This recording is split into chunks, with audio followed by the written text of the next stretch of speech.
Good morning, everyone. Welcome back to another live stream. How is everyone doing? Happy Tuesday. Good morning, good morning, good morning.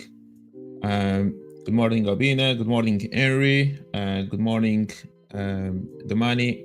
Morning, Warren. So today I'm here. So Jonatan needs to be away a little bit. I think he's focused too much on the competition, so he wants to try it offline. I'm kidding. Jonatan will join us later on, but here I am. So welcome everyone. How is everyone doing? How is your day going so far? Happy Tuesday to everyone. Hi, Rafael. What's up to William? Good morning as well. Marcos, bom dia. Luis as well. Good morning. What's up? So how is your day going? What are you guys looking at? What's going on? I'm looking for shorts on US indices when eventually price gets there. So that's one of the things that I'm trying to identify. Guato, good morning. All right. Yash, good morning. Oliver. All right, we have a few people already with us. That's perfect. Onagi Wong already so far. So you were short yesterday and now you went long. That's good, Rafael. Price ended up going in that direction as we talked about yesterday, but yeah. So gold, you guys are wondering about gold. We definitely are going to take a look at gold as well. So good morning from Ukraine. Good morning, Quiet. What's going on? Perfect. So yeah, let's take a look at gold if you guys want to. Again, if you want me to take a look at any specific asset, just let me know more or less the time frame that you are looking at. Let me know what levels or direction you want to try to identify the setup, because that always helps a little bit more for me to give you my feedback. You already on the short on gold. Ashish, William was trading gold and suddenly it went the other way. Stop loss been taken. William, that's why we have a stop loss, right? But let me know what you were looking for on gold. Maybe you can take a look into it as well. Pound dollar on your mind. Okay, we're going to look at pound for sure as well. What's up from India? Yeah, we have people from everywhere in the world. Which is a complete beauty from our The5ers community. So welcome everyone. Gold, please. Yep, we're going to take a look into it. You're already short, Abdullah. We're going to take a look at dollar yen as well. That's a nice move, definitely. Yeah, gold currently waiting. Marcus currently waiting for more conviction from the XY. So far, I haven't had any opportunities. What do you want to see, Marcus? Are you looking for shorts, or expecting the dollar to go down or up? Yeah, we're going to take a look at gold for sure. Take out Asia eyes and then move down. You were doing short already on gold. Yeah, you're short. You're looking for shorts on gold. Gold in consolidation. Is anyone from India? For sure, you're going to have several people from India. Yash, I think so. I think India is also a big community from The5ers, in The5ers, which is perfect to see. Where are people in the trading gold when it's wedging? M76. It's everyone has their own style, right? We don't know. We don't know what exactly are they looking for. Maybe in the swing position, maybe for them it's a good time for entering. Maybe in the scalping as well. Maybe there's something in there. I'm not entirely sure. I'm going to take a look at gold in a bit, to be honest. I'm on gold off 1 hour trend line. You see, some people are short, some people are long, and that's it. That's the market. That's the beauty. That's the beauty of the market, to be honest. Okay, we're going to take a look at that. UK swing trader 134086. Luxembourg, welcome. Mr. River or M River, welcome to the stream as well. Nigeria as well, fantastic. You see, we have people from everywhere. It's beautiful actually. Don't really have bias on the XY actually. Waiting for price action to show me what it wants to do. Mozambique, welcome Marcos, bem-vindo. Okay, Marcos, you have to subscribe to our Portuguese channel if you haven't done so. So I don't know if the links are in the description, but just go on YouTube, Google us, or check our socials, and you're going to find it. You are welcome. Monday to Thursday at 5 p.m. Okay, join us. Junta-te a nós. Nigeria as well. Long on gold. You see another long on gold.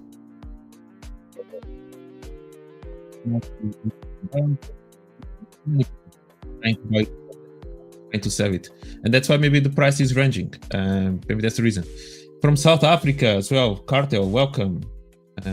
Africa sales, day on trading view, discount rate. Okay, that's not exactly what they're doing in here. Yeah, let's not promote all that kind of stuff. No, not in the short, but waiting for gold to take out Asian high. So okay, so we are waiting for that. Depots on gold buys from 32009. Okay, let's take a look at gold. So many people are looking at gold. Let's take a look at gold. Guato, South Africa as well. Fantastic. Dovery from the UK. Fantastic. I'm living in the UK as well, but I'm Portuguese, as you know. But yeah, in Manchester for my side. South Africa. You see, you have a few people: South Africa, Nigeria, India. From the UK, from all over the world for sure, which is a beauty. Switzerland here, so beautiful, guys. So good morning, everyone. Happy Tuesday. Today is the 20th of May, so time flies, which is incredible. So let's take a look at gold. Okay, so gold has been already the #1 asset requested, and what you have? Well, I think it's the first time actually that I'm looking at gold today. What do we have? So yesterday price managed to hold this level, right? It created a really strong level of resistance at around this top, not really managing to break through. So some people are already long from here, which yeah, so I agree with whoever said that gold is ranging. It is indeed true. Scotland, Nepal, Hungary, Portuguese living in Luxembourg, and River. You have to join our Portuguese channel, okay? So join us in our Portuguese YouTube channel for the 5ers. It's Monday to Thursday, 5 p.m. So we are recruiting Portuguese speaking people to join us and to have a great time during our live streams. We already have good community. We are growing. We are close to 500 subscribers, to be honest. So maybe you are going to be the one that's going to cross the 500 mark. So join us as well and have a good time with us. Okay, let's take a look at gold. Scotland, Nepal, Hungary, Rwanda as well, Nigeria. Incredible. Yeah, you need to do it. Yeah, I'll zoom in. I was just looking at the word time at zoom out first just to see. I'm going to zoom in. Okay, I'm going to zoom in here because maybe you're looking into scalps or something. But you mentioned a level, right? You mentioned someone is mentioning. Okay, holding gold since 315. Where is 315? This is already from the lows in here. So you bought the bottom. 315. That's a nice entry. Augustine, that's a nice. Where is your target, Augustine? Where do you see gold going for it to keep holding this long? And did you got long in here, and did you already survive this retracement in here? Did you survive this retracement towards this level, basically back to your entry? And what target are you looking for on your trade? Brazil, Diego. Diego as well. Subscribe to our Portuguese speaking community. So anyone that speaks Portuguese, guys, come on, let's just subscribe as well for the other channel so we continue to grow. I hope I pronounced your name correctly, Elzaini. Maybe it's easier for me to pronounce that one. We are going to continue to give aways, okay? But the next target is the 17,000 subscribes, okay? So I think we are really close. So if you are new, continue to subscribe, guys, because the next big giveaway that we're going to give to give for you guys is going to be when you cross the 70,000 subs. So continue to follow us, continue to subscribe, and that's going to be the next big giveaway that we're going to give. German, Indonesia. All right, you guys are from everywhere. Guys, by now, Dovarian, 5 minutes time frame. Okay, let's take a look into that as well. Okay, thank you. All right. Okay, there you go. Behind the scenes, most likely Jonatan sharing his thoughts. So, guys, press the like button, and if you get to 500 likes, we are going to get a new giveaway. So share with everyone and press that like button so we can get into that. I think we already have like 300 and some people watching us, so we shouldn't be that far away from it. So yeah, Ribaki, welcome back. So we are in a euro short. Okay, we'll take a look into that. Okay, so gold, what we are looking at gold in here, okay?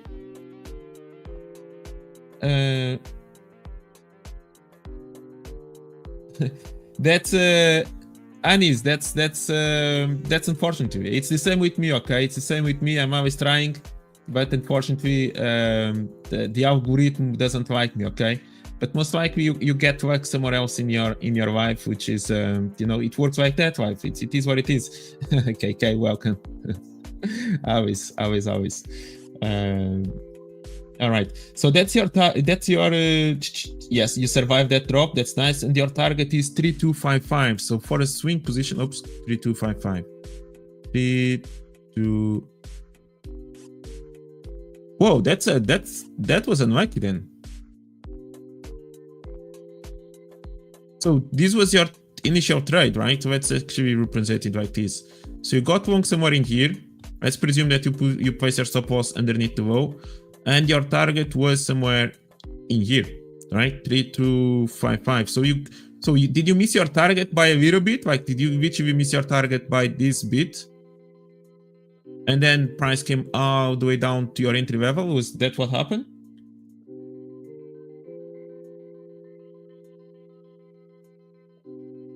That was, yeah, that for sure, a movement like this would make many people stressed and upset if they would miss the target by this move and then kind of came all the way back. And then again, get close to your target, and he keeps rejecting. That would be, yeah, that would be quite upsetting, to be honest. But yeah. So, okay, gold. What do we have on gold, right? So,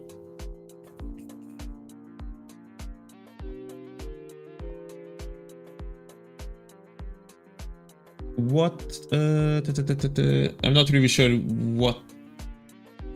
what browser are you using. I'm using Chrome. Which red shade? I'm not entirely sure. You mean this one on top? Yeah, that's kind of a customized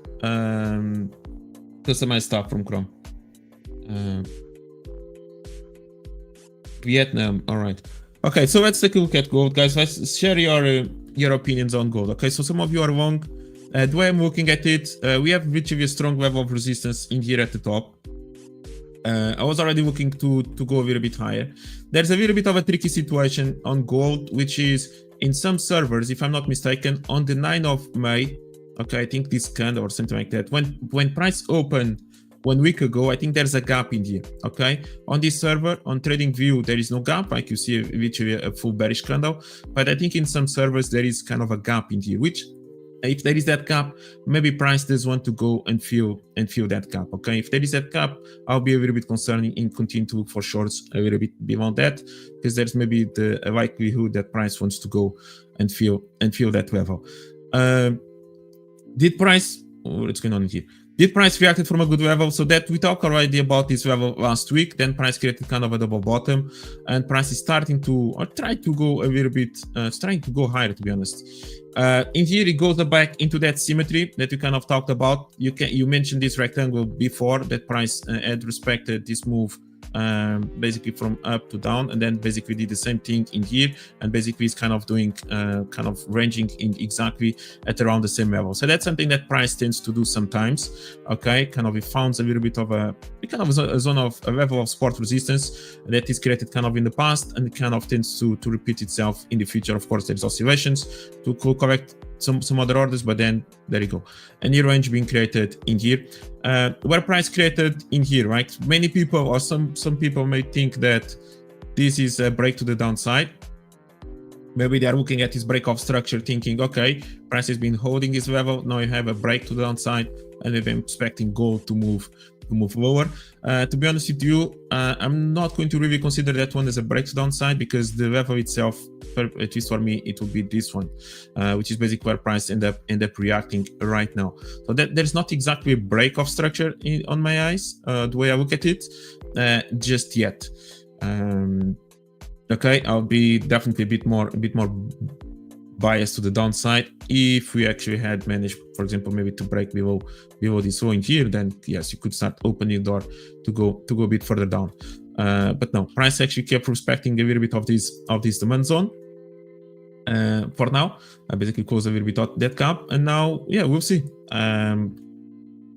Price already reacted, like, okay, we have this level which already reacted in here, then you have this level which already reacted from there, then you have this one, and then basically this one, and now price basically is retesting a little bit of this level. If price starts breaking above this zone in here, it can maybe quite naturally almost go out the way and try to aim at least to go back to this top in here. So that could be something that could play out in here on gold. If that happens, of course, this is one of the first stops that actually there's a little bit of liquidity in here, so pay attention to that. But if this one holds and then kind of holds again, then yeah, I think we could go into that level. In here could react and could continue. Yeah, so we could go all the way back into this range again, and then potentially fake out all these tops. Like I'm not the biggest fan when we do have so many highs in alignment. So when you do have so many tops in alignment, I'm not the biggest fan. I'm already thinking that price may fake out something in here before moving down. But yeah, I kind of agree with the person that said that gold is a bit in a range, and I'm not really looking for any specific trades in here, to be honest. At least based on what I like to trade.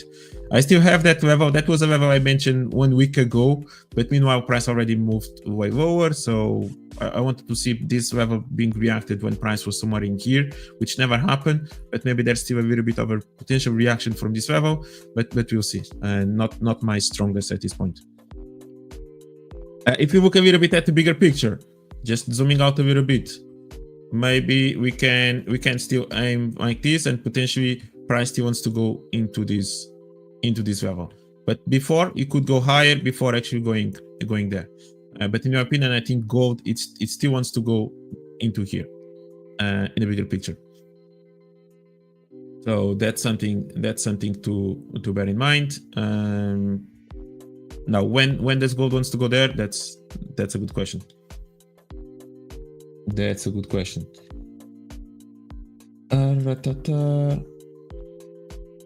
Yeah, there is a gap. Yeah, in some servers there is a gap for sure. Still holding. Yeah, it happened, right? So you literally managed to miss your target not just once, but twice, 3 times. Okay, this is the question, Augustine. In what circumstance would you manage to move your target, or you don't move your target whatsoever?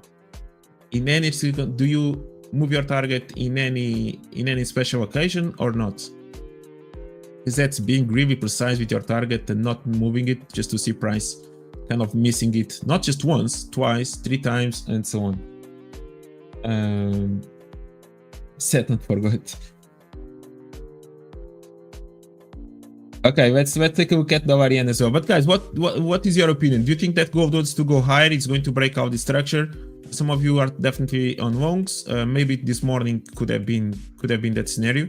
Okay, when price started to break a little bit of the structure in here, then it kind of hold this level. Yeah, actually somewhere in here could have been a great entry.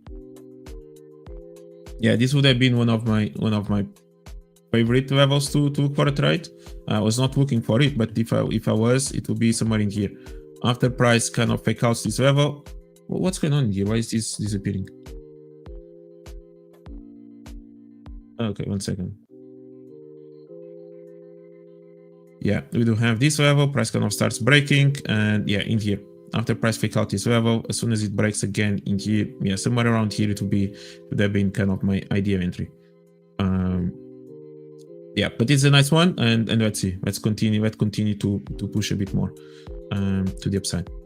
But nice move. Then we kind of had this level. Price broke above it, retested it, and continue. Yeah, nice move actually this morning on gold.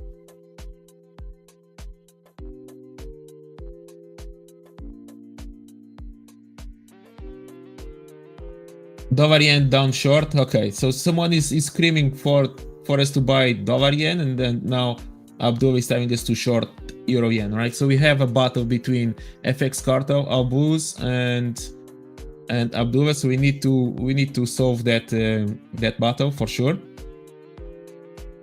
That looks like it needs confirmation for breaking that line. Yeah, we'll see how it breaks in there. But now price actually breaking this top now on gold. Up and then dump. All right. Okay, yeah, you are wrong from 3209. Yeah, yeah, that's a bit, yeah, beautiful cartel blue. So that's a beautiful entry. That's a beautiful entry. You are scalping that level all the way through. Or your scalp is on dollar yen. Adi, we are going to look at USD CAD as well.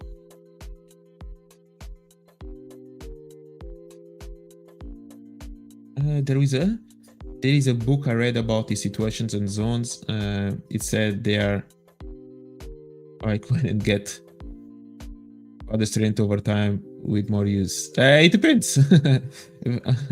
They age like wine and get.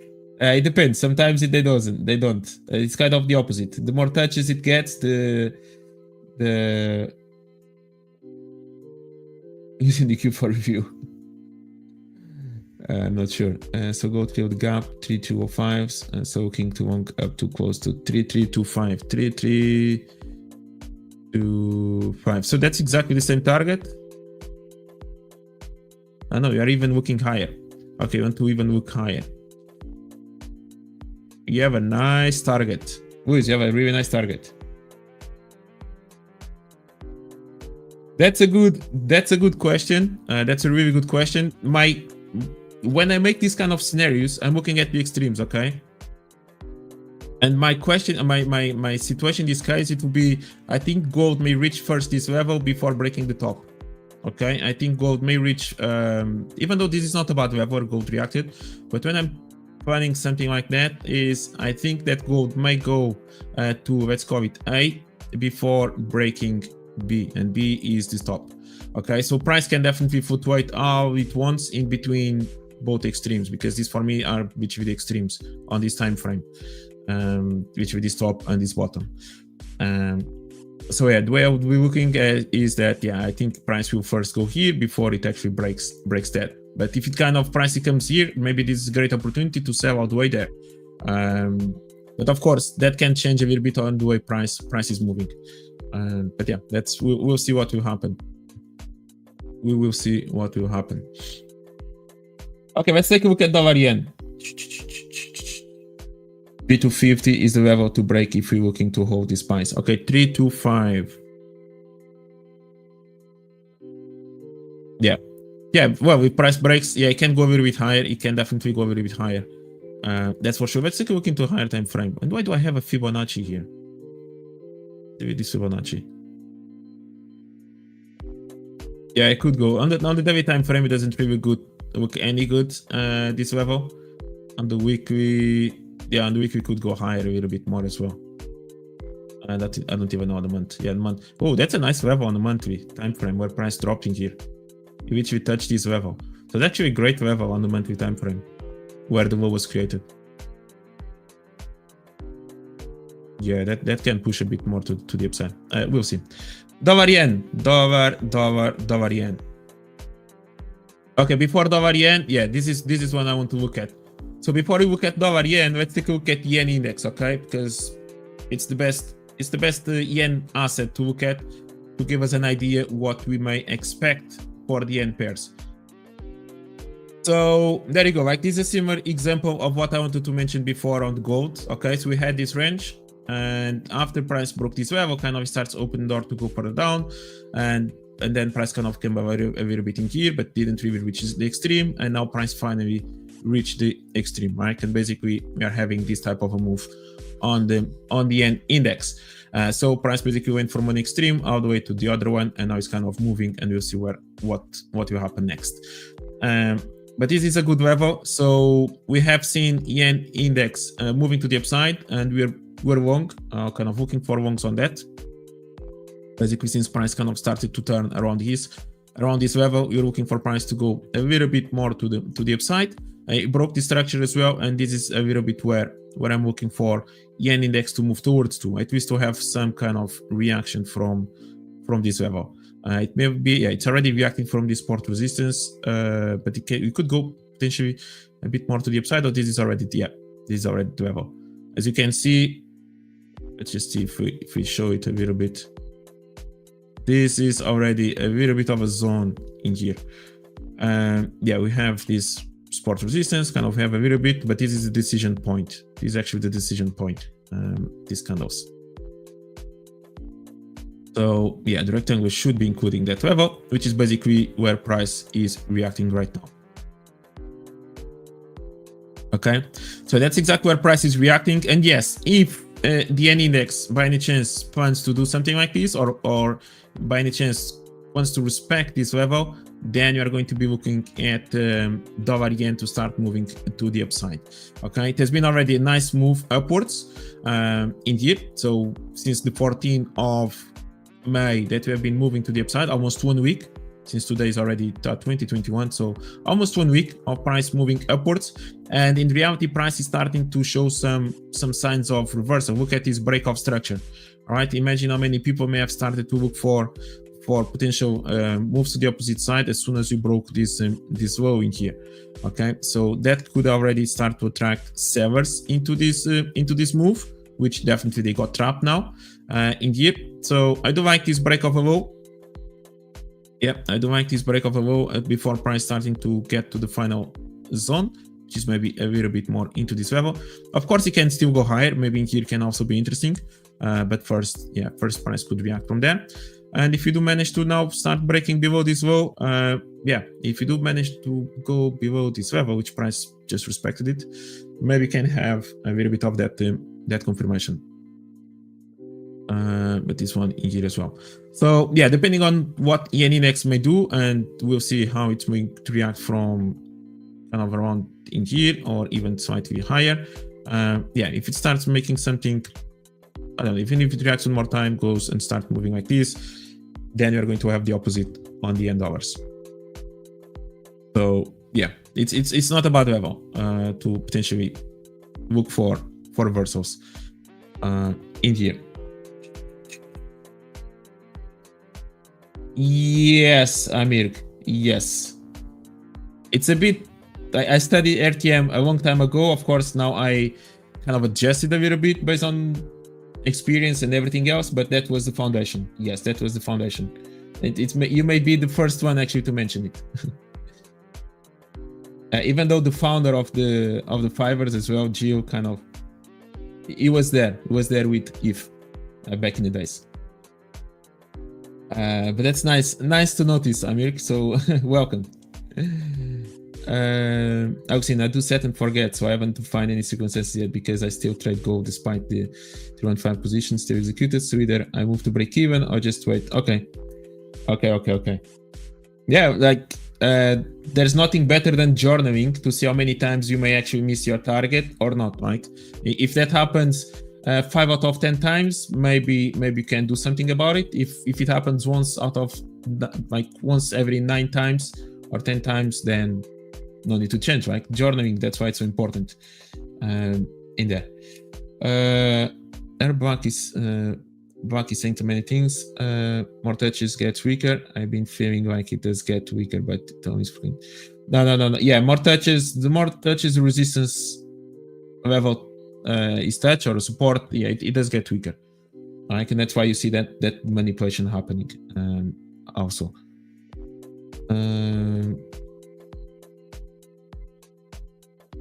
Yeah, that's why sometimes you may get stopped out. Yeah. Okay, we already read that one.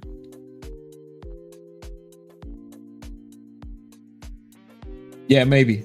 Sky Finite, maybe there's a potential to go all the way. Paul, welcome. Good morning. Welcome to the stream. Yeah, we already look at gold, so we're going to look at gold in a bit later on. Okay, so if you want to go back like 5 minutes on the stream, maybe you can look at gold. Guys, so what's your take on dollar yen? Some of you were saying long, some of you were saying short. So what are you looking at? So if you combine the idea of, let's just zoom out a little bit. Okay, so this is what we have in here on the dollar yen. Let's take a look at the higher time frame first. So price respected this low and has been moving to the upside since then. Okay, basically for a full month that price has been moving upwards and now kind of coming back all the way in here. And yeah, if you actually consider this one, price may actually have reached the final destination, or if you want to be more precise, maybe there's a little bit of a gap that price may still wants to go and fill upwards. So gold has been, not gold, dollar yen has been moving to the downside. Yesterday, even during the stream, we talked about that break to the downside. I was looking for for dollar yen to go a little bit higher, to actually look for shorts. That's why I have my alert and this level in here, but price apparently just basically reacted from this level and it starts moving lower. So yeah, that was kind of a miss. I would miss either way because this was overnight. So there have been a lot of movements overnight, to be honest, and unfortunately. So yeah, I could see dollar yen moving a little bit more to the downside. So we'll see. It could go a little bit lower. Of course, this may be at the extreme of the extreme when price is reacting, but it could move a little bit more. So if the yen index goes a little bit higher, maybe kind of reacting from this level in here, maybe dollar yen could go also just a little bit lower. Actually, could react from here now and push a little bit lower one more time. So that could play out until potentially getting into this level. So yeah, potentially it could go a little bit more. So depending on the targets, I still like this level. Okay, I still actually like that level, but for now, price may just react something in here, and yeah, may do that. Yeah, we'll see. But that's a little bit more on the war time frame, more intraday, what I'm looking at.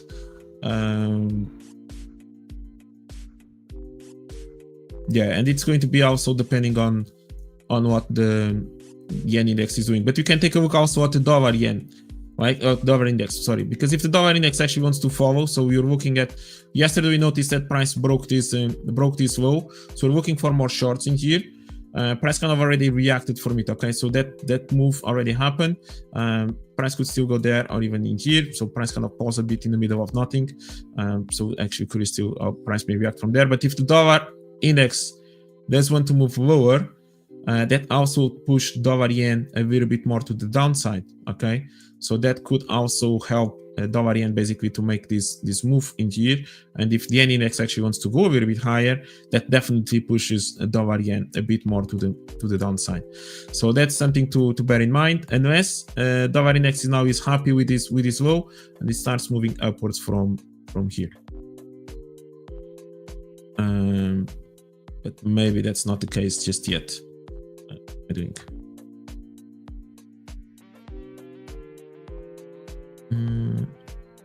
Yeah, maybe you guys can share your thoughts as well on dollar index. What are you guys looking at?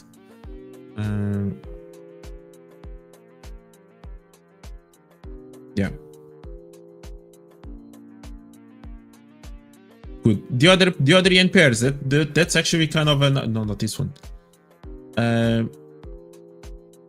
Yeah, pound yen yesterday was actually kind of a nice little move, and I could see more downside, to be honest, in here. I don't think price wants to stop in here. I think price may wants to go a little bit more further down on the pound yen. So I could see a bit more bearishness and pushing price a little bit lower. So that's something to bear in mind.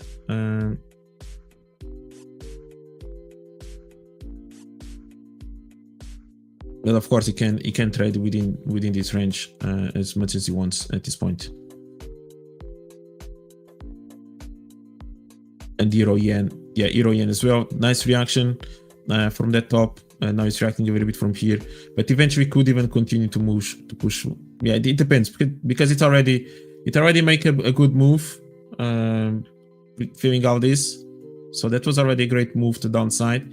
Like overall bigger picture, I could continue to see a little bit more to the downside. To be honest, I think euro yen could could eventually even take these could take these lows, but I'll be waiting for that to happen before price pushing towards there.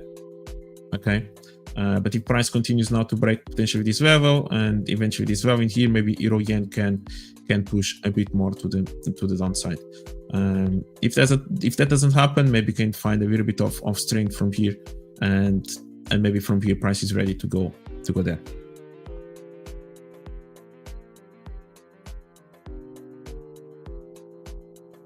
Yeah, price filled this space really nicely as well.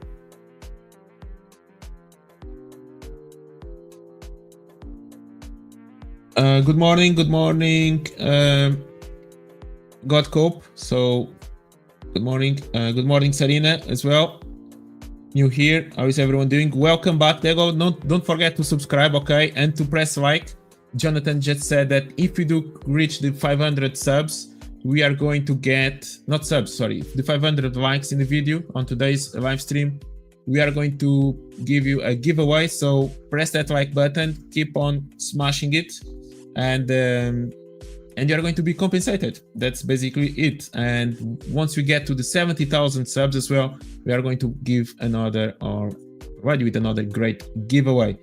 So yeah, welcome back, Dego, or welcome back, no, welcome to the family, and I hope you have some fun in here and you make some money. That's the goal.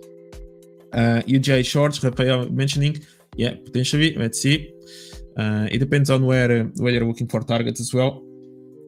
Mark is long from 144,278. 144,278. Let's just zoom in a little bit.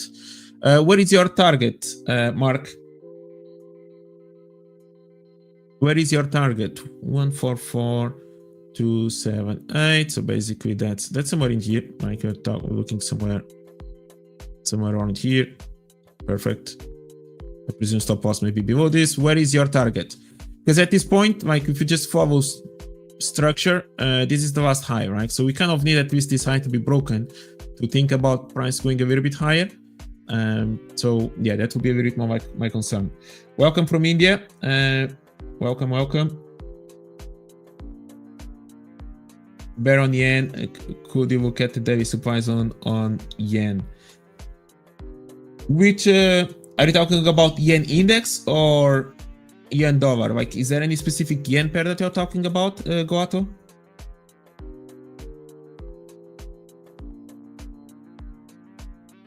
Daily, yeah. Just let me know the time frame and you'll look at it.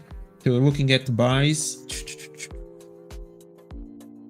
Rest of the yen bearish. Okay, guys, try to be a bit more specific. Just like time frame, what levels are you looking for? Okay, there you go, Abdullah. There you go. Target 142. You are short, no? Okay, you are short, Abdullah. Talk, I presume. 142,347. 142,347. So you are looking at below this low.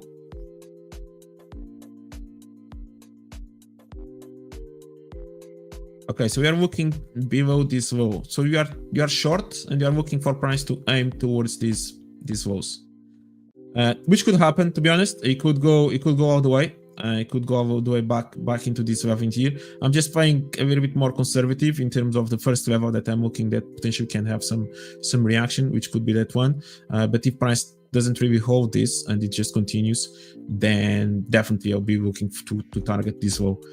This one here, and I don't think price will just stop in there. I think price then is going to be looking a little bit further down, to be honest.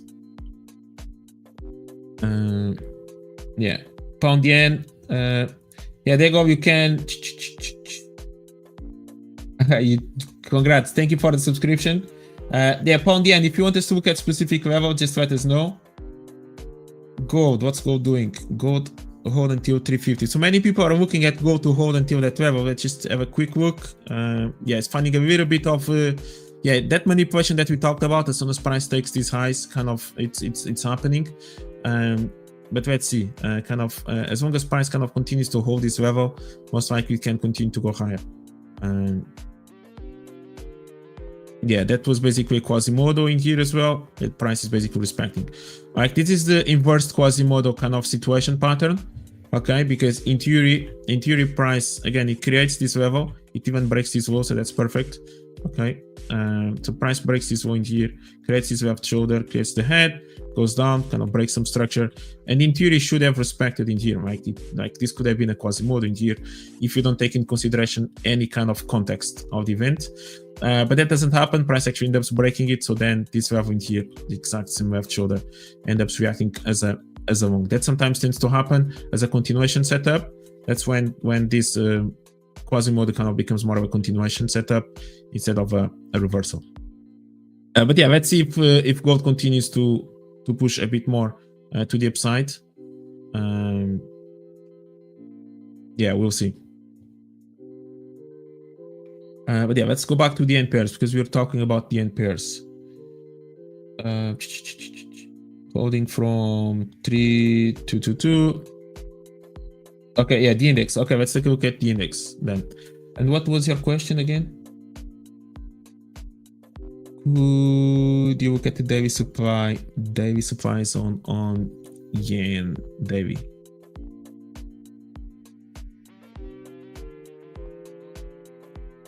Yeah, you can go all the way or more zoomed in. Are you talking about this specific level in here, kind of this top? Or you're looking even into higher time frame? Or you're looking something in between? Because this level was perfect, right? This was a great reaction. This was actually kind of a Quasimodo as well in here as well, like perfect. And then price kind of extended in here. So that was a great reaction from this level. And price kind of holding, that was a great one as well. When price created this move after faking out this level. And yeah, now price basically reached the target, right? So any shells from here, price reached the target, which was this wall. So that was basically done. And now I know I have a few zones in the middle, like this one, maybe a little bit of that one, and then price can potentially continue to go even all the way back into this next level. Yeah, not entirely sure what you're looking. Nelson, hello from Philippines, welcome. That's on Nelson. Boas Pedro, boas Nelson. Nelson, subscribe to the Portuguese channel, okay? So anyone that speaks Portuguese, yeah, go to our Portuguese channel, Monday to Thursday, 5 p.m.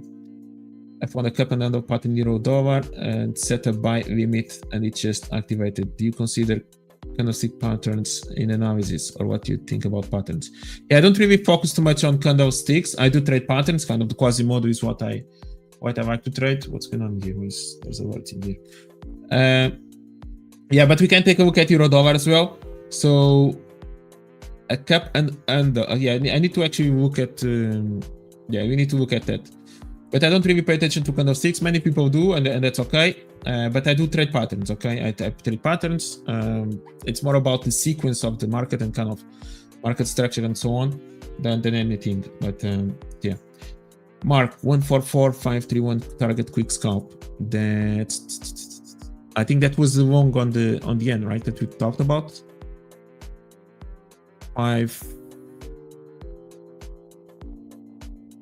531, just retest this high. So that's the target you are looking for. Yeah, guys, why do you guys look for the target exactly at the top? Like, what is the likelihood that actually price may actually react a little bit toward the top from the top and go down instead of actually going all the way to take the top? Why do you guys want price to actually go and break this level to reach a target? Why not play it safe, kind of just a few pips? Like this is already considered a good level in here. Definitely price can break it, but just as a conservative way. It's just something that you can study, of course, and track within your own journal.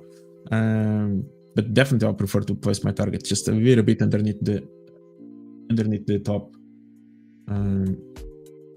Yeah. Daily and index supply zone looking at buy. Yeah, that's basically what we talked about, right? So we have this level in here, that price looks like is maybe about to break. So I'm curious to see how price may react around this level. It's also a nice level of support resistance. So yeah, price can definitely react from here. I really like the break-off structure already in here, which can eventually open the door for price actually to go at least a bit further down. Of course, we need to consider this level first, but eventually could have a bigger reaction. Yeah, we'll see. We'll see how price may react from here. On the dollar yen, I would prefer to go slightly lower, to be honest. But it's not a bad level, to be honest. It's not bad. Because if we actually follow the sequence, yeah, this is maybe the decision point in here. I'm short dollar yen too. Okay, I'm going to look at gold in a bit. It would be great, like maybe a recommendation for the StreamYard with AI to be kind of to connect the comments into different assets. It would be so much easier for me to then go through and to see your opinions on specific asset. Good morning, Conscious Day Trader. That's a great name. Conscious Day Trader. That's really good. Yeah, but good morning.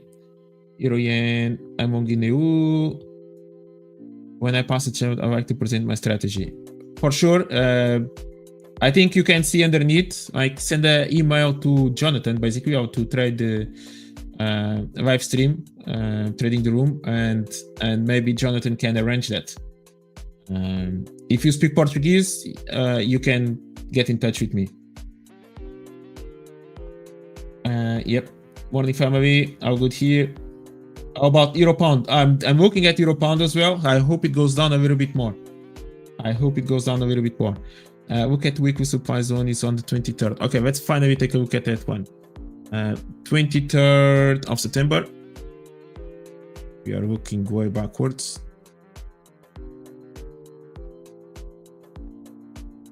Okay, I'll talk about this one. 18th of September. Retracement. Reacted from zone and looks now like a retracement for yen, so I'm looking for short yen from zone H4. Price is around 0.0697. So you are looking for price to go way further down, is it? Are you looking for price to go all the way back, potentially closer to this level? Like to fill all the way back into here, which could actually be quite great, to be honest. Somewhere in there. Yeah, it could. If that's what you are looking for, it could. But first and foremost, price needs not to break this low. Okay, I think one of the first targets from that level, I think it will be. I think this is the one. So now we need to see these lows being taken before aiming for price to do the rest. Yeah. But I think I understand what you're saying, Guato, and I may agree with you. Pedro, when you look at so many pairs, how often do you miss what you have planned, even when using hours? That's a problem. That's why we need kind of a small group of traders that see the market in a similar way, so we are more aware. But based on your question, which is a really good one, that's why pre-market analysis for me it's really important. Okay, so what I do kind of in the day before in the evening when I do my pre-market analysis and I kind of select what assets actually I want to be involved with, that's crucial. Okay, that's crucial because of course I'm not going to be focused on the 20 pairs, try to look for trades on the 20 pairs. I may go focus maybe on or kind of create a filter to look at 5, maybe 5 are on my radar, and then from those 5 maybe 3. But definitely that happens. Unfortunately, that happens, especially if I'm not doing my pre-market analysis. If I don't do my pre-market analysis, it can be a disaster the day after, because I can actually miss quite a few trades, which is yeah, it's kind of upsetting. But at this point, I don't really get upset anymore. Like there's always opportunities every day, or if I don't really see them today, then okay, I need to wait for another one, or I just go to the other asset. Because of course, not every single one is going to be providing me opportunities every day. One time is one, another day is going to be another one. But pre-market analysis, that's basically my key point on your comment, is crucial for me. It's really crucial.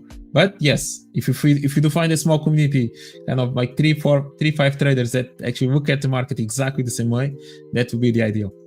Because it's more eyes to look at the exact same thing. Yeah, sometimes I close before the swings. Yep. How much trades you guys take in a week? It depends. It depends on everyone, but like maybe average of 5, maybe 1 a day. Sometimes a few days without trades. Some other days I take maybe 3-4 trades in a day. But yeah, I'm not the busiest taking trades. Isn't overend bearish on a higher time frame? Yes, it's moving to the downside. Well, it depends, to be honest, what you consider by higher time frame. If you consider higher time frame from this perspective on the last couple of days, then it looks like on the bigger picture, a price is in a range, to be honest. Okay, we can actually go lower because it's already broke structure, but price is more or less in a range in here. And they're trying to see if actual price wants to go even higher from these lows, or it's ready to from here to just break the lows, which could happen. This is not about the level actually for price to go and challenge these lows again.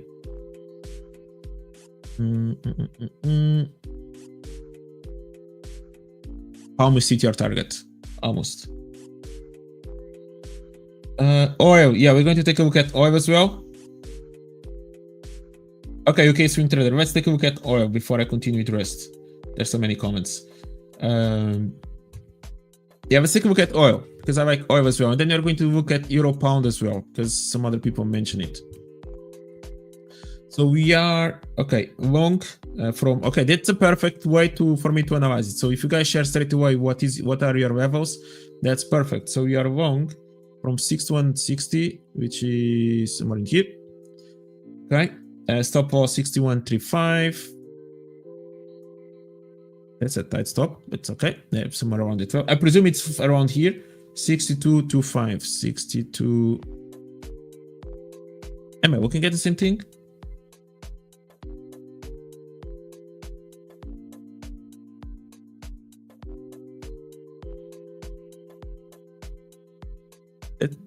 Hasn't that already reached your target? 6225.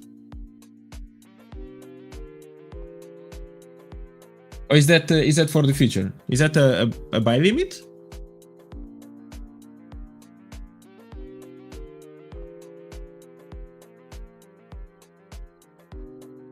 Yeah, yeah, okay.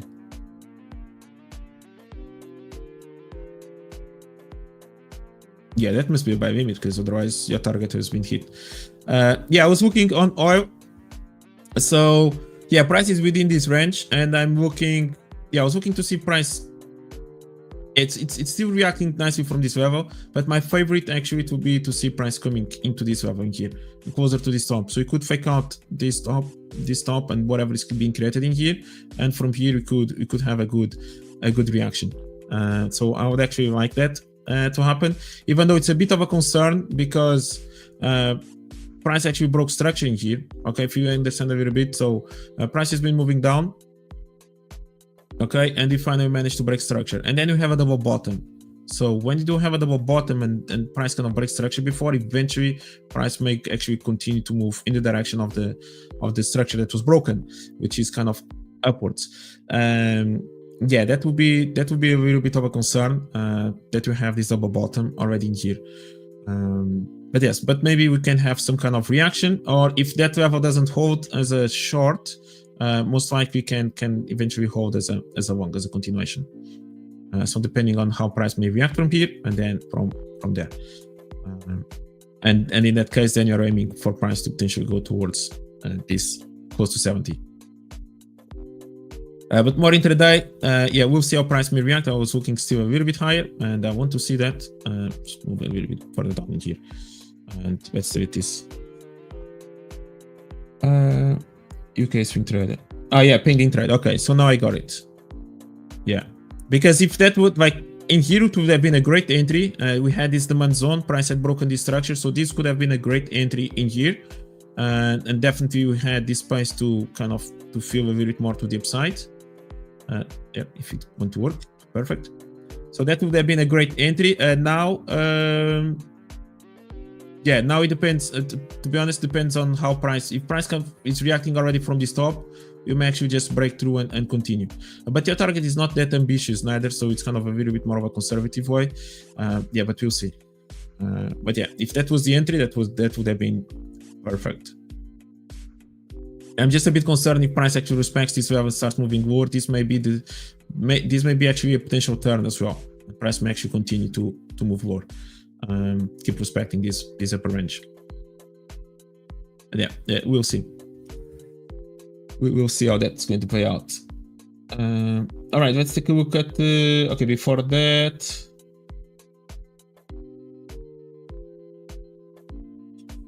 Long on dollar yen.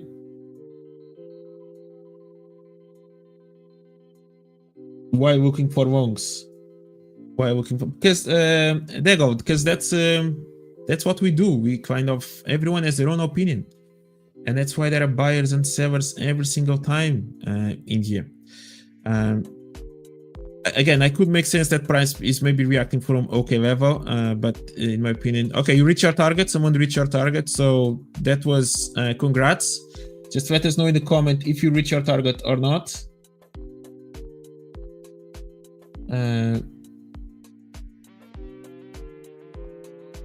Yeah, thank you, Yazin. Yeah, exactly. Monday to Thursday. We are live Monday to Thursday with many guests, many people.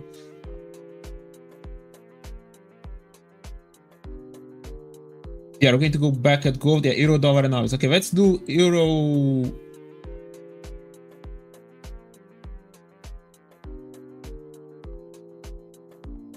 Target it and you get so you get a better target than expected. Okay, let's guys, anytime someone reaches target, so we have this that was easy button. Okay, I hope you guys can hear it. Let's just see. That was easy. Okay, I'll do it one more time. That was easy. So congrats, Mark. There you go. So guys, keep sharing your targets because you are going to be showing you positive vibes from here. Good morning, Asai. Canary Wharf, London. All right, welcome. Isn't euro pound a slow pair? It is a slow pair sometimes, but can provide great opportunities. So we're going to look at, okay, this is going to be the sequence: euro pound, euro dollar, and we go back at gold. Okay, so euro pound, it's true, it can be quite slow, as you can see most of the time. Like slow, a bit slow, ranging, but all of a sudden we have this. Like, so euro pound is actually one of those assets that can make or can create great trades or great opportunities. Look at these moves when we get into the right moment. Okay, and what is right moment on euro pound? It can be also around big news events. And what are you going to have this week on the pound? I think it's tomorrow. Yep. Look at this. We are going to have CPI in the UK. So when you have a specific news event for the UK or the euro, so something that is not connected between the euro and the pound, that's one of the best moments to look for trades on the euro pound, because that's when you finally can have the imbalance on euro pound that can make these big moves to the upside. Okay, that create these impulsive moves in here, and that's basically what I'm going to be trying to identify. I'm actually trying to look for longs on the euro pound at around this level. Okay, I like the price action in here. I like the way the price is consolidating already, breaking a little bit of some structure. So I like that, and I'm just being a little bit patient. We already had one fake out in here, so people already got trapped into this moment. Look into the 15-minute time frame, you can see it. Okay, you can imagine how many times people were trying to go long in here, and some people already got lost or kind of already lost that trade. We already have a little bit of a break of structure at this level, but I'm still being patient a little bit more, and I want to see price going a little bit deeper. Okay, so that's the level, and maybe it's going to be tomorrow with the CPI. Hopefully, I managed to find a trade in there. Or if price goes a little bit deeper, even better. Okay, price even goes a little bit deeper before the turn, even better. But I think there's going to be the potential to maybe look for a trade, maybe back into this level in here on the euro pound. Okay, so tomorrow with the CPI in the UK, I think that's a great opportunity that you may have a good move. But yes, 90% of the time or 80% of the time, yes, it can be quite a boring asset to trade. It is true. But I do like the timings when it's not. It's about timing. It really matters. News can help a lot, and then the type of price action you look for in terms of confirmation. But yeah, that's a little bit my take on the euro pound.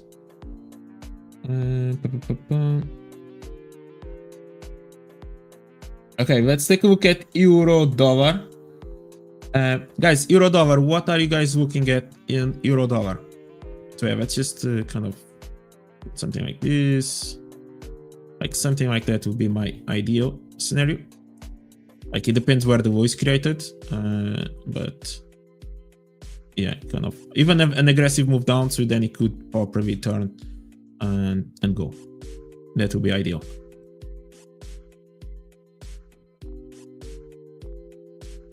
Okay, euro, dollar. What about New Zealand? You are going to look at New Zealand. Okay, later on. Okay, let's just start tagging these levels.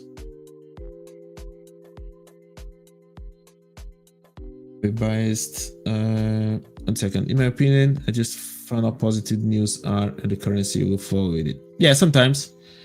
It depends. Sometimes is that the price may not go straight away. Sometimes it may take a couple of days for price actually to move in the direction of the news. It depends. Okay, some analysis in here. So Ocean is mentioning bullish to previous monthly high for euro dollar. All right, so let's take a look at euro dollar.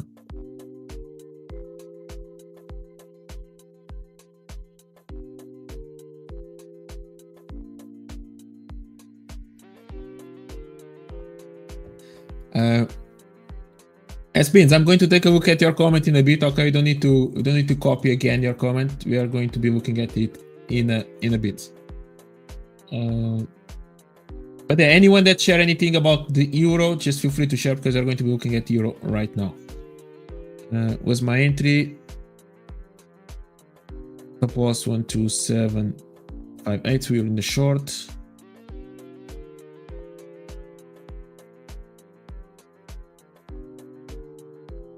All right.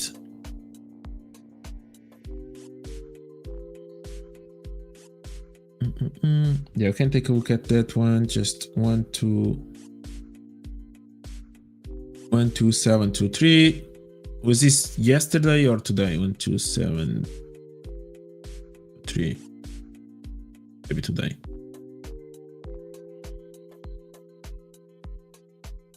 Okay, around this level, the stop loss was 12758. That's a tight stop. That's a really tight stop. What are you talking about?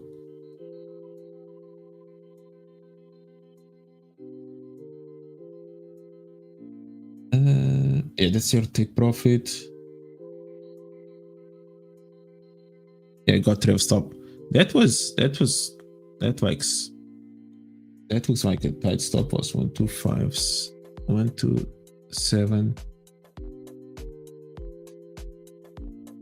Like you went. This is 1 second. You went with a really tight stop. Come on, you are a swing. You have the mindset of a swing of a kind of long-term investor, and then you can be with a super scalpy setup.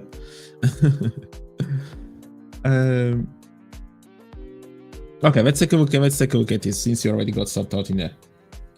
Mark short. Yeah, exactly, Rafael. Then he call himself a noob when he's kind of scalping here with two pip stop loss or something like that. Okay, Mark saying short bias for me on the euro. Okay, let's take a look at the higher time frame. And where are we in the bigger picture? Yeah, so that was a really nice high. So I actually really liked it when it happened. This one is here, so that we kind of agree on. And in terms of a potential move to downside, I think euro dollar still wants to go a little bit lower. I would like to see actually euro dollar potentially still moving towards this level, at least. Okay, that's a bit more of where I'm potentially looking for a target. This level is not bad where price reacted, but yeah, I would actually definitely would like to see euro dollar pushing a little bit more to the downside. Yeah, I would just prefer that. Now question mark is from where, right? Is price, or is the euro going to move to downside from here, or is it going to go higher first? So that will be a little bit of the question. So I like this low.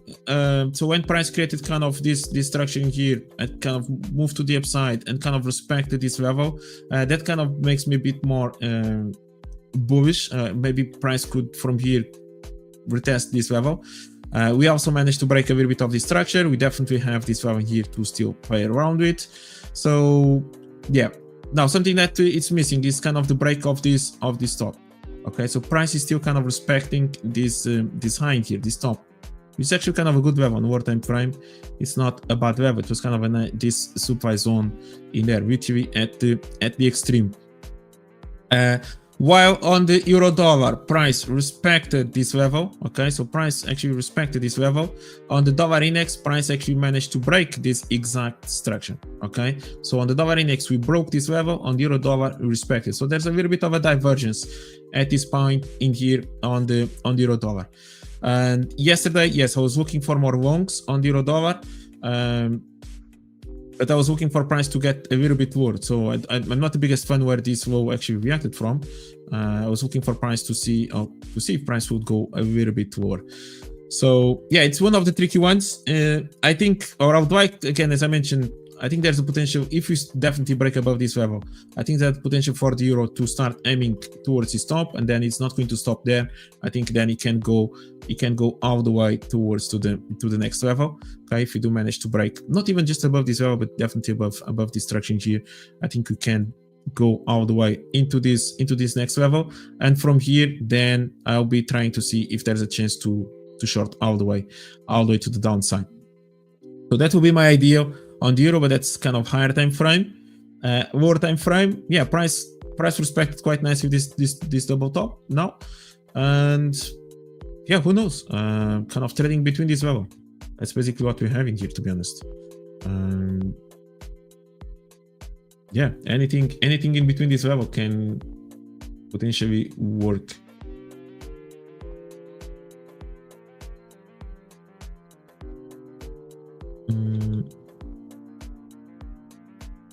Yeah, it's a bit of a tricky one. I think I'm a bit more bearish on the dollar, to be honest. So this is what I mentioned in terms of price breaking this low in here and even this morning. So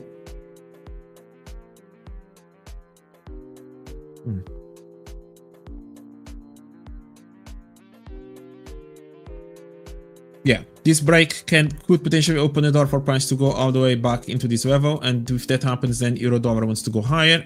May have this level, may have a little bit of this level still, where price could react from.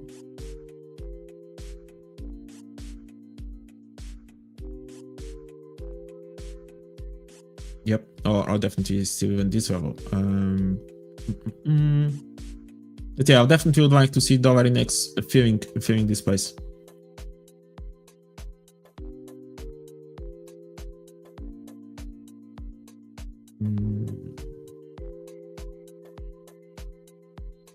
The thing is, I'm not the biggest fan of this top, neither am I the biggest fan of this low.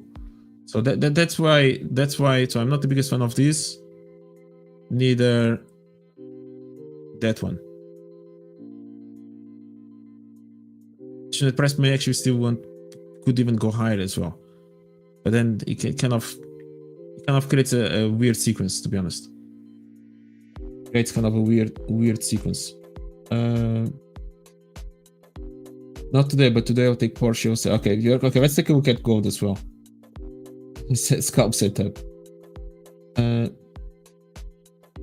Aiden Pride, you entered on. Okay, let's take a look at your entry. Was that today? No, 111.40. That's a nice entry. That was Friday. That's a nice entry. 111.40. That's a good entry. Take profit 118.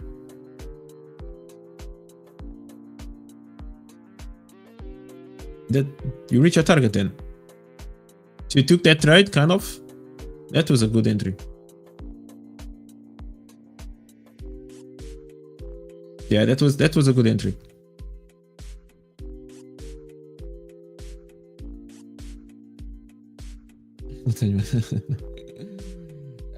EU will likely raid yesterday's high before selling to weekly demand around 1.10. Okay, so let's take a look at that one.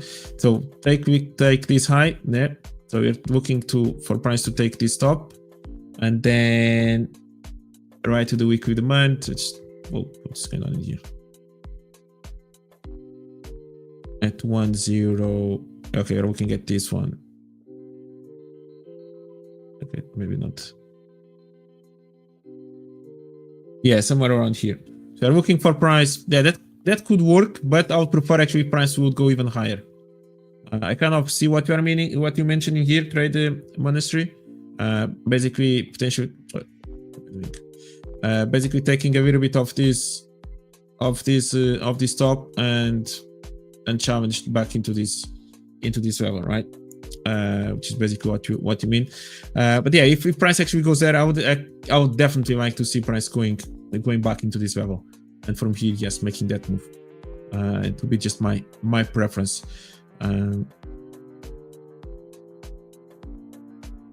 Like, is there anything in here that could still hold price?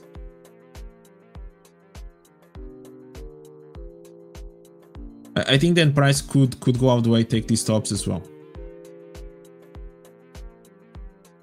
That would be my ideal.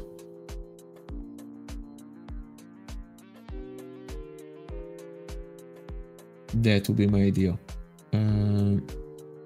Yeah, from here still looking for confirmation, but my short bias is short term intraday.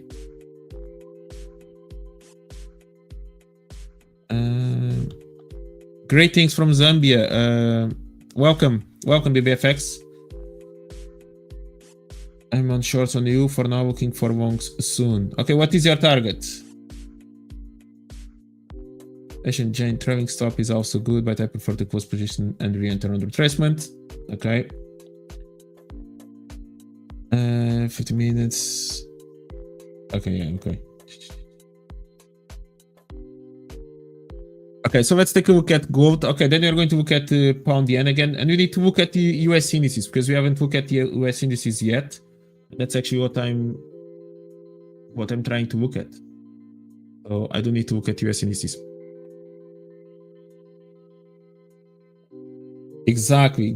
We need to look at US indices. Well, now 100%. I am from Tajikistan. Welcome.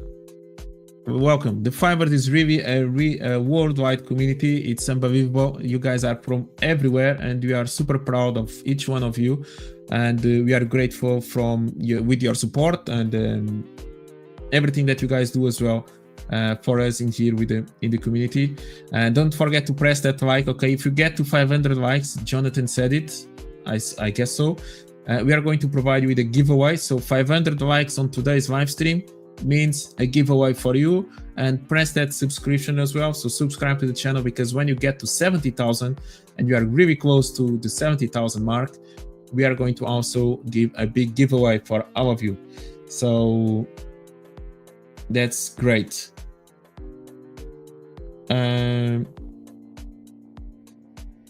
Romania. Can check gold from Afghanistan, definitely.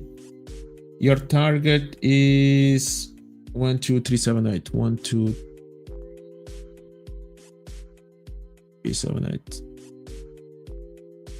Okay, it's just kind of coming back into this level. Yeah, it's a nice one. Just intraday, kind of within this range. Yeah, we'll see. Like for Pedro, like for giveaway. Exactly. If I'm one of the owners of the 5ers, no, I'm not one of the owners of the 5ers. But I do collaborate with the 5ers, and it has been great so far, and I'm enjoying a lot. And most of it is also because each one of you. Okay, so you are a big part of you. So no, I'm not the owner of the 5ers. The 5ers are doing a great job for the trading community, for the prop firm industry, and everything. Hi from India. All right, let's take a look at gold. What's going on gold? Basically nothing, right? So gold is fighting this level. It's definitely starting to find a little bit of selling pressure. Okay, but we have this range, which is quite normal. Okay, so the way price moves, as you know, right? Price goes, okay, starts manipulating a little bit, eventually finds some kind of reversal, okay, and then finally gets some momentum. All right, and after it finds this momentum, it's basically a little bit of what's going on in here, ends up breaking some kind of structure in here, and then eventually starts consolidating as well, kind of more, kind of creating a kind of a sideways channel like this. All right, which is a little bit what's going on in here, until eventually gets to the next level. Okay, basically whatever structure we'll have in there. Now it's going to be fighting this level. Maybe it breaks a little bit of some mid lows in here, but then respecting this level until eventually may get into the next zone. And then decision making here, does it reverses or does it break, which may continue then to move even higher, right? But that's a little bit of the process of price, okay? From all the way the reversals, where it starts manipulating a little bit, create something in here, and okay, not now. And that's basically what you are doing right now. Okay, so this is the moment of a little bit more patience in terms of trading gold, because we already had the momentum before. Okay, that was maybe the easiest trade or the most relaxed moment to be involved in the long. Okay, price was just literally going up, and now it's finding a little bit of a balance or kind of a battle between buyers and sellers. Okay, so the sellers are now saying that, hold on a second, I'm actually at an interesting price point where I want to be involved as well. And that's basically what's going on gold. So just be patient. Maybe price does want to still continue to push a little bit more to the upside. I think I would like to see that. And of course, we have a really strong level of resistance at around this level, 3225. But that's it. Okay, price can go all the way back in here, can bounce a little bit, and eventually potentially go higher. All right, there's nothing really much going on in here. I wouldn't really consider that just this break is already kind of full turn on in here. I think price potentially can maybe fill this level, and we'll see what's going to happen next. But yeah, it's a moment of managing a bit expectations in terms of what to expect of a move in here.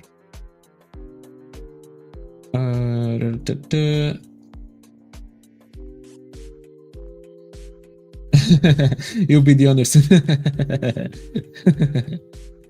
Who owns the 5ers? You can check on our website where it's Gil, if I'm not mistaken. So he's the founder. Okay, Saul is the CEO. So Saul is doing also a great job for everyone. And then you have a big team all the way through to our beautiful content creators and the hosts of the YouTube channel with Jonatan, Victor, Michael, Anastasia, Dirk, myself, LJ, and everyone else, Diana, and everyone else. Okay, that's not. I hope I didn't forget any name, but for sure I did. But everyone else that joins in here, it could be one day. That's funny. Alice, hello. You always have a fresh parade. That's recent. I'm glad you didn't know me like 6 months ago. I used to be a bit more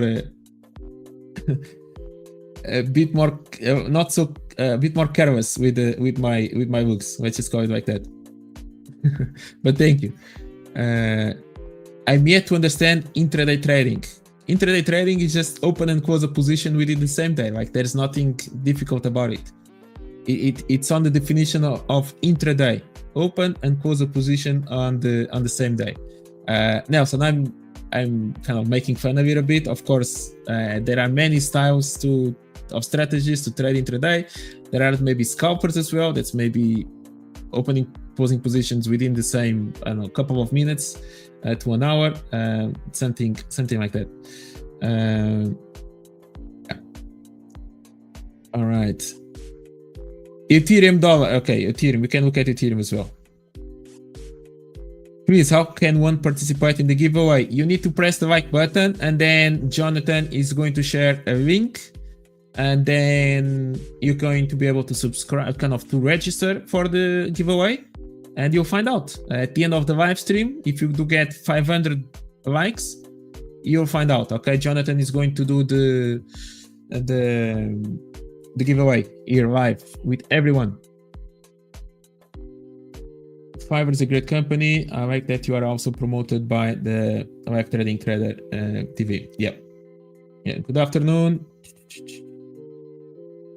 Am I noticing that no one in here uses trend lines, only uses it depends, Temba. It depends on the style. Sometimes I do like to use trend lines, especially when it's about to break. Okay, I like to kind of follow which ones. Was there any trend line recently that I used?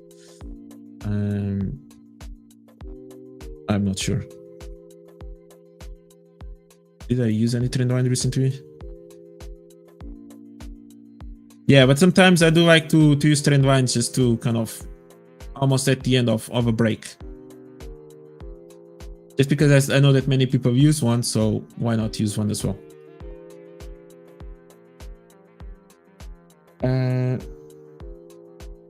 So 3250 is a good target. Well, I wouldn't say it so. Well, I don't remember his name now. Goat, maybe. Goat. It's not Goat though. He has been trying to get his target hit at 325, right? So at this point, I'll just place it a little bit underneath just to make sure that I'm getting filled on the target. Right, the last thing I want is to miss my target by a couple of pips, not just once, but several times. But we already talked about that. The interesting thing about that level, okay, is that at this point, most likely when price gets in here, it's not going to stop in here. Okay, if price eventually gets to that 3250 or something like that, most likely price will not breaking, is not going to stop in here because there is already a lot of liquidity being created in here, and most likely price will just smash through. So there's maybe the chance that price can go even a little bit higher, maybe to 360 even at this point. So it will be kind of a little bit underneath, or you can even put it a little bit higher because there's a lot of liquidity above this level, and most likely there's going to be kind of an impulse, an aggressive impulse towards at this point to break that level. Yeah. Ethereum, what is your take on Ethereum? Maybe you can share a little bit more. What is your take as well on what you are looking for? I don't know. I don't remember now who asked for Ethereum. But someone asked for Ethereum. Jonatan is someone is joining me. Job code in 50 minutes.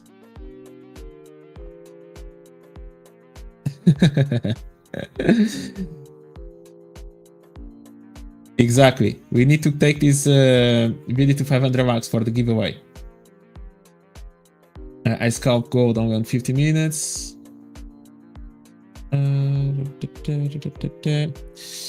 The5ers. A quick questions. Are the spreads the same on the best account as they are in Evolution and Funded?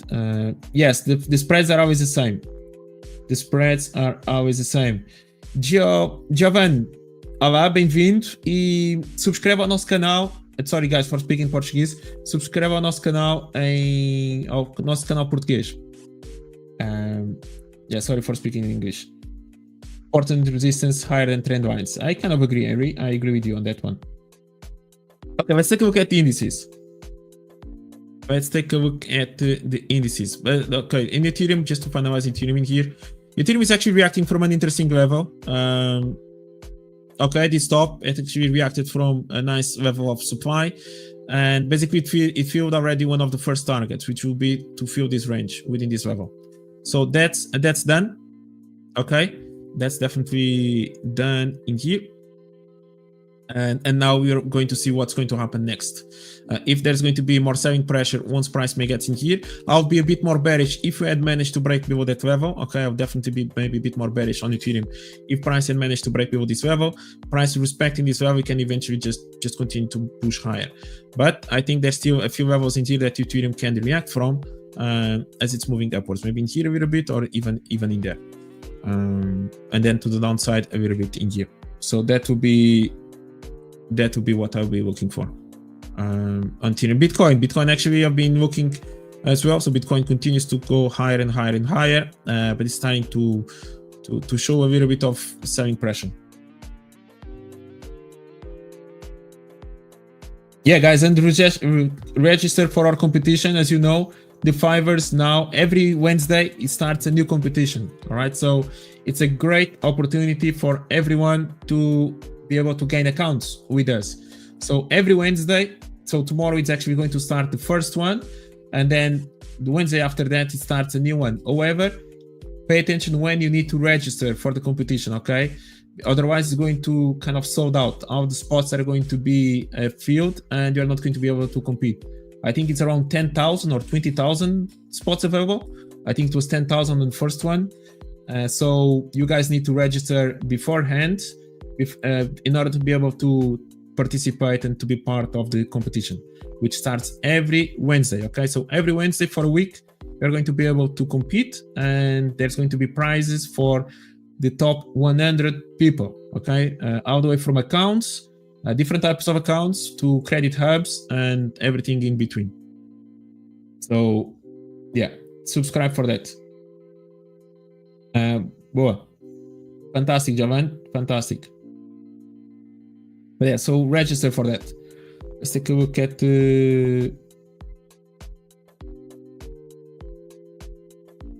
yeah, the challenge is I think LJ already passed it. Victor, good morning. Good morning. Hello. Victor, welcome. How is everything? Everything is fine. How about you, Pedro? How is the audience today? How is our beautiful community, the members of our Discord community? How are they doing today? It's amazing. So everyone is really active. We have people from all over the world. Everyone is showing their love for the 5ers. Some of people have been already hitting some take profits. Some battles between buyers and sellers on gold, dollar, yen, a little bit on the euro as well. So it's been quite active. And welcome. It's great to see you, Jonathan. Not Jonathan.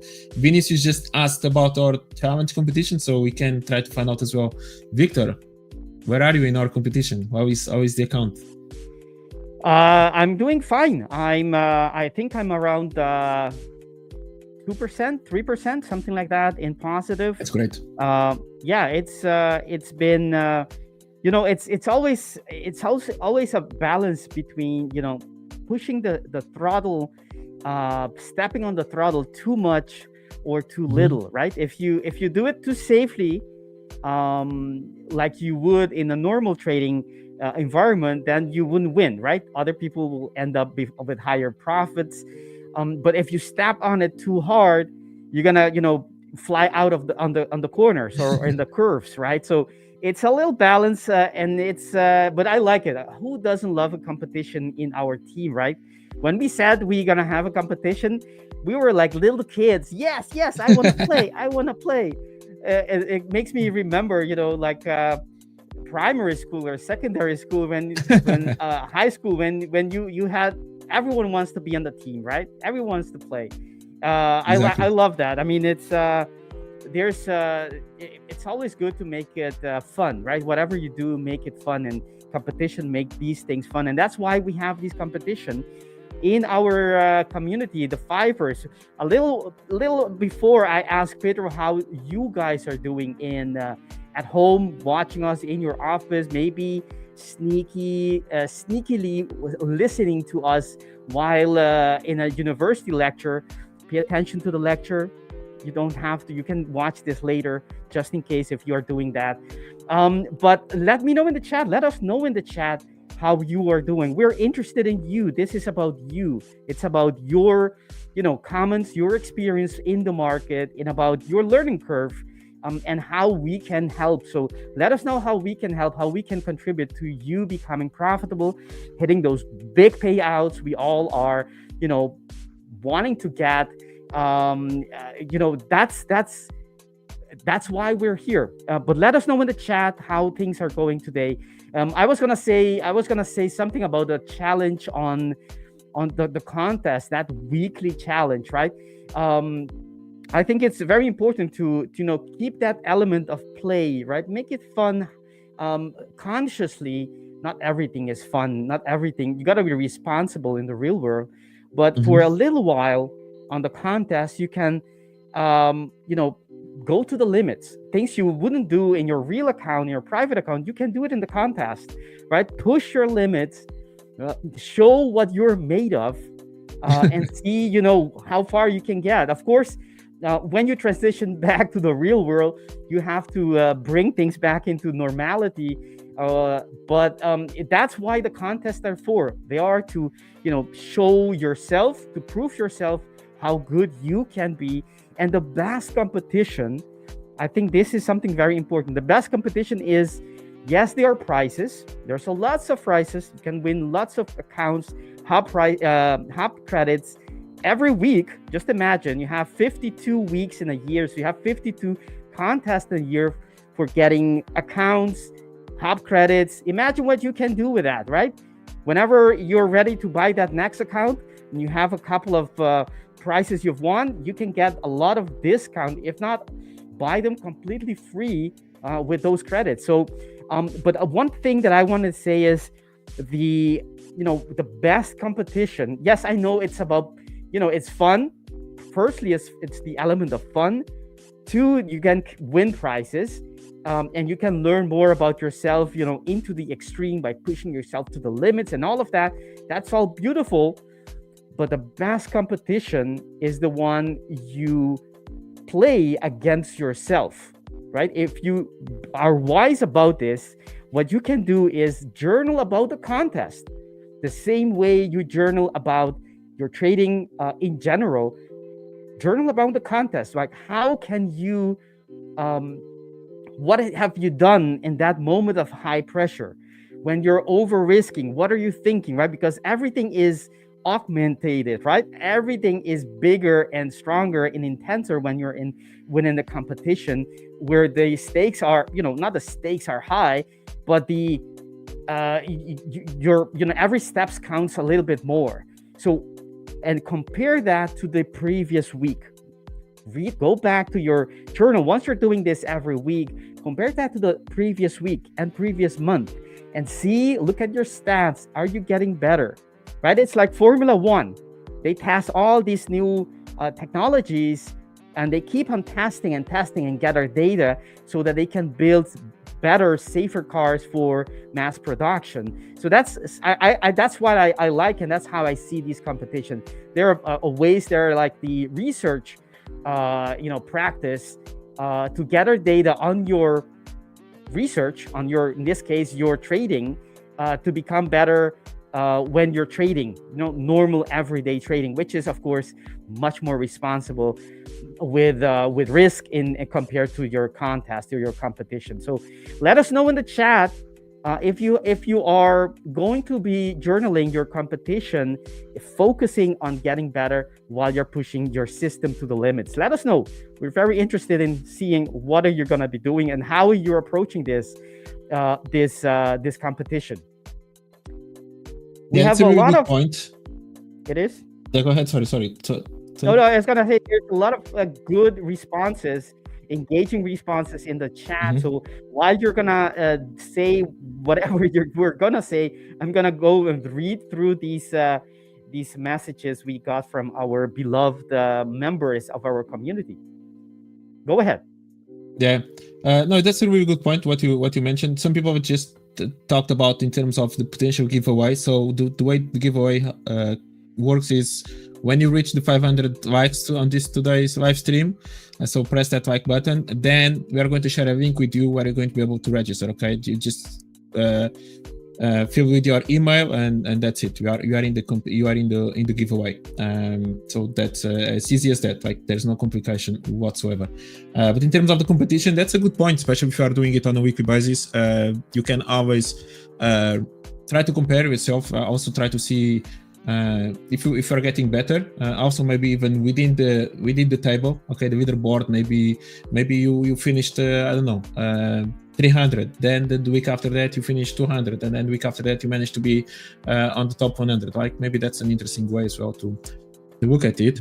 And that's just like you mentioned, like try to maybe be a bit more bolder than you usually are within your own with your own approach. Maybe risk a little bit more, be a bit more fearless, or kind of try to go a bit more riskier in some opportunities, because it's a way to test stuff as well, which is interesting. Then in terms of mindset or psychology, also try to see how do you actually feel when you are competing with others.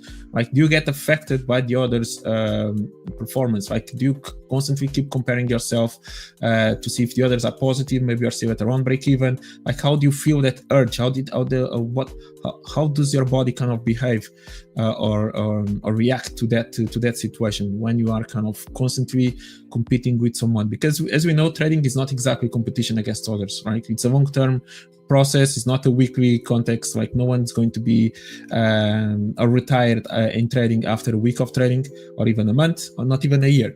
Right? It's a marathon. But so take that perspective into as a challenge in a good positive way. This can be definitely a way to test stuff, and as you mentioned, to journal that stuff. Just one caveat on that situation is that sometimes, and that's actually maybe a little bit more the way I react to it, is that it can have a little bit of an impact on what you actually do on your real accounts, because now you are focused a bit too much on the competition, and like having both mindsets can be a little bit tricky. So there needs to be a little bit of a balance in there between stay focused as well on what you are doing on your own main accounts and what actually kind of matters to you, while also be a little bit more enthusiastic and kind of competitor into those competitions. Like, there's a little bit of a nice balance between those two situations, and definitely don't let the competition affect your main accounts. Okay, that's kind of the main point in there as well. Yeah. I have I see on the horizon a sneeze coming up, but it turned direction and changed direction and is no longer approximating. What I was gonna say is, you're so true. That is so true, Pedro. These contests, I'm always a little careful with contests or competitions, because we need to be very careful and aware that when are we in which situation, right? The mindset and the decisions you take, and the risk management that you do in your competition, since it is on a shorter time frame. You only it's only for a week in this case. Sometimes it's maybe some other period, but this one is on a weekly basis. Your decision-making process is going to be different because it's a game, basically, right? You're gamifying, you're wanting to get within a week the best result possible, right? And that is a artificial circumstance, because in reality, it's not a game, right? It's in reality, there is no finish point in trading. Yes, there are milestones. Yes, there are targets to be hit and things like that. But the trading is something continuous. It doesn't have an end or a beginning necessarily, right? It just goes on and on. That's how you should be thinking when you're trading a real account, right? It's no different to the beginning in compared to the end of a trading history in its sequence. So no trade is more important than any other. That's what I'm trying to say here. But the what I'm very careful about is the fact that if you don't watch out, you can get that excitement, and then letting go of your conservative risks affect when you step out of that competition and go into the real world, so to speak, and trade your actual accounts, actual money on the line, not just a free contest. There's a little bit of a danger, but it's also a learning moment, because if you can switch off and be aware of while you're in your competition, and when you're just transitioning back, and maybe you do this multiple times in a day, where you're taking a trade on the competition account, and then after you execute, you go back to your trading account, right? You switch back and forth. That is I would say there's a little risk in there that you bring that aggressiveness of the competition into your private account, or your funded account, or your evaluation that you have been doing very conservatively. However, it is also a learning opportunity, because if you can switch on and off effectively, imagine how a good a practice that is in inhibiting yourself, in slowing down things, while, let's say, you're getting very excited because there was a big spike on news, or you had a big winning day, right? All these events, they can have a similar kind of excitement to them, similar to a competition, right? Where there's a lot of thrill, there's a lot of excitement, and in trading, knowing how to dim down, to be aware that we are a little bit too excited, a little bit too too excited, and recognize that in time, and then slow down on yourself if you're able. And this is a good way of practicing this, how to slow down yourself, your excitement, when you come back to the real world, or your conservative settings, where you're supposed to be trading, and be selective of every trade, right? In your competition, you may not be as selective, because you're trying to hit the best as many trades. You're not going to be doing completely aselective. You're going to be selecting still, but you may allow yourself a little leeway in your pair selection or your setup selection, something that perhaps on your actual trading account you a setup or an opportunity goal, because it didn't comply completely to your trade plan, right? Knowing that transition coming back and forth can be actually very educational, can be very forming for your awareness. I think that's another thing that it's a benefit of doing this competition. Listen up, traders, we got a new competition with massive prizes launching at The5ers. The top traders, they will win high stakes accounts, and everyone in the top 100 will get a prize, including hub credits and bootcamp accounts. And we're actually doing this every single Wednesday, week after week, so you will always have a chance to win. It's fast, it's free, and it's easy. All you have to do is just sign into the The5ers Hub, click on the contest on the left menu, and join the upcoming competition. We hope to see you all there. Good luck. There you go. Perfect. Awesome. That is, it's great. These competition, as I was saying, you can, if you just look for opportunities, you can find them everywhere in competition. You can, extract benefits out of them that will actually help you in your trading, in your, normal trading. It was one person saying this. There was one talking about the Robbins Cup. The Robbins Cup, as I understand, if I understand correctly, I think it's a year, right? It's every year. Mm-hmm. Yeah, I think so. Yeah. Yeah. Well, and I think that a competition that long is actually more realistic in terms of how you should trade in general, because it's longevity, right? Longevity, survival is much more important than having that prioritizing higher risk. You don't want to have any peak in risk in your risk profile. In competitions like these are in that sense better. But the thing is, it's having it each week is much more approachable, it's much more fun, I would think, because you can test things out every week, right? You get new data every week, not every year, when you look back and say, okay, I didn't do this, I had this approach and it went me, bad or not so good, and I'm going to change this or that. On a weekly basis, you can have a lot more information. So I understand your opinion.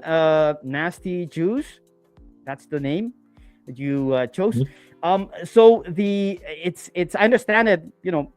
Of course, it's an opinion, and that's great. Thank you for your contribution for our chat. But there are benefits for shorter terms competition, just the ones that I explained. That we just mentioned a couple of those. So it's up to you to seek out the benefits of just in every situation, in every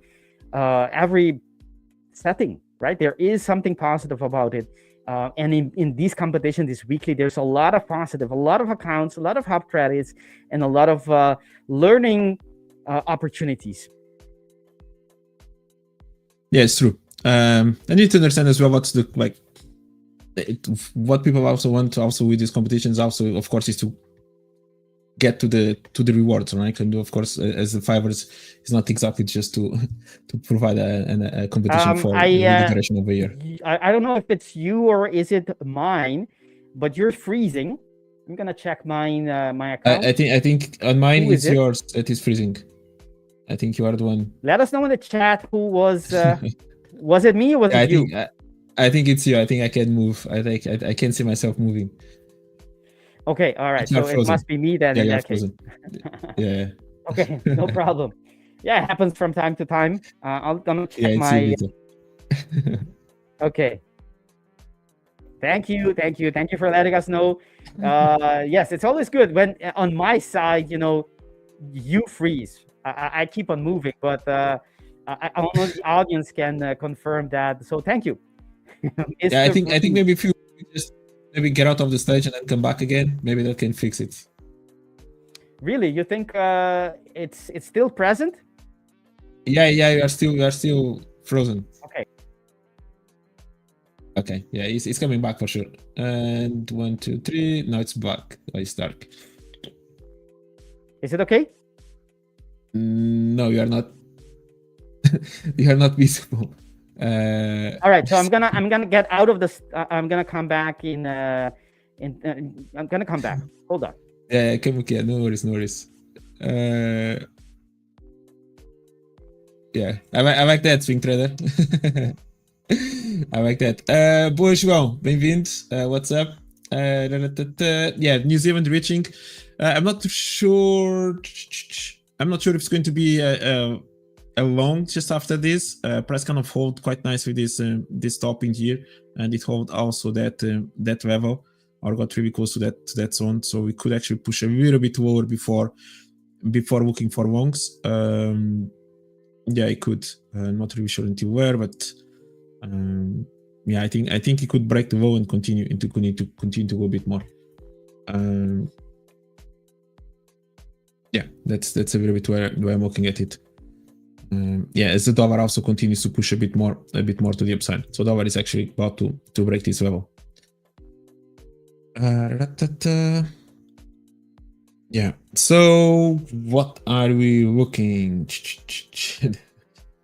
So yeah, let's take a look at US indices because that's kind of what I was looking for. We haven't talked about them yet. So I do like the level where dollar or the S&P is reacting from. Okay, on the daily time frame, I think it's still within this level on the daily time frame. It's still valid. The way I look at it, kind of weekly as well, it's not bad, and it's basically around the structure where we broke, kind of around the level where we broke structure in here. Okay, so somewhere around, just hide this comment. Somewhere around 1 second. Yeah, you kind of had the structure, price kind of broke it, create a little bit of a PA in here with the big move to the downside, come back, and then kind of from here it dropped, right? So it's a little bit of a zone of supply level around this level, and I do like it, and price has been reacting from it. In terms of the approach, something that I pay attention as well. So price recently end up always breaking new highs. It created kind of this structure from this level, moving up. Yet yesterday or 2 days ago was a nice reaction from this demand zone. You may still have this one in here as well, and price starts to create a little bit of some highs, trapping people into potential shorts way too early. And today we managed to break below this structure, not just once, but we actually managed to make this type of a move up and down. So that's actually something that I like to see, and it's true that now price is reacting or holding a lot this level. But I'm going to be curious to see how price may react around here. Okay, this could be almost kind of a Quasimodo pattern, and that price could eventually go. And as I mentioned, maybe price could go and aim towards this level, somewhere around here. So that could be potential nice. Yeah, you're okay now, Victor. You're perfect. You're moving. You're smooth. You're everything. Smoothly moving. Thank you. So welcome back. But yeah, just finalizing here on the S&P, on the indices. That's a little bit of what I'm going to be looking for. So people already kind of try to get shorts into here, as you can see. Maybe still going to get a bit more attraction into that. But my key level is going to be somewhere around here into this potential zone in here, and that's something that I'm waiting and hoping that price gets there. I think NASDAQ is quite similar as well. So already we had a really strong level of resistance at around this level. Price finally broke a little bit, kind of hold it a little bit, create a new fake out overnight, and now managed to break some structure. Maybe breaking below this level, it even opens more the door to go into this level. But this is already kind of a nice move, quite similar to the S&P, kind of makes the same move in here. That maybe can use this to trap sellers into the real zone in there. Looking left, it's also kind of okay level, to be honest. A bit more in the middle in here, but actually on the lower time frame, there's something in there. But I like the fact that we did manage to break below this low as well. So yeah, that's going to be something I'll be paying attention. I'll be waiting for this, and that's basically the trades I'll be mostly looking for today. Even FTSE 100 as well. This is also another one. Price is approaching or getting really close to this supply, just above all these highs. Maybe we can find some selling pressure as well. So I'm waiting to see price going a bit more. We can see that price still managed to hold this low. So there's no break just yet. But yeah, that's a little bit where I'm going to be looking for to see if it works. The DAX, just let it continue. It's literally at all-time high, so DAX already broke this level. Retest support resistance, so now it's breaking the all-time high. So there is no trading here for me, and I'm going to DAX is still waiting to see what else can develop in there. The Dow, it kind of has a similar approach, but the Dow, the problem is that I'm not entirely happy with where price is reacting on the left. It could go a little bit higher, even though it just fake out this top, which sometimes can bring some liquidity into the market. So yeah, one thing that I like is actually this low, is that we managed to just break this low in here just before we move higher. So that part, I do like it. Yeah, that kind of opens the door a bit more to the downside. Question mark is when that's going to happen. But yeah, it's quickly, that's what I'm looking for on the US indices for today. So I'm going to be looking once again for shorts, depending on the price action at the tops. Yeah. Anything else, Victor? Are you back? Can you? Is your issue solved or?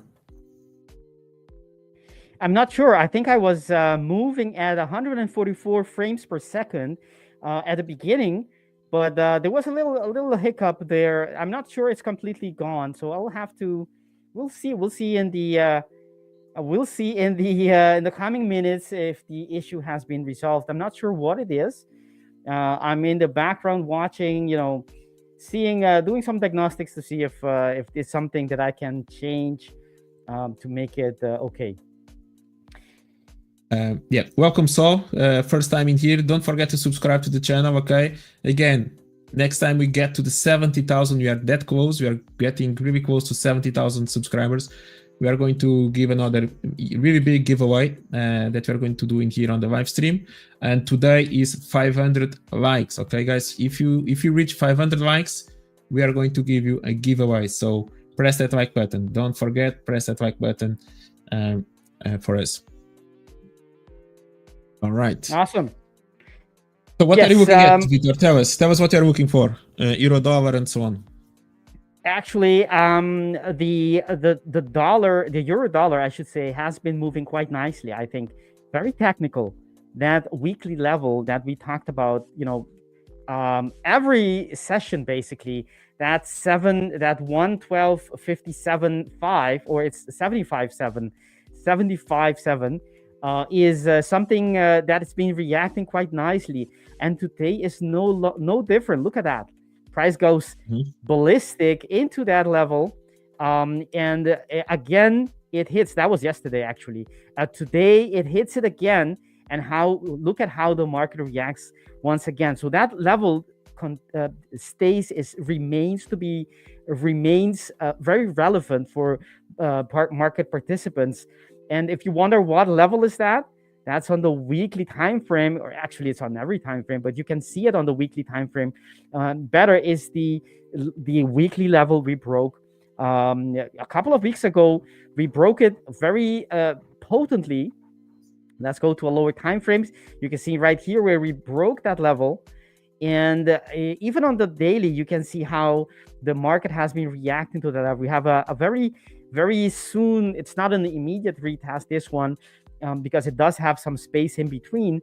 But it's the first attempt, or the first retest. Look at the market going higher, very nicely making a higher high.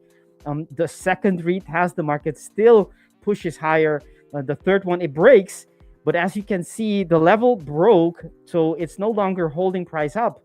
It's currently actually holding prices down, you would say, right? It's now turned into a resistance level. But you can see, if you go to the lower time frames, you can see time and time again how the market comes to this level again and again. And it has how you can see how relevant that line, that level remained this time. It didn't actually reach it, but you can see that it reacted very close to it. It had another touch there before breaking it, and once it break it with a clear break just like that, you can see that it flips. It no longer is a support line, but now becomes a resistance, right? This happens time and time again with different level. The only difference is that this level is a very visible on a higher time frame as well, so it remains valid for a longer time. So you can use this to your advantage. You'd ask me, how would you use that? Well, if it's a line, it's a line that everyone is watching. It's the market will be perceived either being bullish or bearish, depending on which side of the line we are currently at. As long as we are below it, it's going to be seen as weak, right? And once you break out of it, it's clear. It's like a switch. Everyone watching. All right, so now once you break it, you can assume that we're going to be having a lot of buying pressure coming in, and price is going to push to the upside. And when it fails at having multiple candles moving away from that line, you can for example, this time, look at this. This is the 1 hour, right?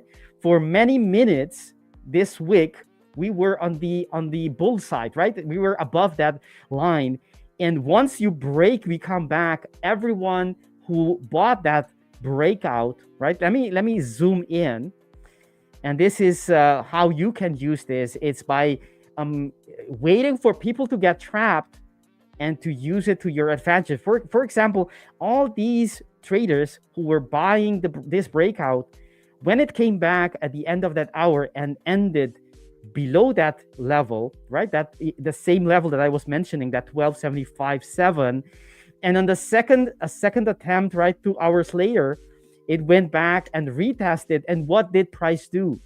Price created an outside level. That's a clear indication that the sellers took control. That fake breakout has been confirmed to be a fake one.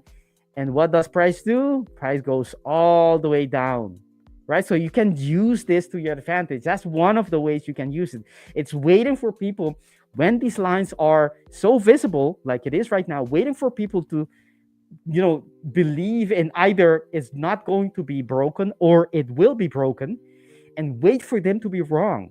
That's the trapped traders mentality, right? The strategy, basically, you wait for the traders to be trapped, and you go. I know it sounds cruel, but when they are actually in pain, that's when you get in, you step on the gas, and you profit. You actually release them from their pain by, your stops become liquidity for you to continue having more profit. I know it sounds terrible, but I mean, it's the jungle. It's a jungle right there, right? There's everyone for themselves. This is not a charity program when you're trading. It's you against the market, and it's either eat or be eaten. So you can either be the predator or the prey. I know it sounds very simplistic.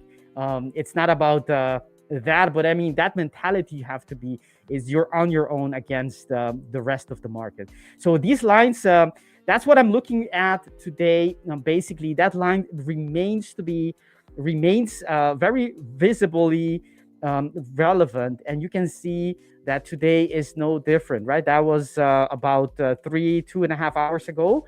Price comes. Actually, we can go to the minutes to see how the market reacts, right? You can actually get in very, very tight entries with these levels when they're so potent like this, right? You have one here, right? You have one area here. If only TradingView does what it's supposed to do. You have one here, one wick on the 1 minute. It rejects it and creates a bearish order block, right? You have that bearish order block here on the 1 minute, right? The very 1 minute. That's the order block created. That order block never gets invalidated again, right? This is the 1 minute, right? This can be everything you need, right? You have a line. The market reacts a certain way. It tells you it doesn't want to break it. It goes back into it and squeezes that structure, as you can see here. But what does it here? That's like that is a graveyard doji, right? It has no body, and it has a very large wick in comparison to the on a graveyard doji. The lower wick has to be almost non-existent. This is not technically not a graveyard doji, but it's very close to it. It has the same effect, or the same kind of price action creates these. Once it creates this candle on the 1 minute, and this is how precise you can be with this. Everyone understands that if this low breaks, right, that candle, it's over for the bulls, at least for the couple of sessions. And it tries to break it the first time, comes back. Once it breaks it, it's gone, out of the park. This is a home run for the sellers, and price goes all the way down. Many what is this? Like, this is 48, and this was 75. So how much that is? That's like 25 pips. Doesn't sound like a lot, but if you're on the 1 minute, you can get in, put your stop above this structure, and this is that would have been I wouldn't call this a scalp because you're not holding this. You put your stop above that, a couple of pips. It's up to you, and you can just all in, not all in. I'm sorry, this is not competition, or maybe if you're competition, you can go all in and see how that makes your standing in the list, right? This is a very simple idea. Wait for traders to be trapped, and once it's confirmed, you go in, you put your stop above it, and you target something on a higher time frame that makes sense. That could be this order block right here, right on the 15-minute. It's all you need, right? There you go, right? So if you have that as a TP, right, that's using alignment from the higher time frame. This case, a very higher time frame level. You get in. Let's say once it's broken, this is without even being ultra tight. That's not the correct direction. Right here, let's say you put your stop above here, and you just target the next level that I said on the 15-minute. Where is it? Do I see it? No, I don't see it. Let's say, where is it? It's this. Hold on. I think I somehow it got deleted. It doesn't matter. This is the level. So this is the 15-minute. That's where you put your. That's one example, right? You can, of course, try out different things. Make them. Right before that line, This is the TP line. And then you go in the 1 minute and you can see how that beautifully went in your direction. No pain whatsoever. You put your TP before that level, because as you can see, sometimes it doesn't actually touch it right away. It reacts before it. So if you had your TP right on the edge, you would have not been hit. But if you front run it, and that's exactly what you were saying earlier, Pedro, Exactly. why target the top? Right there, yes. If it's gonna break, you're gonna be right. If you're gonna make a precise double top, you're gonna be right. But sometimes it reaches very close and changes direction, and you don't know if that's all there is to that move. If this was all the move down that's going to be to come back, price potentially can come back all the way and continue maybe a higher time frame trend. And you were, this close to being heading your TP. It's much better to front run these structures, meaning you put your TP in front of these structures, like so, and it would have been a beautiful of a trade, just like that. I saw when you were mentioning that not to target the exact level of the previous high, because you're missing out on the times that it's not going to break out. How many times have you seen, just ask yourself this, traders watching this, how many times have you seen price come very, very close to a previous high and then change direction and completely go the other way for many hours, days, or whatever? You don't want to be in a position like that, right? That can happen. You're only going to be right in a subset of scenarios where it reaches and takes liquidity on one side, or it breaks out and continues. But those are not the only scenarios possible. Sometimes it gets very close, but doesn't, match the same price. So you got to be wise about your TP placement. When you got to put yourself in the best probabilities for your TP to be hit. It's, common sense. It's just logical thinking. But still, you gotta do it. You gotta, actually apply these ideas to your trading. Let's look at the chat. Do you know for the competition what account is it? To be honest, I'm not really sure. But when you register, like, you're going to get the email most likely, and you're going to see it. Right? It's going to have their own restrictions in terms of leverage, in terms of rules of how many trades you can open, or something like that. I think, yeah. So I think that's the main difference right there. It's going to have their own rules in there. Actually, I'm taking a snapshot of the rules of the competition, and I'm gonna put it in front of our chart. I think this is not the high stake account, because let me see. Mm-hmm. Actually, it's not a high stake because news trading is allowed, right? High stakes, you can trade news. The leverage isn't 100, so it's more closer to the hyper growth. Yeah. Well, bootcamp is 1 to 10, well. Right? Yeah, maybe. But yeah, bootcamp you can trade news. But yeah, it's something like that. Yeah, something like that. It has a different. The point here is it has a different set of rules. You can't say it's the high stake account or any specific, because it's you look at the leverage as well. I think that is closer to the hyper growth, but it doesn't matter. We shouldn't think that these are the rules, and as long as you follow these rules, you're gonna be okay. Awesome.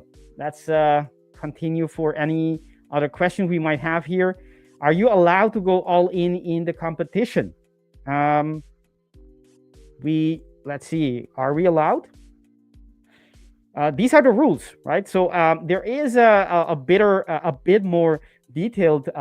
Is there one position can be open at any given time, right? And doesn't say anything about risk. You are allowed to risk, in theory, the whole daily loss on one trade. It doesn't say anything here about, it's a competition. So these are different rules for different rules are valid here. It doesn't say anything about the risk. Correct me if I'm wrong, Pedro, but as far as I see this, you can risk basically not all in, but you can give, all in being 5% of your account of the initial balance, because that will be the daily loss. Yeah, Henry is asking a good question. Actually, you're about to show it. Which, to be honest with Yes. you, I'm not really sure. Because I know that many people use the position sizer, and that definitely is AI. So we need to maybe try to understand if the AI is related more for only copy trades or kind of bots or automatic trading, or if it also includes that position sizer. That's maybe something that we need to find out. Yes, I think the best is to check with support with those very detailed information. However, if the automated trading is disabled, that means that any EA, I don't know if that's the case. I don't know. That has to be confirmed. But if it is disabled, then it doesn't matter what kind of EA it is. It's going to be disabled, Definitely. even if it's only a position or trade manager.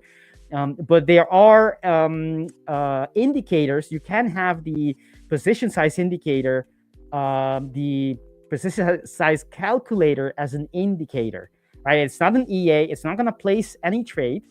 You have to place the trade, but it will still help you manage your trade. Look, tell you what the risks are, and what your position, how large this volume will be, right? The position size, help you to calculate that position size. So you can check online if you can get your hands on the indicator of the PSC, position size calculator. In that case, you would not have any problems at all, because it's not an EA, and it's not gonna it's not gonna do anything automated, at least not in execute any trades.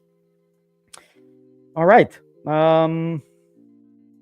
Let's see. Do we have any other questions? UK swing trader knows exactly what we're talking about. Release you from your pain, and that's when the opposite, the trader gets you out of your, it's a funny way. It's not fun for the one taking the loss. But basically, when you're taking a stop loss, there's a counterparty for that trade, and you could be that person getting in when other people are getting stop loss, which is exactly what you're trying to get when you are you're trading against the trap traders, right? When their stops are getting hit, you are getting in with the trade. So basically, you are buying when their longs are getting stopped out and they have to sell back their position, and you're buying their position. Basically, you're helping them out of their position. Helping. Let's not be too cruel, but it's the reality of the market.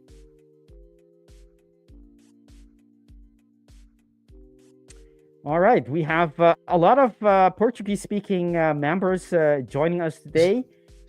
Yeah, that's awesome. Yeah.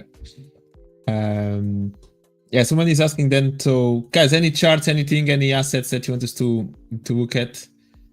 So feel free to ask us. Someone is asking about US 30.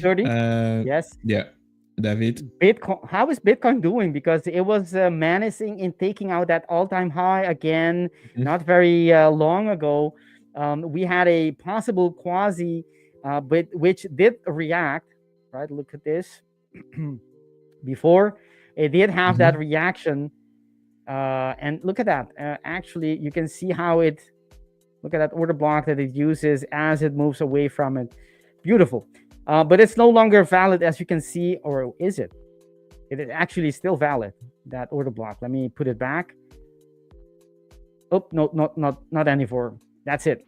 So the market breaks those bullish, those bearish structures. To me, that means one thing.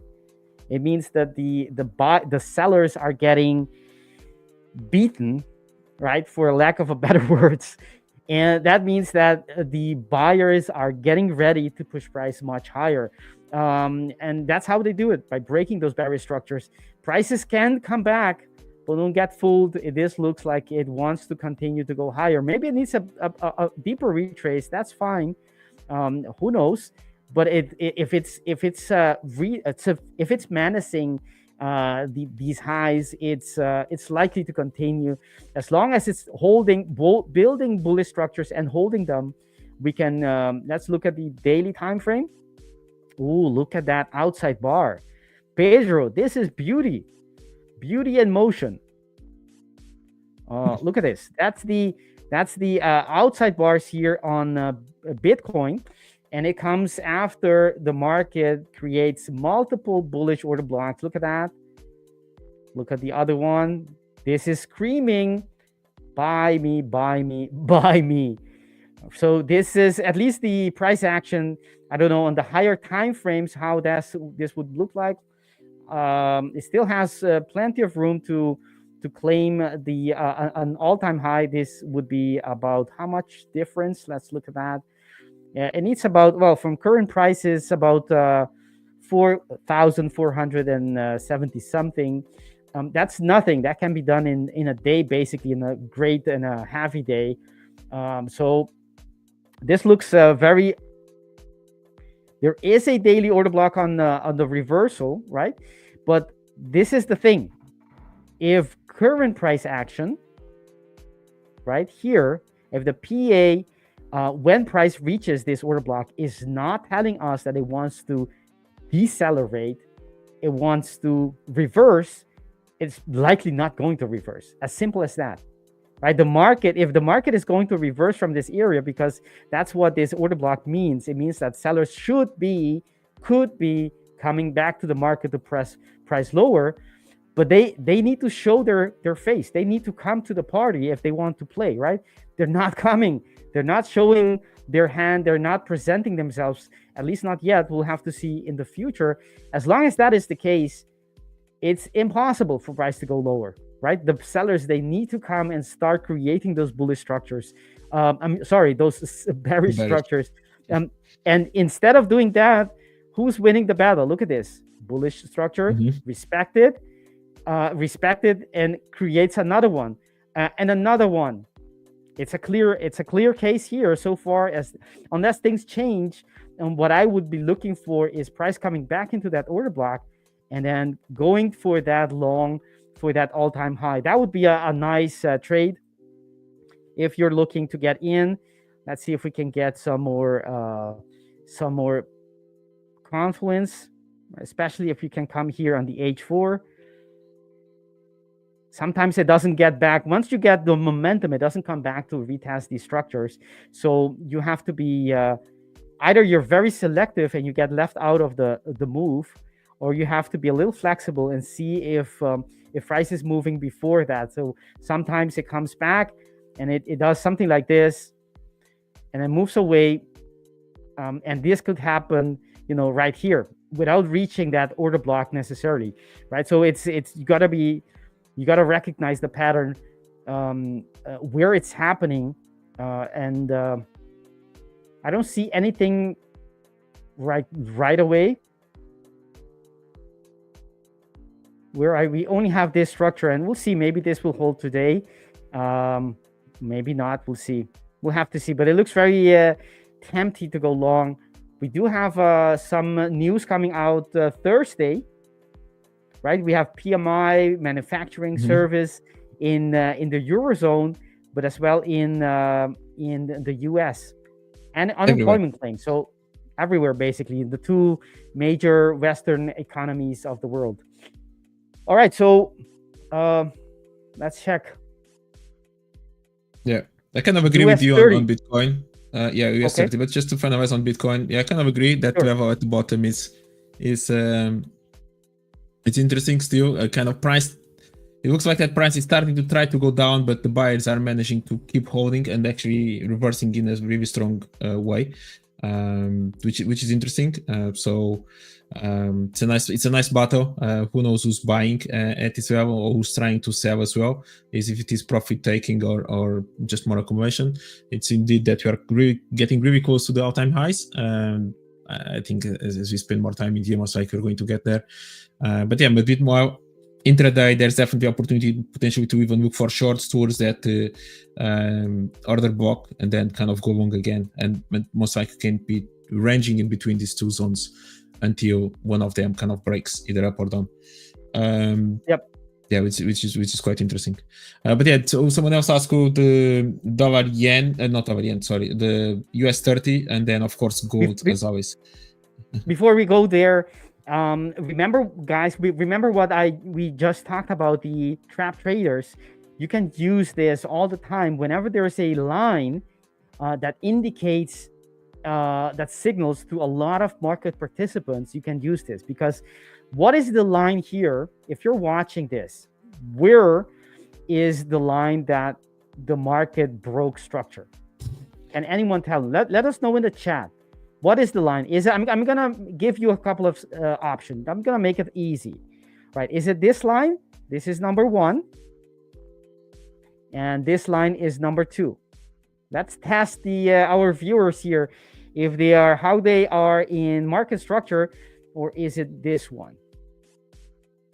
In this time frame, of course, if you look at different time frames, you can get to different conclusion. This is number 3. So let us know in the chat which line is more important to be broken, for that's going to be decisive. It's going to be a strong signal to the market.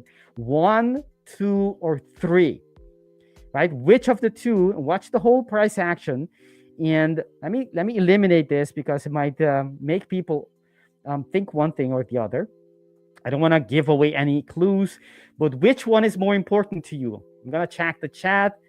We do have a couple of Louise says number 3, Henry says number 2, NECA 3. That's a good question, right? When you have a couple of number of answers by a lot of people, right? Keep them in the chat, and in about I'll give you guys another 20 seconds or so. Which line do you think is more important for the markets to understand that the structure broke and that we're gonna go lower, right? Which line does it needs to break to indicate that we're gonna go lower? You know, that we put in a high and we're likely to go retest lower structures. All right, we have good thing. While you're putting your answer right there, don't forget to hit the like button as well, right? It's just another click. It's a couple of pixels to the left or to the right. You can find it and you click it, and it makes your answer a little bit better. All right, so well, this is the thing. In this time frame, it may differ in different time frame, but it doesn't matter. You can apply this to the same to any time frame basically. But if you're looking at this time frame, and that's the question was based on this time frame, which is the level, right? This is the high. That's the high of this whole consolidation, right? You have an impulsive move and you have a consolidation. This is the highest high of that consolidation. The structure to be broken is the swing low before that high, right? So because anything it does, right, in order for it to make a lower high, it needs to break that level, right? If it only breaks this level, it will make a lower high, but it does not break the actual structure, because once you have a highest point, you need to go back and look to the swing point, the last swing point it made, significant swing point it made before making that high. So this is the range, right? This is then becomes the range that the market is playing in between, and anything it does in here is basically range bound. It doesn't mean a lot. It can mean, you can still read reversal patterns. You can double tops, double bottoms, but it doesn't break the actual range, the most significant range, and that is from the high it made and the low, the significant low before that high. That means that number 2 is more significant than number 1 and number 3. All 3 of them are significant. They tell something about the market. The market is making, on number 1, it's making a lower swing high. Swing low, right? But it's not the structural break that you're looking for, because the number 2 is the one it used to create this high, this highest point in this consolidation. So if it wants to break that move, right? If it wants to negate, let me put it in other words. If the sellers want to negate that high, they need to negate this move, right? So they need to break and come below that number 2. So those who have put in number 2, you're completely right. All three are important, but number two more important than the other ones.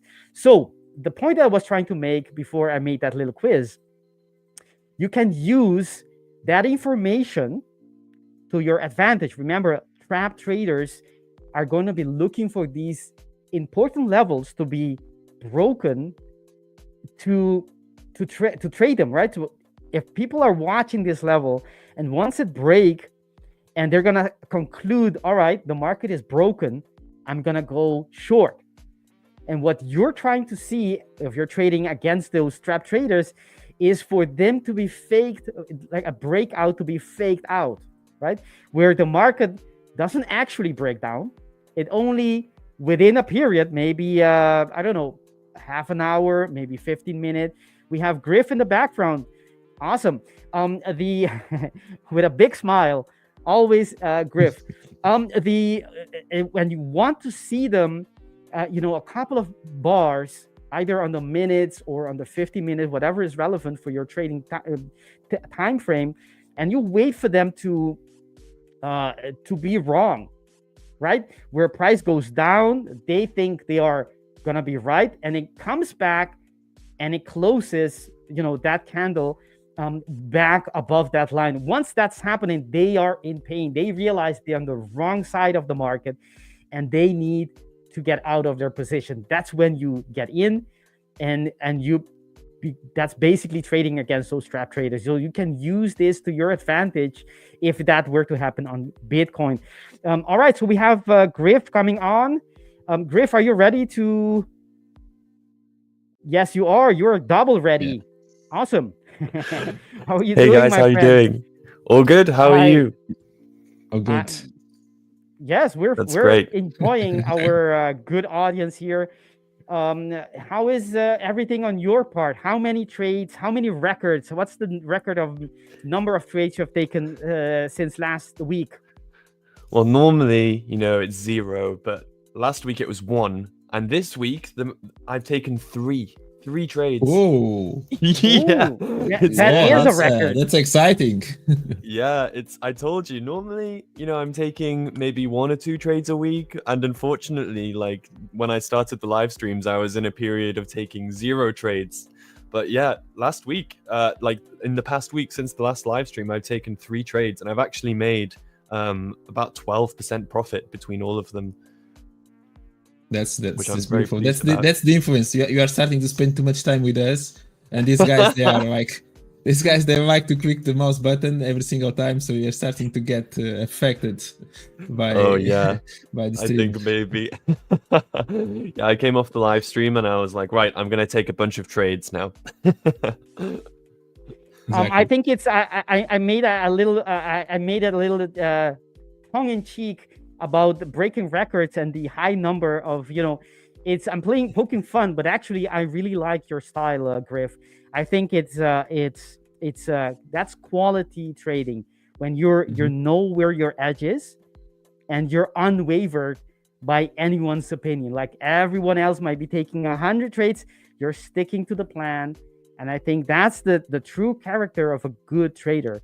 That know where and when to trade. And even if it's 1 a week or 0 a week or 3 a week, your thing. I think that's an awesome example of how a trader needs to be. Listen up, guys. This guy is a good example, a very good example. On that note, I'm gonna log off now, and we're gonna have a little reset moment for the ABL team who is coming in. I don't know. Are you staying, Pedro? No, I'm going as well. So it's been already kind of a few hours of stream. It's about time to have a break as well. So thank you everyone for joining this morning and for spending the time here with us. Continue to press that like button if you do want to have that giveaway today. So we need 500. So just keep smashing that like button. And thank you very much, guys, and good luck in your trading session today. And Griff, enjoy the live stream, and Mike and everyone from ABL as well. So yeah, thank you. Thank you, Pedro. I'm gonna come back in a little while, and you guys stick around for Griff, who is going to be in the ABL segment after this little reset. Here we go.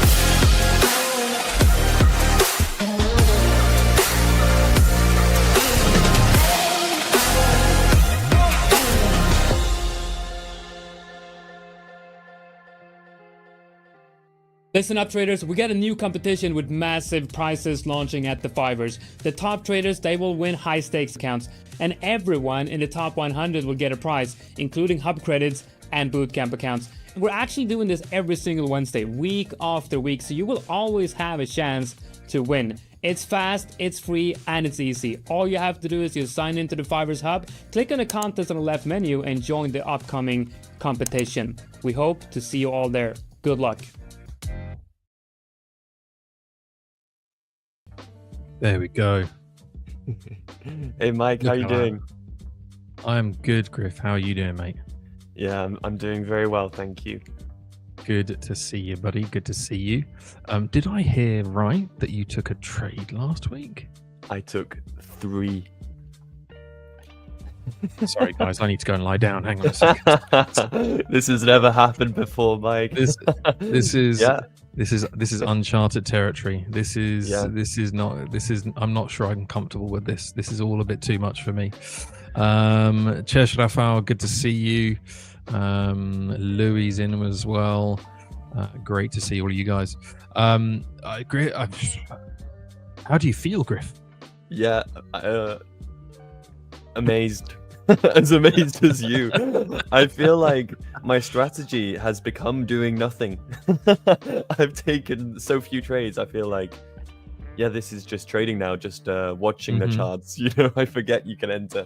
Yeah, really, really fortunate to have the opportunity to take 3 trades. One of them was actually a scale-in, which is even rarer. I get like 1 or 2 scale-ins a year. Like there are times where, you know, I would be taking maybe 1 or 2 trades per week, but scale-ins are particularly rare.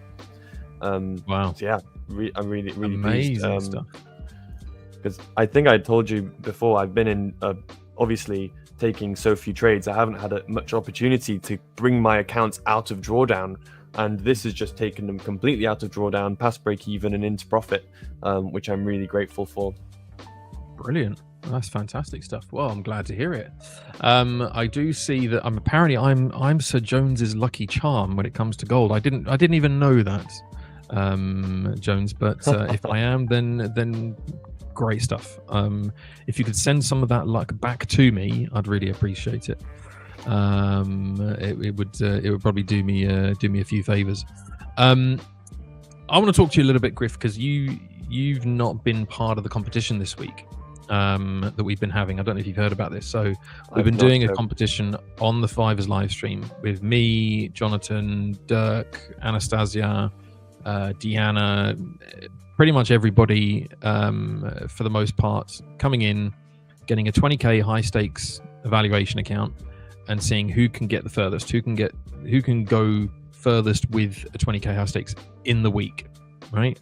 So we can trade day or night, anytime. We don't have to be on stream to trade, and off we go. Yesterday, I blew my account in about 2 hours. Right now, that's because I went in with Margin Trader. Right now, Margin Trader is a ridiculously crazy tool. It's an EA that you can use where it just leverages available margin. So it goes full margin, and then any little bit of margin that gets released as you go kind of further into profit, then gets more positions added. Right. I see. So it's a powerful tool, but it's a dangerous tool. Yeah. I've been looking at this, and I came to Jonatan. I said, Jonatan, you know, if you saw the live stream yesterday, I came in with a tin hat on my head just to say, look, I know I'm an idiot, I'm stupid, whatever. But there's a reason for it, and we did Mental Health Week last week, and we were talking about all sorts of different elements to this. And when Jonatan then suggested we were going to do this, actually it was Dirk who suggested we were doing this competition. I was thinking, okay, we could do this competition thing, and we can take it very seriously and what have you. But I thought I would do it slightly differently, and I was just going to let the govs off, and I was just going to go pure instinct, like not think about it or anything else, and just go pure instinct, because one of the reasons Dirk suggested it was to kind of see, could it be done? Like, could anybody actually live stream and trade and pass a high stakes 20k in at least phase 1 within a week, right? We know that people have done it. We know that people try to do it because they all think, oh, you've got 3 minimum days of 0.5%, all this sort of stuff. Okay. I kind of just let the competition side of it just get to me, and I just went all in. I was like, right, okay, let's just go for it. Yesterday, after after the viewers very kindly told Jonatan, give Mike another account, he did. So I got another account, and then by the end of the day yesterday, I was up. I don't want to tell a lie here, but I was up, I think, 2.5%, 3%, something like that. Yep. So I'd pretty much, I think at the highest point, I was at actually 3.5%. And this is not using the full margin EA. Not using full margin. Yeah. No, this is not using that anymore. But it is also me just going and just trading without thinking, not really taking it any seriously, just going for it and just letting my competitiveness just run. Right. This morning I've been trading it, and yesterday I was also trading it. But this morning I've been trading it. I came within $3 of the daily loss limit today. Oh, $3 of the daily loss Really limit. So close. I haven't blown the account, but I am at minus like 8% drawdown. Right. So, Yeah. and the reason I'm saying all of this is because I think it's all very well us doing a competition. I think it's all very well us doing this for entertainment purposes and everything else. But I also think it is important that we don't lose sight of the fact that this is, this can end up just being gambling. You just let somebody go and jump into a competition and run wild and trade like a lunatic, like I have been, and you don't take it seriously, then it's so easy to blow an account. Especially on high stakes. And I was keen to get your views, because you are the antithesis, if you like, of my approach of trying to trade like there's no tomorrow and just go all in and everything else. I'm curious to see what your view is on the kind of the whole competition side of things and everything else, and what would be your kind of take on it. yeah, okay. Well, it sounds like you kind of already know like the elements involved here. I feel like you've mentioned it's just a 20k high stakes account. Like, it's more about the competition. That's where the kind of messy psychology is probably coming from. I think as well, using the full margin EA, like the risk reward of not passing the challenge, but like the glory of doing it on the live stream is more than the kind of pain of losing it, because it's only a 20k high stakes. Like, if you lose it, it's only a 20k high stakes, but if you win, you do it in front of everyone on the live stream. So exactly, the reward is much bigger than the risk, which can lead to more gambly behavior, I guess, because it doesn't really matter if you lose. So I definitely understand why that's like kind of an interesting dynamic.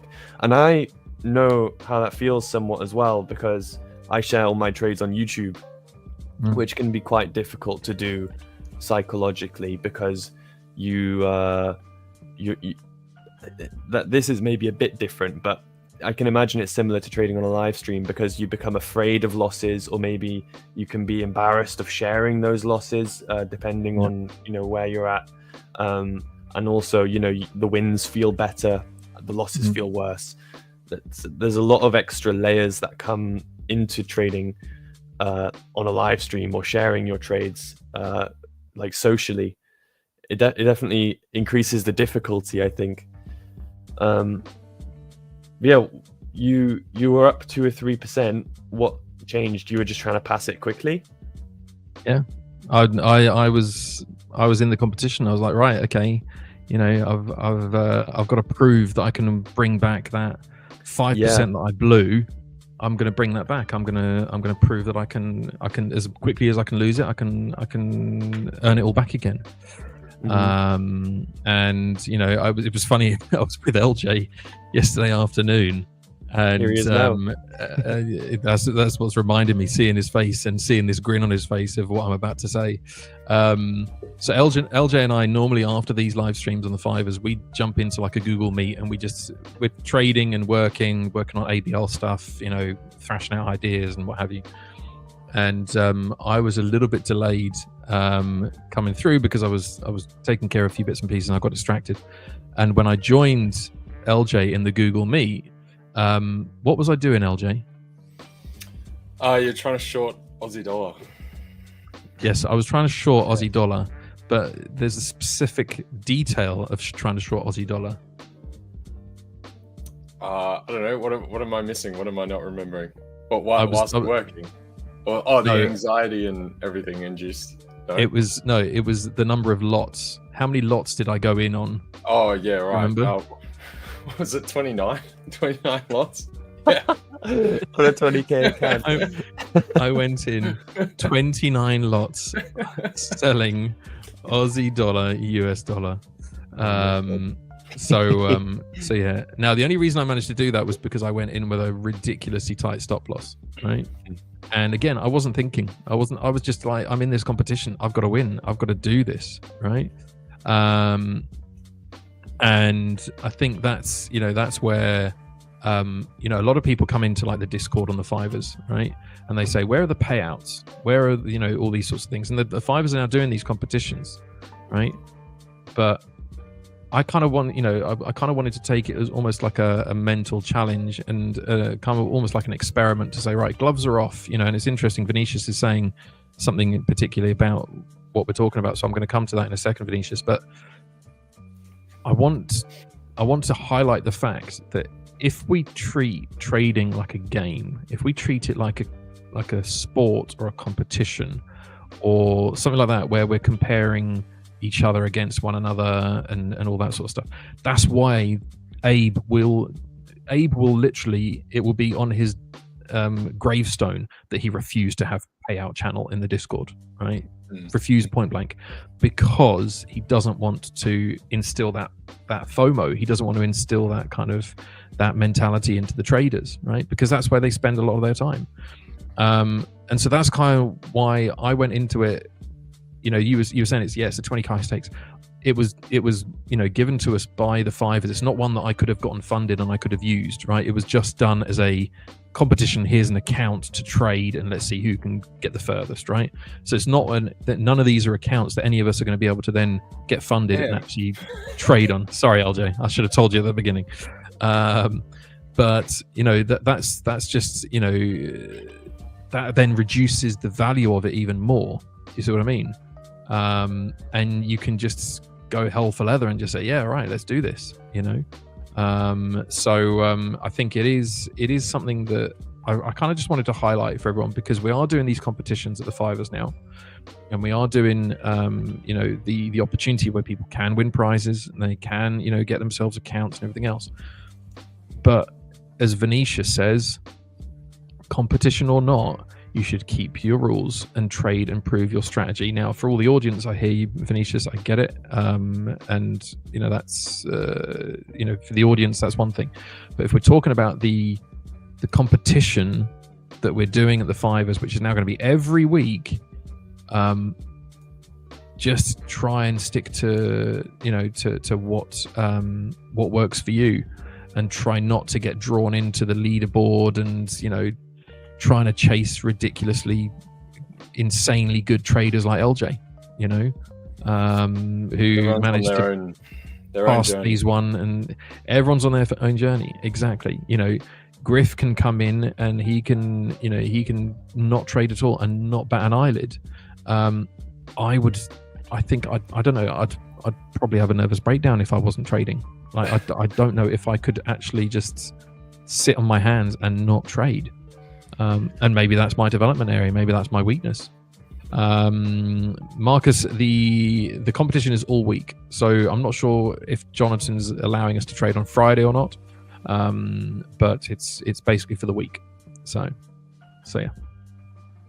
I think we've all got our kind of weakness. We've all got an emotional element that makes trading hard for us.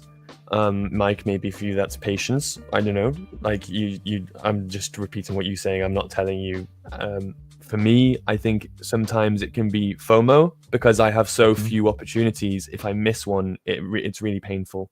And like the big trade I took this week, the people who trade the same strategy as me, they're having to deal with what we're kind of describing, where they see that I'm in a big trade, they're experiencing this FOMO. So for me, I've got systems in place to help me avoid feeling FOMO. Like I don't go on social media, like I don't really have Instagram because I know I'll see a bunch of trades that I've not taken. That's just one of many ways that I help myself as a trader. I've got these systems to protect me from my vulnerabilities. And I think that's important to keep in mind, Absolutely. LJ, what went through your mind when I came in and joined you yesterday and I said I'm in 29 lots on a sell on Aussie dollar, US dollar? You lost your mind, mate. That's why. Man's lost the plot. I had to have my mind in the first place for me to lose it. But yeah, exactly. Akram's saying something interesting. I remember when I was getting into esports, some veteran said to me, never compare your level 1 to someone's level 20. Respect your experience so you can grow. Amen to that. Amen to that.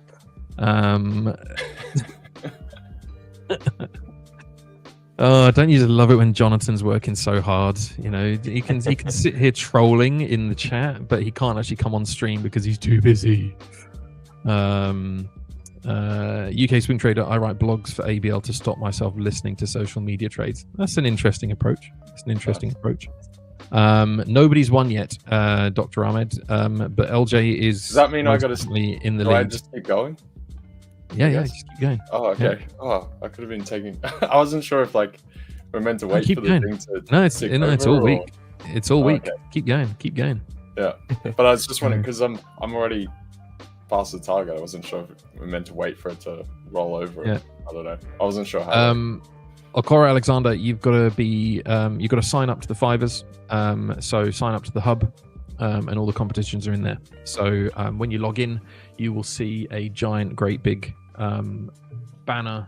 I'm trying to see if I can share it on my screen. Let me pull this up very quickly, and you'll see what it looks like. There we go. There you go. So you can see it up here on the top. So just click register now, and when you click on that, you will then go in and you'll see the various different competitions and everything else, and you can just click join now for that one, for the 21st, which starts tomorrow. So yeah, yes, very, very easy to do. All right.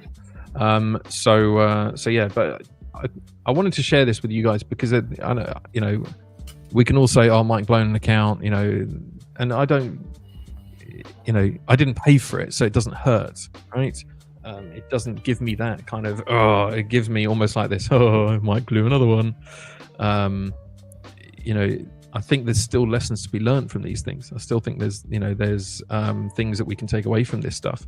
So yeah. Yeah, LJ is insanely good. Is insanely. I can show you the good. stats if you want. So, yeah, you can. What you just said, but it seems to be people asking for this. Jonatan, he's just mobbing me, isn't he? He's just mobbing me. The fundamentals course on the Alphabet Lab is top notch. Glad to hear it, DJ. I'm sure Dirk will be very happy to hear that. And talking of fundamentals, funnily enough, starting tomorrow, we have got our brand new bi-weekly live podcast with LJ and Dirk called Beyond the Ticker. So starting tomorrow, 10 a.m. Central Eastern European time, 9 a.m. UK time. Make sure you're joining and come and join in the Alpha Beta Lab for for the weekly live podcast with LJ and Dirk. You'll be able to ask questions. You'll be able to kind of get details on them, but they're going to be looking at the fundamentals. So yeah. So make sure you check that out. There's a few of the guys want to see your stats. LJ, do you want to share the stats? Okay. All right. This might take a while, guys. So we'll wait for LJ to pull that up. And yeah. So Jones got the email. Excellent stuff. Excellent.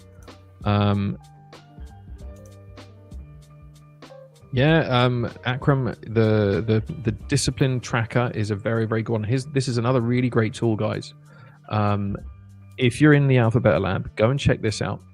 There's a tracker that Akram very, very kindly put together, which is basically it's a spreadsheet file. It's a really interesting, simple way of journaling without journaling. So in other words, you can just tick a box and just say, right, I did this, I didn't do this, I did this, rather than having to write it all out and all that sort of stuff. Really, really cool tool that Akram has put together and has shared within the Alpha Beta Lab. So if you're not in the Alpha Beta Lab, I don't know what more you need to convince you that you should be joining, because we've just got tons and tons of great value, and it's all completely for free. So make sure you're joining, make sure you're jumping in there. The link is scrolling along the bottom of the screen. I will put it on the screen right now as well, so you can see it. So go straight to thealphabetalab.com and sign up. It's completely for free, and come check it out. There's loads and loads of great content, loads and loads of great posts and ideas.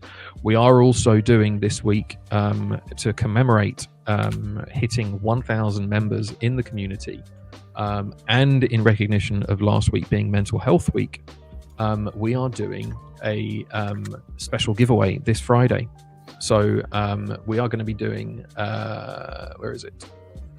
We're going to be doing a special giveaway, and you can see the details here. So to commemorate it, we are going to be giving away a 1-to-1 performance coaching session, 1 hour with Rich, who is the official The5ers performance coach. All you got to do is go to this post in the Lab Lounge, right? And go and click comment, this one here, right? And sign into the thread, okay? And all you got to do is say, what's the one mindset shift or habit that's made the difference in your trading journey? That's all I want to know. By commenting on that post, you are in with a chance of winning that 1 hour session with Rich. So I can't really offer much more than that. We can give you hub credits and everything else, but this I think is going to have so much more value. Rich is working on a massive, huge program on performance and mindset and what have you, which is going to be coming out in the not too distant future. But as part of his work as performance coaches, he will be doing sessions with different people in some form or another. So the person who gets this, the person who wins this particular competition, this giveaway, they get to be front and center of the queue and get in early to experience those sessions with Rich. I mean, I know you guys like to have free accounts. I know you guys like to have hub credits and everything else, but that I think is probably one of the best prizes that we've given away on a competition that I can remember. I don't know. What do you think, guys? Absolutely. I mean, it's brilliant. You get a one-on-one. That's pretty rare. So I reckon it's a great prize. Exactly. And something you can definitely extract value from for sure. So it's not just a short little giveaway of a little, here's a little token of something. It's something that you can actually take with you, which will produce more. So yeah, it's a brilliant idea. Exactly. And Dr. Ahmed, I'm not going to give you anything. You got to go in. You got to follow what I just said. Go into ABL and follow the instructions. You got to be in it to win it, as they say. So here you go, guys. Here is the stats from LJ from yesterday. So 78% win rate. 78% win rate. Best profit $280. Biggest loss was 236. So so not bad, but that win rate is just killer. And what was it you were mainly trading there, LJ? So let me bring up where's my MetaTrader with it? Go Alt E, I think it is. So basically Aussie dollar, euro, euro, pound, Aussie dollar, gold, and NASDAQ. So There you go. Mostly Aussie euro, and then third place gold, then NASDAQ, then the pound. But yeah. How are you going to deal with the profitable days now? Because that's why that's what I wasn't sure about, like how we were running this, because I was like, what do I do now? I think you just go for it. Just go hell for leather. Keep going, or like, just keep going. At the end of the day, if you get the 0.5% profit, right, and you then add on top of it, all you're doing is just you're going to be rubbing it in with Jonatan. Jonatan is going to lose his mind. And if he's trolling me on the chat, then I think it's only fair that we demonstrate that ABL can trade, but we can also bring the psychological lessons as well. So I don't bring the trading. LJ brings the trading. I bring the psychological lessons. That's what I'm telling myself anyway. That's what I'm telling myself. And I think the other plus to highlight, like you can see average profit there, average loss. So it's sort of like 0.5%, right? If we're looking at people like stats and percentages and things, and average trade size 1.2 lots. That actually mostly got drawn up because at one point I accidentally entered 6 lots on gold instead of 0.6.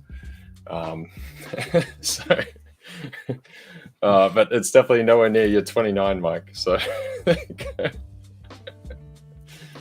LJ's average trade size, as you can see down there, is 1.2 lots. Mine, I'm curious to see what mine is on that account. Let's have a look. My average trade size is 4.95. 4.95. There you go. 4.95. Yeah. So, because what I do is I use Position Sizer, or not Position Sizer. I use Trade Dashboard, which is a bit like Position Sizer, and then I just have a percentage risk that I go in. So if my stops are really tight, then my lot sizes are huge, because I'm still theoretically only risking say 1% or 0.5% or whatever. So yeah. Marcus is asking if you're a scalper, LJ. I don't know. I wouldn't say so, because if you look at the average length of the trade, it's an hour and 40 minutes. Yeah. So very much intraday. But LJ, I mean, guys, if you want to learn, from LJ and how he trades, you've got to join us on the ABL streams.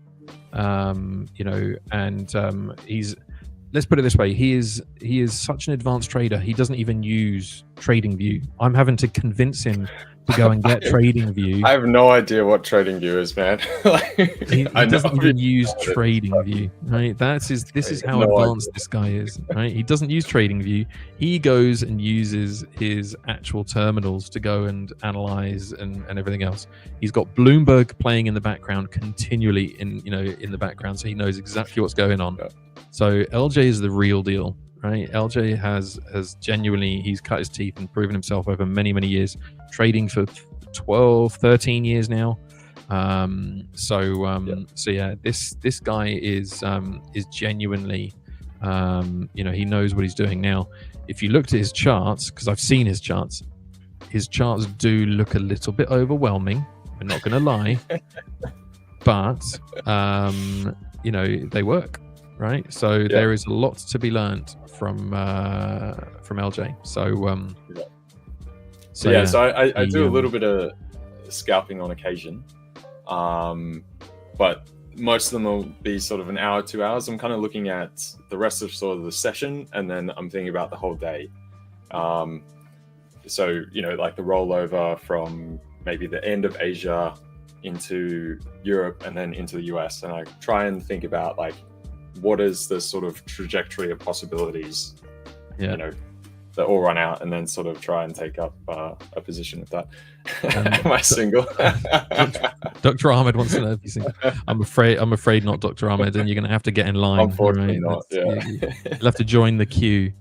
So yeah, but FX Cartel, I'm sorry, anyone that doesn't know TradingView is just a newbie.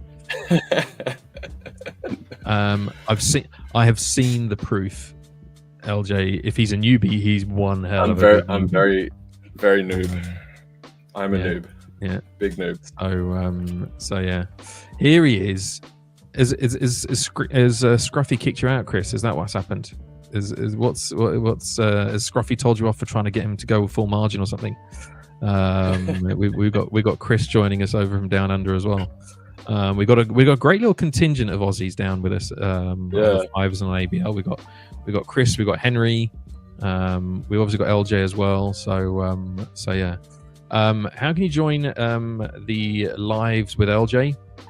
Very, very simple. All you got to do is go into the Alpha Beta community, go to events, and if you want to catch the bi-weekly podcast that he's going to be doing with Dirk, then you just go in here, be on the ticker and RSVP, and you will get reminders about it. If you want to join LJ for the live streams on YouTube, all you got to do is join us every morning, Monday to Thursday, 8 a.m. UK time and 11 a.m. UK time on a Friday. And LJ is right there with me on the live streams. We're analyzing the charts, looking at what's happening. So yeah, that is the best way to follow him.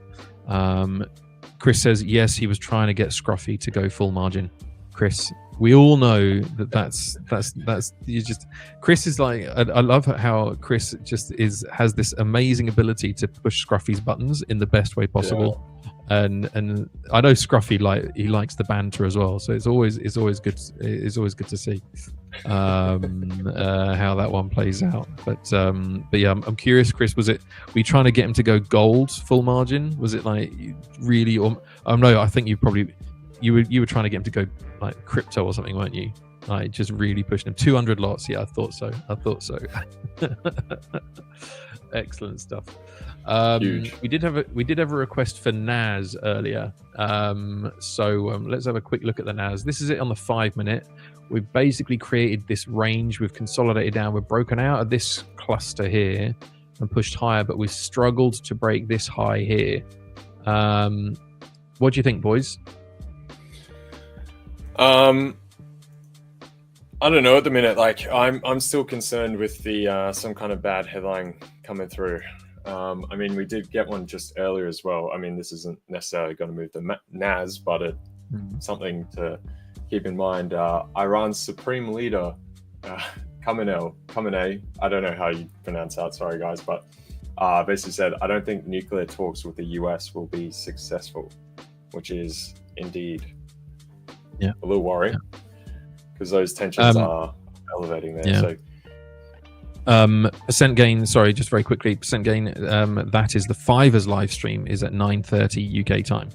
Our dedicated ABL stream, which you can find on the ABL page, which you can find right here. We are live 8 a.m. UK time every morning, Monday to Thursday, and 11 a.m. UK time on Fridays. So come join us. All of our live streams are scheduled there. You can get the notifications, so come join us, and you can join us, and then you can jump into the 5ers stream then later on. So we've got you guys covered early doors. So yeah.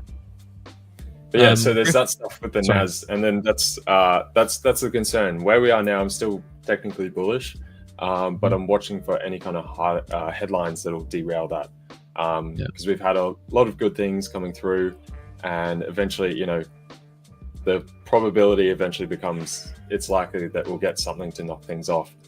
We also had a massive day yesterday with some of the largest inflows into stocks. I think it was the largest day for retail traders, retail trader flows, which made up like 38% of total flows.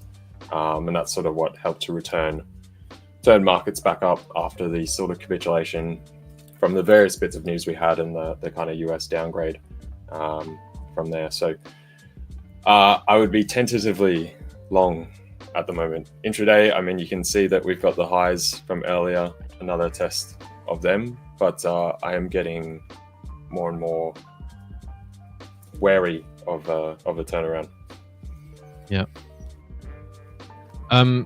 Griff, we've got a question. If you're a member of the lab, we've been trying to convince Griff to get into the lab, but Griff is a very busy man. So we appreciate that, we can't steal his time. He's got a baby on the way, and he's got his own bits and pieces that he's doing. But if you look just below Griff's name, you'll see there you can find him on Griff Trades on YouTube.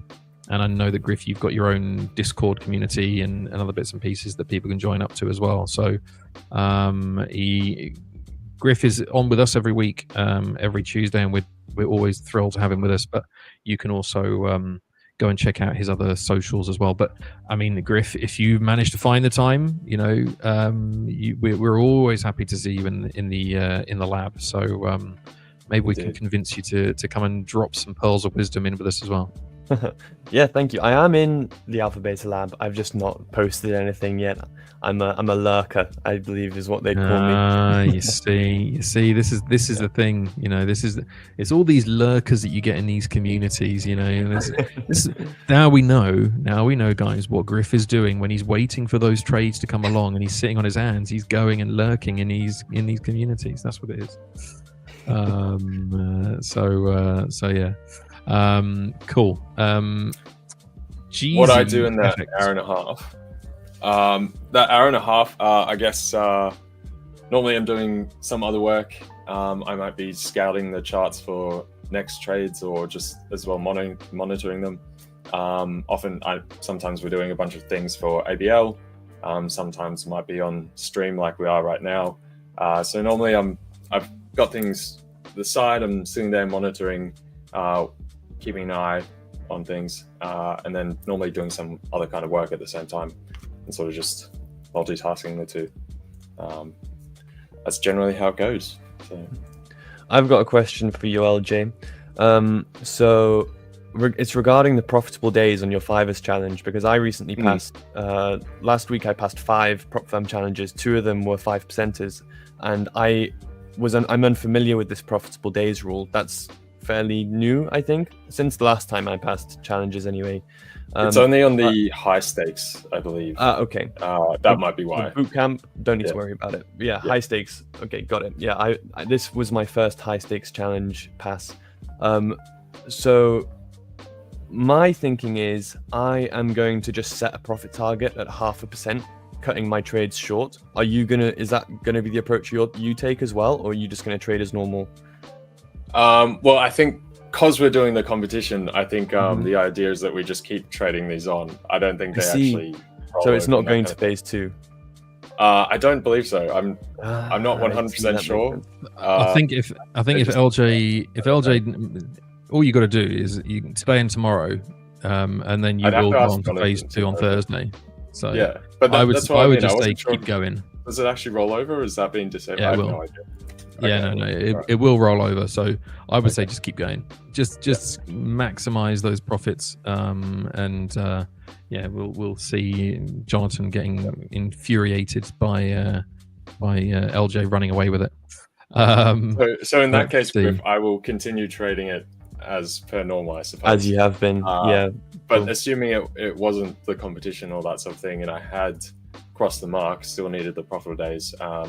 I'd probably just be targeting the profitable days and then stopping for the day. And then wait for the phase 2, and then go, back to normal, that sort of thing. So, Cool. Good stuff. Jones is asking Griff, does your plan in line with the consistency rule? Well, I'm not super familiar with these consistency rules. I've got another prop firm challenge which I hit the profit target, so I technically haven't actually passed it. And it isn't profitable days like 5ers have. It has like this formula to calculate a consistency score, which isn't ideal as a swing trader because my win rate is relatively low. So I can't, like, consistency score, I feel like I'm never going to pass it, which is a bit annoying. Like, the best I can hope for is I've just got to continue trading, but like, I've passed the profit target. I'm probably going to go back to break even now before I get the next winner to take me back up to the profit target, and my consistency score is probably just forever going to be low.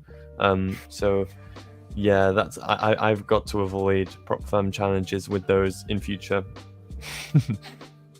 Yeah, it's very hard with string trading, hey, for that, because like that's the whole point. You sort of have a few, failures, and then one rides everything back up, right? So I think they relate it with like gamble strategies where they just like full margin on one trade, pass phase one, and then they get straight to phase two.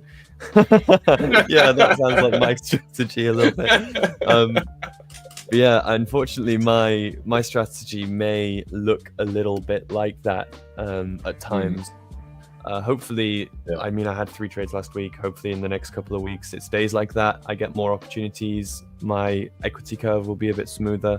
But yeah, recently, like the last year, I've just been like, I have like one trade which brings me back into profit like every 3 or 4 months, which isn't great for some prop firm challenges. Yeah, exactly. It's that thing to stop people just hammering it out right away. Yeah, exactly. Which is fair. Yeah. But I think that's basically the same logic with the 3 profitable days for the 5ers on the high stakes. But like you're saying, I think that's a much better way to do it for that exact reason, that it allows, say if you're scalping or something, it still allows that type of trading to function.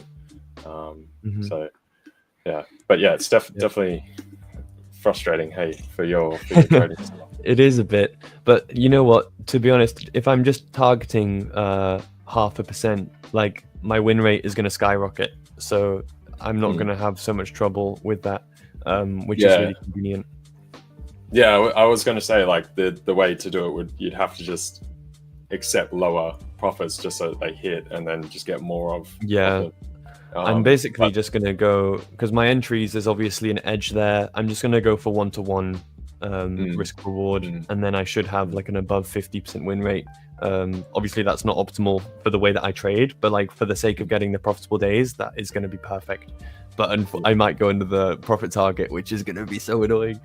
Yeah, for sure. Yeah. What's your approach then, Griff, in terms of, you've been trading for several years now? How do you handle that from an income perspective? There's, it's hard, right, to build that up, and especially from a prop perspective. Prop obviously gives you the capital that you're looking for to give you greater leverage and the opportunity to trade with a larger account size. But given that the frequencies with which you take your trades and everything else, we're talking about months and months to pass an account. How do you handle that from a kind of like a financial income perspective? Yeah, from an income perspective, it's one of the reasons I went ahead and got myself other sources of income. Like I got a full-time job because I'm able to trade. I trade so infrequently. Previously, when I was full-time, I was getting maybe 1 or 2 big payouts a year, which is about the equivalent of the full-time job salary I have now. So when I got that, I'm still getting the 1 or 2 big payouts a year alongside my full-time job salary. So I just have this base which pays the bills, pays the mortgage. And then now anything I have from prop firms is just bonus. It's like a bonus, yeah. Okay. If you were going to do it, then what would be your? Because I know you've managed to get into a full-time job with remind me, Traders Connect. Traders Connect. Was that a specific kind of decision that you sought out a job within the trading industry to kind of give you the overlap sort of thing, or what? It sought me out. in the end. I've always been like, ever since I was like 16, I was like, I'm never going to get a job. That was like my main goal, to be self-sustaining. You and LJ have a lot in common. Yeah. Just being a stubborn guy. I'm like, no, I'm gonna do it by myself. And I tried all these things. And then, yeah, it actually came to me. I became a little bit more open to it in 2023, because I had like one huge payout, and I wasn't sure when the next payout was going to come, and I was Traders Connect's like 11th sign up, and I was just really helpful in the chat. There was like a few bugs with how lot sizes were calculated, and I was just reporting bugs, being helpful. And then they offered me a job, and I said, yeah, go on. So now I trade and do that at the same time. Brilliant. So what is it you do for them? I manage the customer support team, but I'm also managing the socials now, because they were a bit dead. So I'm picking those up. Brilliant. I think it's amazing when, people think, it's really hard to get into the trading industry and to get a job within the trading industry, right? We all think, right, we've just got to trade and that's how we're going to make money. But I think it shouldn't be underestimated that if you put yourself out there, if you engage, if you make yourself useful, make yourself valuable, then positions naturally kind of get drawn to you, right? Griff, you've just given an example there. LJ's gotten involved in the Alphabet Lab because he decided to put himself out there and join the live stream one day when Alex said, hey, come and jump on the stream. I've ended up doing ABL and other stuff because I put myself out there in the 5ers Discord. So the 5ers are expanding, they are growing. There was a live stream on the Discord last Thursday with Sal, the CEO, and they said the 5ers are expanding, they're growing. So if you want to look for a role, look for a job that's somehow within the industry, then there's nothing wrong with putting yourself out there and making yourself visible. It can definitely not do any harm. So yeah. Yeah, here we are now, we're exactly all on stream together. Exactly, we were talking about trading, we learnt trading first, and these are all offset, like outputs of trading. There's so many different places it can take you. Exactly, 100%. And I think it's also important to remember that you don't need to necessarily. First of all, I don't think anybody is the finished product. I don't think anybody is reach the pinnacle epitome of everything, right? We all have off days, we all have good days, bad days, etc.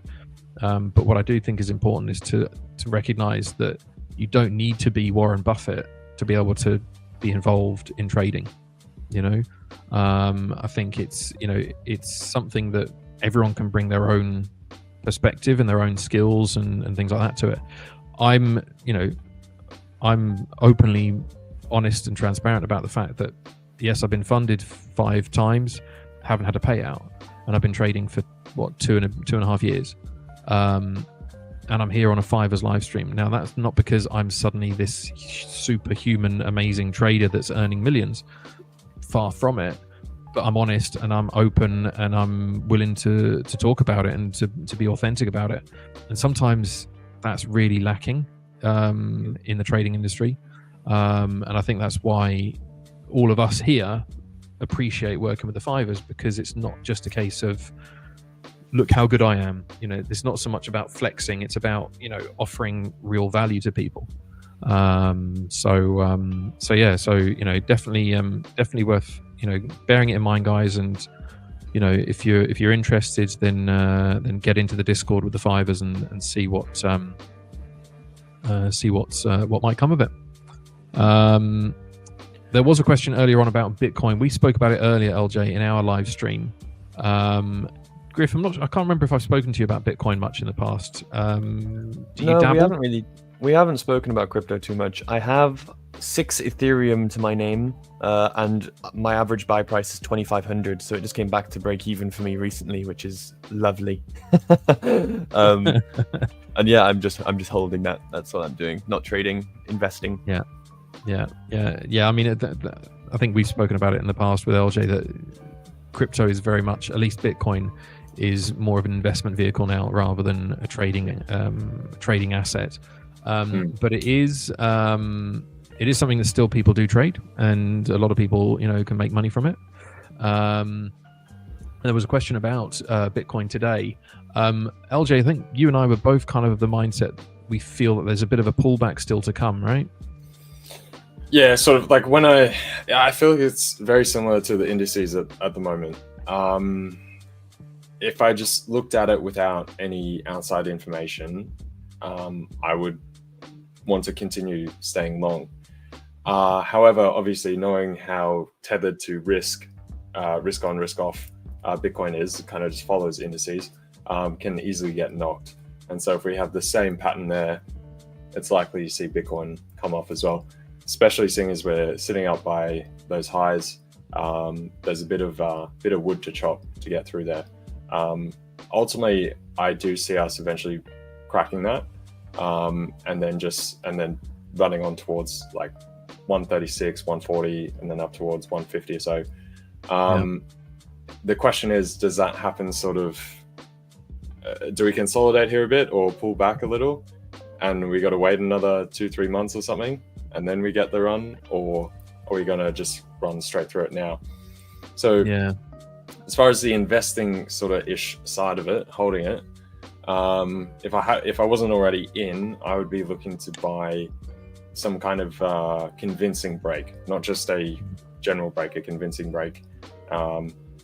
But jumping in now, I would be quite cautious before the break of the all-time highs at the moment. So ideally, if you could get a pullback down to 93-ish, I don't think that's a bad idea to reload from there.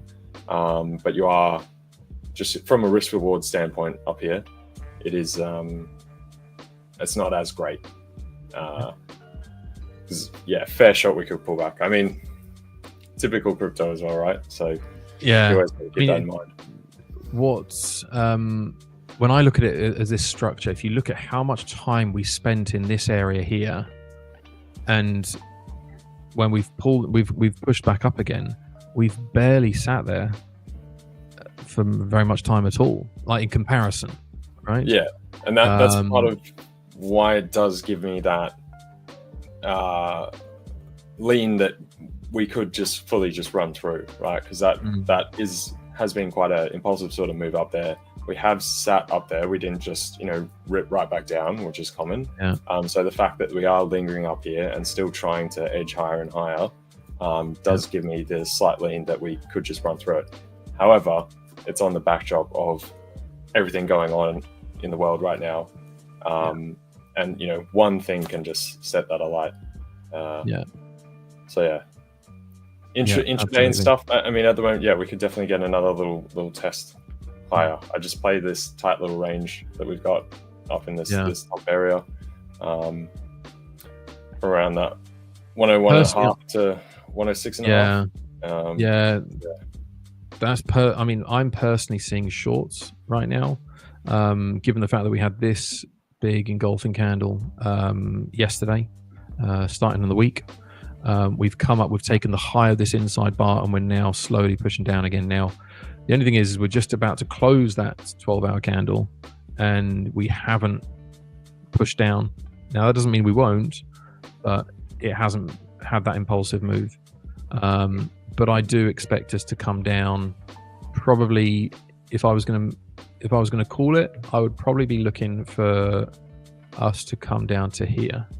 That looks like a nice area because we had this engulfing candle to the upside, wasn't respected, but there's still going to be orders sitting there. So I would be looking for us to have some kind of move into that area. We do have somebody sitting in the background. Now I'm not sure if he's scheduled or if he's. Oh, here he is. No, I'm improvising. Hey guys, you're improvising. Here we go. We're doing good. We're doing good. Bitcoin comments. I bet. I really just literally came into the office, thought like, let's see what the stream is up to, how everybody's doing. When I saw, they're talking about Bitcoin, I think I should join. Mike is waffling on about Bitcoin, has no idea what he's talking about. Let's get the real experts in to tell us what's. What have you been waffling about? No, we had a question earlier just on perspective on Bitcoin, on which way do we think it's going. On an intraday basis, I think we're short, down to the kind of the 103 area, and then potentially looking for longs from there. But yeah, we were just looking at and discussing the fact that Bitcoin really is. It's no longer a trading asset. It's now an investment vehicle for the most part. It has become a proper asset class of itself. Yeah, I'm absolutely agree with that. I mean, the cycle itself, if you want, but just very quickly, because we are probably here to see Mike trading today again. Sorry, I just. Don't you just love the banter? It is. Hold on. So sorry to cut in, guys. I've got to shoot off now at 1 o'clock, I'm afraid. No worries, Griff. That's right, Griff. Pleasure meeting you, by the way. I don't think we have the pleasure yet, no, Griff? No, I've not met you yet, but it's good to meet you. And I'm hopefully for really a longer period in stream. Thank you. Absolutely. Yeah, and thank you guys for having me, and enjoy Dirk's Bitcoin analysis. I'll be missing it. My Bitcoin rant. Yes. Good to see you, man. Speak to you soon, mate. Take care. Brilliant. Thank you, guys. Bye-bye. Take care. Bye. So really, just a quick one on Bitcoin. The way I mean, we always have those perfect cycles. Really, I think Bitcoin is the perfect cyclic asset. You have 3 years of green numbers. You have 1 year of a bear market, and this is kind of my go-to chart. It's a simple logarithmic regression put over a logarithmic chart of Bitcoin, and every 4 years you see this breakout, what I call the kind of the frenzy bull market phase, where it breaks out of this green channel and goes up to the red channel. We haven't seen that yet. This should still come, and if it comes, it should be somewhere between late April. Well, we're past that already, and end of October 2025. Now, some are saying, well, we have time until January 2026. There's another model called the Power Law, which I'm not going into details there right now, but it's become kind of popular. And this one says, for example, well, the high is going to be around 200,000 in January of 2026.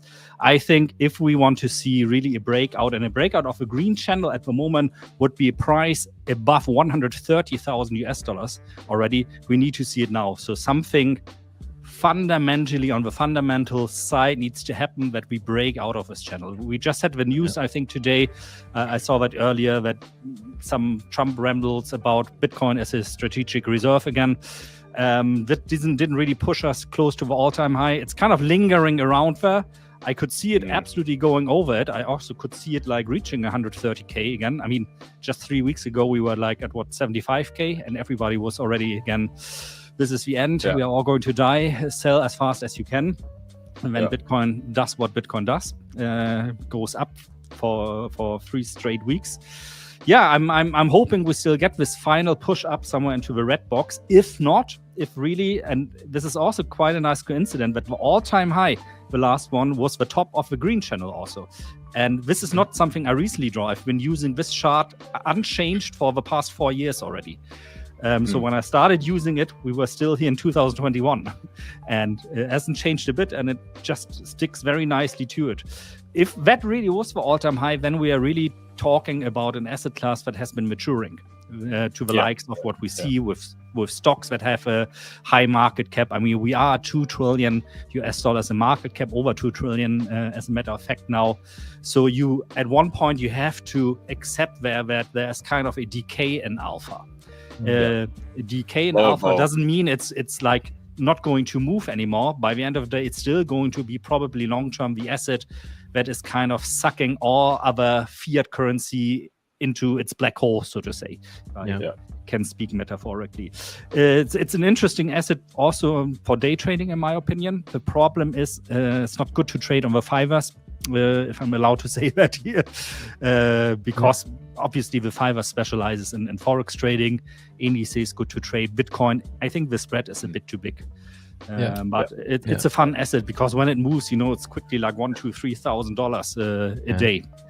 Yeah, and it's in fairness, it is something that I think the 5ers know that. Like, they've never actively gone out to say, "Hey, come and trade Bitcoin and ETH with us." But it was something that was requested, and traders were asking for it, so they brought it to the table so those who want to trade it can, but on the proviso that you're not going to get amazing conditions to do so. I don't know any forex broker who has like great conditions on it. I was just looking the other day also like for a crypto broker who offers MT5 access for crypto trading. Apparently Bybit had this, but they removed all the crypto pairs now from the MT5. So you can only trade forex on the MT5 on Bybit. Why ever I would do that, I don't know. It seems rather bizarre, but a number of my brokers as well massively reduced the leverage. Interesting recently. They are afraid, again, makes it even harder. Which is it makes it harder, but I can kind of understand it because when it moves so fast, it's difficult for the broker also to not be with the war. We saw that. I remember a couple of years ago. Well, I think that was like 12 years ago, actually. There was like a collar or floor to the exchange rate between the euro and the Swiss franc. It was at 120, so it couldn't go below 120. And then all of a sudden they removed that, the central bank, and it dropped to 0.9 within a couple of seconds. And that caused a cascade within the forex industry because a lot of brokers went bankrupt because they had this, your account, if your account goes to a negative balance, we're going to cover you. And suddenly you had like, I don't know, grandma trading with $500, 30,000 a minus, which the broker had to cover. And we had quite a number of brokers that went bankrupt there. And since then they've become more careful. They lost like 400 mil in an instant like that as well. I remember exactly when that happened. I was at the gym at the time, and I was literally just updating on prices. I was staring at my Bloomberg terminal, and I was like, "Whoa!" Because the guy I was working for back then had massive positions in short Swiss franc, and I think he lost in 30 seconds like 25 million euros. Back then I thought, got no bonus for you this year. I almost pulled an experiment back then. Exactly. Sorry, I was just going to end on this. Dirk, what I thought was interesting though, how they've reduced the leverage now, particularly like traditional brokers, since that vol has come down, since it has matured more. But they still had it much higher earlier once things were going. I guess maybe so much trading fees that entices people, something like that. But I just thought that was interesting to see. Now since and also most crypto brokers, they run B-books, they profit when you lose your position. That's why they encourage why not use 1-to-100 or 1-to-200 leverage also on it. I only traded on some more traditional brokers rather than direct. That like if I wanted to, I'd just buy the Bitcoin itself. But if I want to trade some kind of synthetic for it, then exactly. So LJ, you have passed the requirements in one day. Yes, is that really true? Yes. My God, that is amazing. Except for the 0.5%, 3 days. So he's done the one element. He's now working on the rest of it. So nice. I think you have to do 0.5% per day, 3 days. I stopped at 0.34% yesterday because I thought, nice, it's getting late. But I need to get my risk up. I'm now going to trade with 0.5% risk. That's about what I'm doing. So. I'm so conservative, from options trading, when you're writing the options and you have like the unlimited risk, you are so conservative. All you do the whole day is like manage risk. So it's hard for me to put that aside when trading those short time frames. Even if I know like, this is not real money, at this moment still. It's an evaluation account, but it's very hard for me. Absolutely. Yeah. Dirk, amazing to have you on. I don't know if you're going to hang around for the next segment with Victor and Deanna. If they want me, I will for sure. Yeah, I can see Victor alluring. And Deanna. They're also waiting already. in the background, so they are ready to join us. So guys, we'll be back right after this. Dirk, thanks ever so much for jumping in. Guys, if you aren't already part of the ABL, make sure you get in there. You're going to have Dirk and LJ starting tomorrow with their Beyond the Ticker live podcast every 2 weeks. So make sure you join that as well. That's all from us for today, and we'll see you guys next time. Take care, guys. Cheers, guys.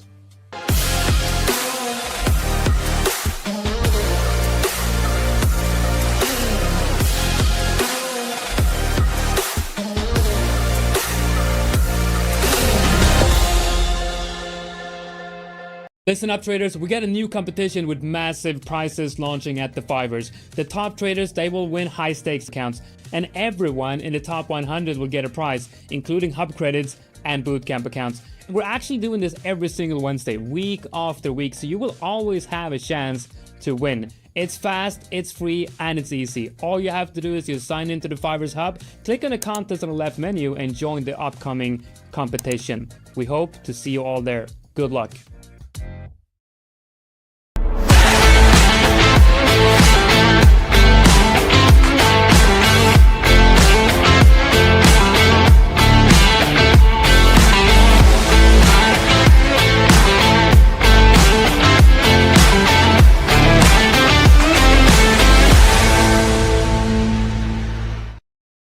And we're back. Welcome everyone to the next segment of our YouTube channel.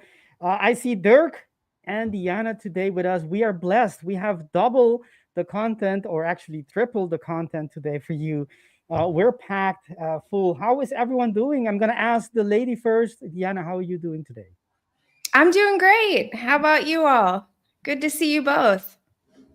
We're likewise happy being here. How are you, Dirk? What is? I know you've already been on the stream before the segment, but I just joined. I just joined really also 5 minutes before, so. Okay, all right. For those who are coming in recently, what are you doing, Dirk? What is grabbing your attention today in terms of the market? You guys were talking about crypto. Are you trading crypto today, or is it just because of the topic that was being discussed? Yeah, that was basically because I actually just arrived in my office today, like 20 minutes ago, and I thought, like, let's see what the stream is up to. And I heard LJ and Mike talking about Bitcoin, so I thought, can join a little bit the discussion there. So we talked a bit about Bitcoin. I'm looking still for inspiration to see what I can trade today. Yesterday was quite a good day for me in the competition, at least from my standards. I cannot compare myself to LJ standards with his phenomenal performance he had really well yesterday. So yeah, I'm partly here also to get inspired by you guys to see what we can trade today. Awesome. Deanna, how is thing on the other side of the pond? It's morning for you, of course. What are you looking for on the charts? Well, gold has been a little bit of a sleeper, so I am most likely going to be trading the indices today. The S&P in particular, most likely, it's been holding up a little bit better than the NASDAQ, so most likely I'll be trading S&P today until gold starts doing something more interesting. Awesome. Did you manage to be able to get into an account, or not really? I see you're shaking your head, meaning that wasn't possible yet. Well, we will be in the next challenge, of course. We'll make sure that you're able to join because we want to have you in the competition. The more the merrier, as they say. I might be out of luck just because I'm based in the US. I think that might be the problem. That's kind of what Jonatan and I were thinking. So I don't know, maybe there will be a workaround somehow and then I can join. I'm pretty sure we can figure something out for you to join in a competition as we're doing. There's no reason for us not to be able to do that. Dirk, you are Sorry, Dirk, Victor. you Do are. do Go you ahead. have LJ's graph that he showed? I would love to talk about that with the chat if we have a second. I don't have it, but maybe I we don't can get have it it up there either. If he is listening, LJ, if you're listening and you're able to send us your graph, which graph do you mean? Do you mean exactly the one he shared with us? He will. Okay, he's gonna post it.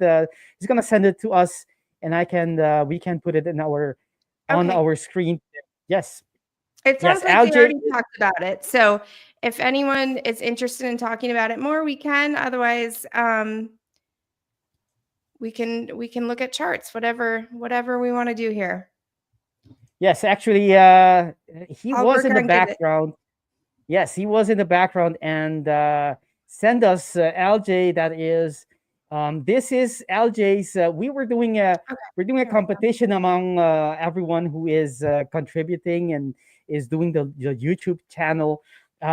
Just to keep things fresh and the competition. Who doesn't love a good dose of competition?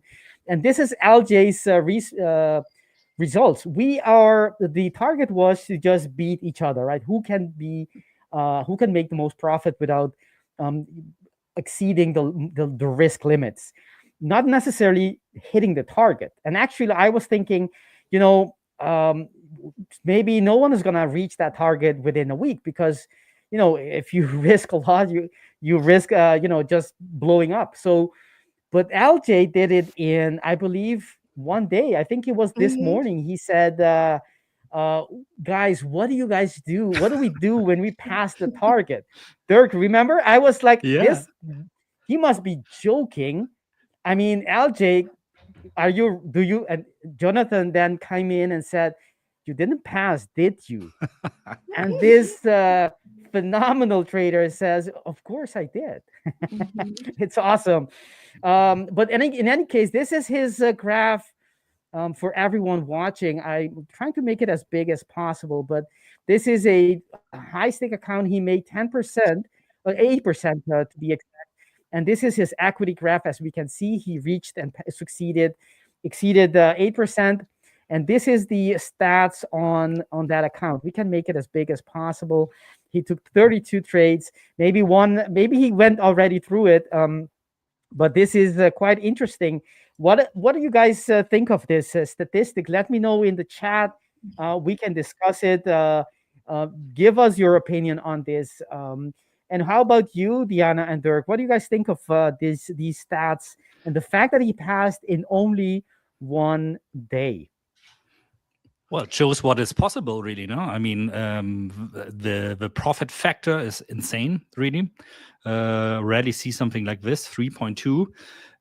Of course, one could say, oh, it was only 32 trades, but 32 trades, in my opinion, when we talk about scalping, that's something that's already statistically significant. So really, my mind was blown this morning. This is great results, and I absolutely would love to see him doing that 2 or 3 or 5 days more during the competition. Really, then I'm going to become his student. I think we all should be his student, right? We have a lot to learn from anyone who can pull this off consistently, and he seems to be 32 is that's not luck anymore. He really has some very solid edge here. We don't know. Maybe he can someday, maybe today or some other moment, talk about what kind of setups he's taking, how many trades he has open, because these are not visible to us. What's the typical risk he's taking? The loss, for example, the biggest loss in this case was 236. I want to know, is this a stop loss or is this an aborted loss, right? Something that is a portion of the stop loss. He is managing closing, as we can see here. He's managing. Not all his trades are closed at the same loss. That I don't know if he's varying in risk settings per setup. Maybe some setups are bigger than others because they are more probable of being hit, with the TP being hit, or maybe he's cutting. It doesn't tell us about his trade management. But I think there's a lot to learn here. I'll be very interested to learn more how LJ trades, and I think it can be very educational. And I'm pretty sure all of us can learn a lot from him. Almost 80% win rate, and the risk, the average profit to average loss, you can see is slightly negative, but with an 80% win rate, that is very, very profitable, as we can see, hitting 8% profit with a maximum risk of 5, right? That's the max daily loss. So he only had 5% to play with, and he was able to reach 8%, which is amazing. In one word, phenomenal. I think we should definitely have LJ talk with us about these results. How are you guys doing on your accounts? Or shall we not talk too much about that? Are we still getting out of it? I know, Deanna, of course, you said you were not able to trade your account. Dirk, how are you coming along with your trades? Well, I was quite satisfied. I mean, I can share my results. I'm only 5 trades in, so it's of course not as significant as what we see from LJ. So I'm up roughly $74 right now. My strategy is a new strategy I'm trying out this during this competition. So I've kind of try to become more of a trader with a trend when it comes to short-term trading, me being mostly at the time horizon 3 months when it comes to option trading, or a couple of years when it comes to fundamental trading decisions. I'm of course a contrarian trader. When you're a fundamental trader, you're a contrarian. You want to buy when nobody else is buying. So I was at first trying to adapt this same strategy for scalping. And I was doing okay with this on the bootcamp account, the other one. I'm up like 1,000 there, but that was within 2 months.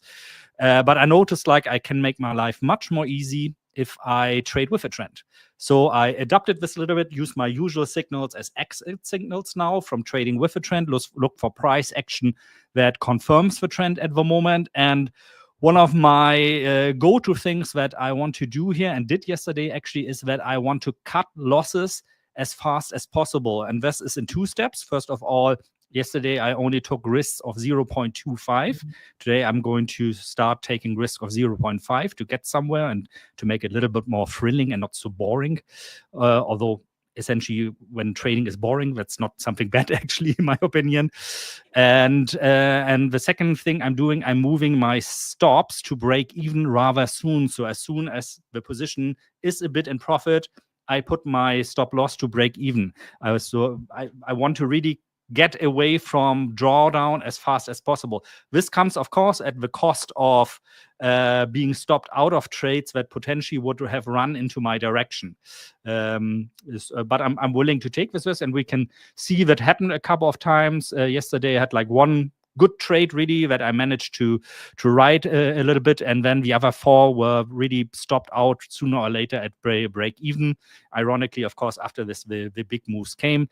Yeah, but I'm not angry about this. I think it was a good start. For me, the most important is always to kind of get in a good mood, in a good swing with the first couple of trades. I find it way more difficult if you start already on a drawdown to recover from this, especially if you just have a week of time. So let's see. Yeah, I'm also like Diana, want to concentrate today on the US indices. Gold, yeah, a bit boring today. I think you're right on this, although I missed. Oh no, that was on Bitcoin. Don't mind me. But let's see. Yesterday we saw a little bit of discrepancy in the evening. I noticed between gold and the indices. We have both rising at the same time, which you didn't see. So I had an interesting combination that I was long the S&P 500 and gold at the same time, and they both were sadly stopped out at break even. But this is something you don't see so often. I see. How's it going for you, Victor? I'm doing well. I I would like to, of course, it's a competition, and it's limited in. I would like to have the whole day to be able to trade the competition account. Of course, you don't have that opportunity, but it's going well. I think I'm around 2.5%, if I'm not mistaken, in profit. Not like LJ, but it's still going fine. Had some drawdown at the beginning, but recovered nicely. It's always what I find most difficult from these competition is to balance out, and that's universal when you're trading. It's a given, but to find a new balance, because with trading, my balance with the same with you, Dirk, my risk level is way lower. I can trade, I do have many losses. I can have drawdown, and it doesn't. My equity curve doesn't go down that much. That's the whole point.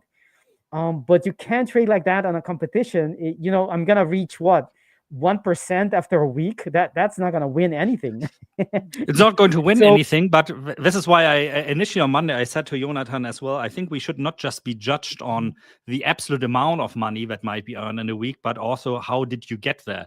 Did you reach that actually in a good way, or did you YOLO all in, and got lucky, which obviously is not what LJ did. We can already see with 32 trades that there's a system, a lot of discipline, a lot of risk management, and that he knows what he's doing there. But so on both fronts, probably at the moment, in my opinion, he would be ahead of us. Great profit factor, great risk management, high returns. But yeah, I'm totally with you on that one, Victor. It's like, you kind of have to reinvent yourself to get away from a bit the risk-averse mindset I usually have, because exactly. I can take a lot of losses, and I'm not going to see that much difference in my equity curve, and I'm still always going to be able to recover from it. But I have to get rid for this week of that mindset, which is great. It pushes you out of your comfort zone. Exactly, that's the whole idea. We've been talking about this competition and how to use it to your benefit, because there's a lot of things we can learn from trading. Getting out of your comfort zone, stress testing your strategy, your risk management, your psychological, your mindset. Right? You typically don't want to do that in your trading. You want to be comfortable in the sense that you want to have a calm mind and not living on the edge. But on a competition, you're basically forcing yourself to push it as much as you can. Otherwise, you're not going to win. You're going to have, I don't know, a couple of good trades and be in profit, but it's not going to be what's going to give you the cup. And I totally agree with you that we didn't this time around, we didn't have it as a rule. But first of all, we'll see at the end of the competition how everyone is doing and their stats and their equity curves and whatnot. But indeed, if we have multiple people reaching the level, then we can differentiate between them. And even if only one person reaches it, to look at the risk-adjusted returns, right? Who had, although there's no drawdown possible on the stats, but you can still look at the statistics, and if you have an equal P&L, you can still see on a risk-adjusted terms if which one is trading a little bit better, and if there's a tie in any case, because in the end, I think we need to use competitions as a practice ground, right? It's something we can use it to our benefit to become better, improving our process, improving our trading, basically. Even though you're not going to be trading the same way, you can still learn a lot from these competitions. Yeah, would you mind throwing up LJ's graph again so we can look at something here? I think it's really interesting that when you have it up there, one of the things that jumped out to me, well, two things actually. One is that what you mentioned, that his his profit to loss. So his average profit to his average loss was about 1 to 1. So he's really taking a lot of base hits. I think that's something that's kind of like, sometimes there's a temptation to take I know this is true for me anyway, to take really big gains instead of prioritizing base hits. Big gains are a lot more sexy than these little tiny ones, but it really goes to show what you can do with base hits and how they add up.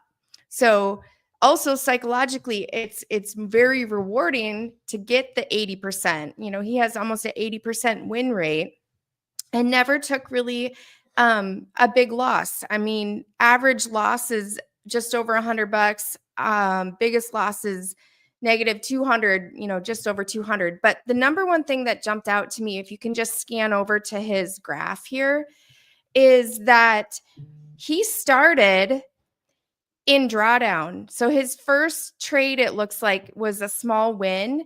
But then his next 1, 2, 3, 4, 5, 6, 7, 8, 9, 10, 11, 12, I think 13 trades, it looks like, were in drawdown. So there were winners there, but he was in drawdown. And I think that's actually super, super, super important. If you look at the size of his losses and the size of his wins, even when he was in drawdown, there's no change. So his consistency and trust in his system, just like yesterday, he was talking about, other people were saying, contrary to his trade, making points about, I think it was maybe gold. I can't remember for sure. And he was sticking to his guns, so to speak. That's really, really impressive. And that's why he ended up with such a stellar equity curve once he was able to pull out of drawdown. A lot of times traders will talk about, how do you get back from drawdown? He had no concern, at least seemingly, because it didn't change his behavior at all, about being in drawdown. And again, staying in drawdown for a large, starting portion of his trades. I just think of, the whole thing is impressive. But to me, that is by far the most impressive aspect, that he just, weathered the storm. And again, a lot of times traders say, well, I start in drawdown. This is incredible resilience and, just really sticking to what he does and trusting the process, keeping his drawdown really low. So $500 looks like was the deepest he ever went down. That's a really impressive comeback and really impressive to kind of keep your cool and hold your ground that whole time. So well done. LJ traded for 1 day. I think it was just over 24 hours, about 32 trades in a little over 24 hours, something like that. Yes. So well done. I think that was a great job. I was super excited to see the graph. I think that, to me, more than anything, speaks to his again, resilience and longevity as a trader. That's really, really hard to do and is quite impressive. Yeah, I totally agree. I think to do this in 1 day is, it just is out of the ballpark. Basically, you got to be really, really good and knowing what you're doing, having everything, optimize your risk management, being fifth. This is the half of its daily. Since he did all of this in 1 day, 500. He was around 500 on his max daily on that day. That drawdown. That means that he was halfway through his max daily loss. That's gonna make you uncomfortable, right? You already gone through the half of your max. I mean, who watching us, right? How would you feel if you have 5% for the day and you're down 2.5? That's going to affect your mindset unless you're very confident in, your numbers, your process, your craft, and you can continue to look for opportunities and trade consistently. I think what you mentioned is very important, Deanna, where you said even while he was going down in drawdown, we don't see that he makes big winners, meaning he's trying to make up for his loss in one go, right? So no revenge trading. Yeah, that's impressive. Exactly.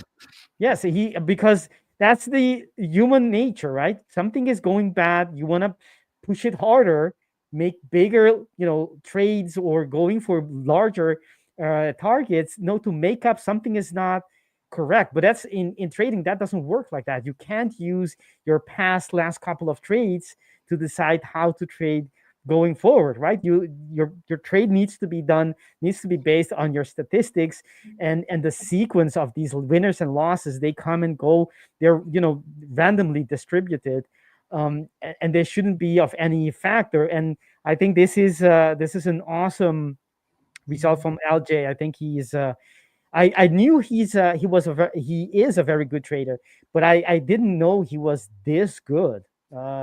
This is amazing.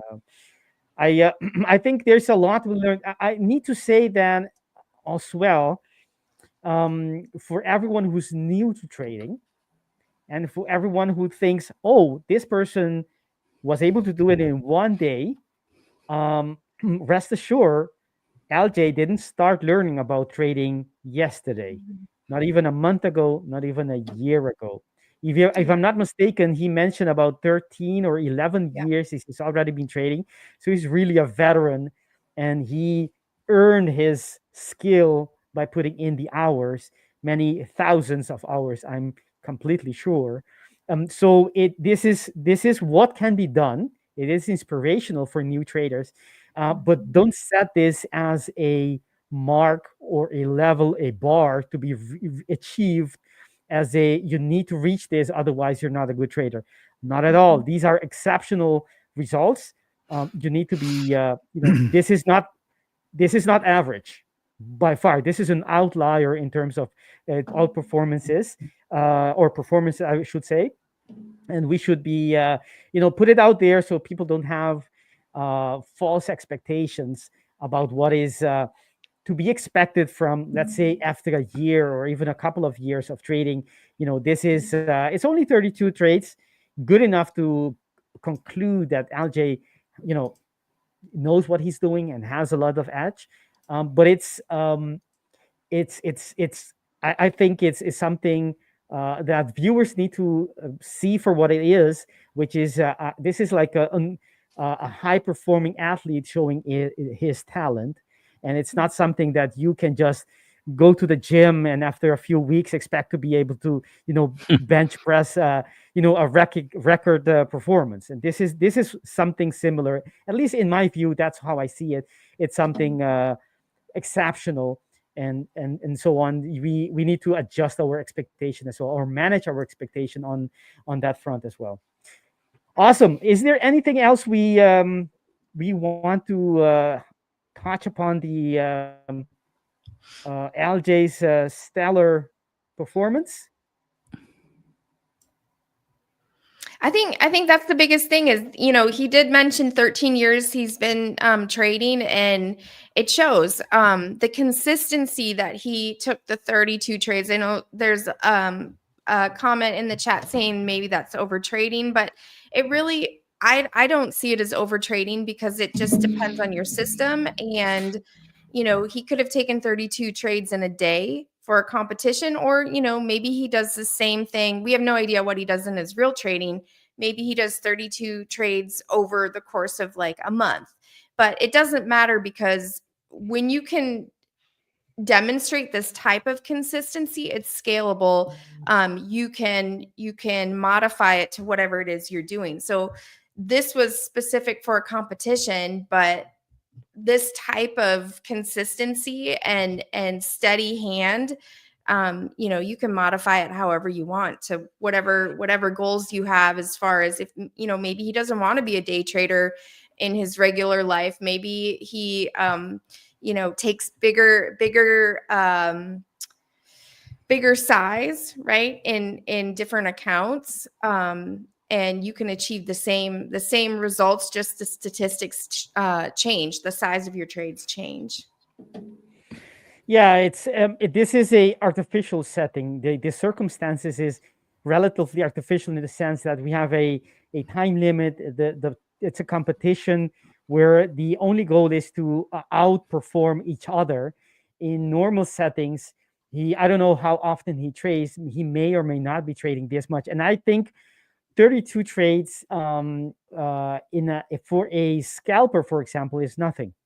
So 32 doesn't mean a thing, even for a day trader, because a trade doesn't mean it's one setup necessarily. Maybe he has one setup and he approaches that same setup with multiple entries, right?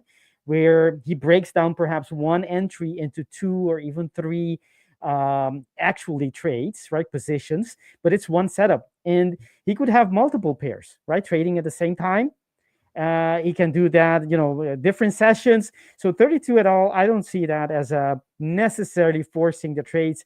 And gauging at the results, he's obviously not forcing it, because if he were to be forcing it, you wouldn't see this, right?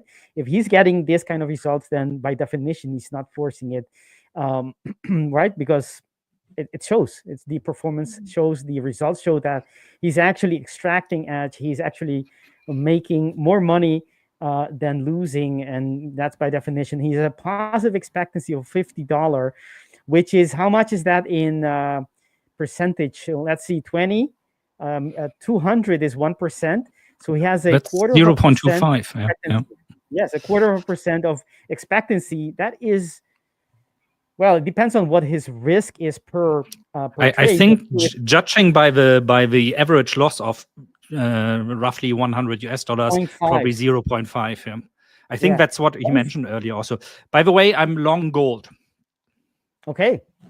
Yeah. That's do you think before we go to gold, 0.5 R expectancy is that's solid. That's not solid for scalping. It's very solid.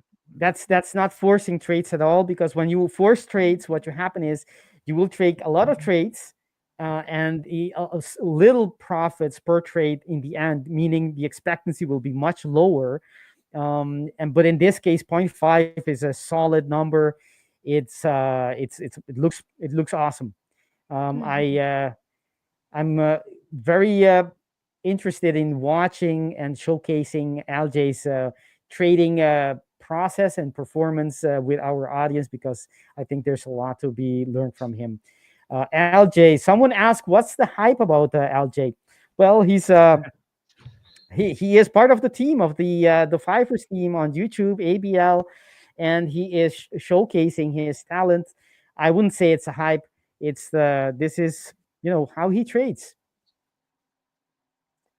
All right, so let's look at the gold, because you said you had a long. Would you like to explain or go about? Sure, what I can. on the market? I'll walk you through the setup quickly. I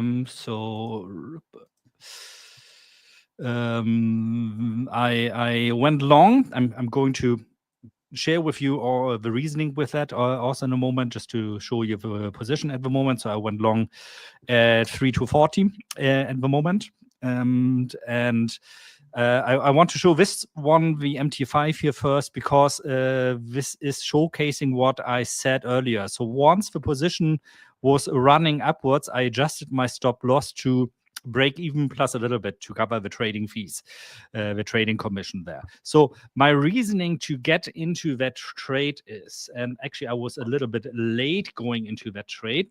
Give me a second. Need to switch to the other screen, which is I think this one here. So top left here, we are seeing gold. So I've been seeing gold the whole day, not by a great margin with a lot of momentum, but clearly being in an uptrend.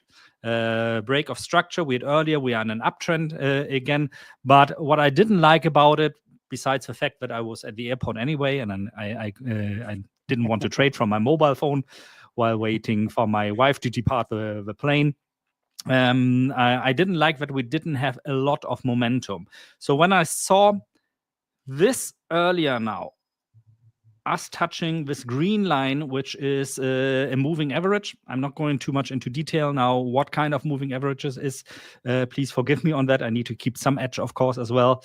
And we saw the market picking up a bit of momentum I bought once we crossed the red and the yellow moving average, the yellow one being the 21 EMA, the red one being the 50 EMA. This is the kind of momentum I wanted to see to get a good judge on or good feeling for that the trend, that the momentum seems to be picking up again, which also coincidence with us approaching 3 o'clock CET now, meaning that Wall Street is going to open also in half hour. So usually we see a little bit more liquidity coming into the markets then again.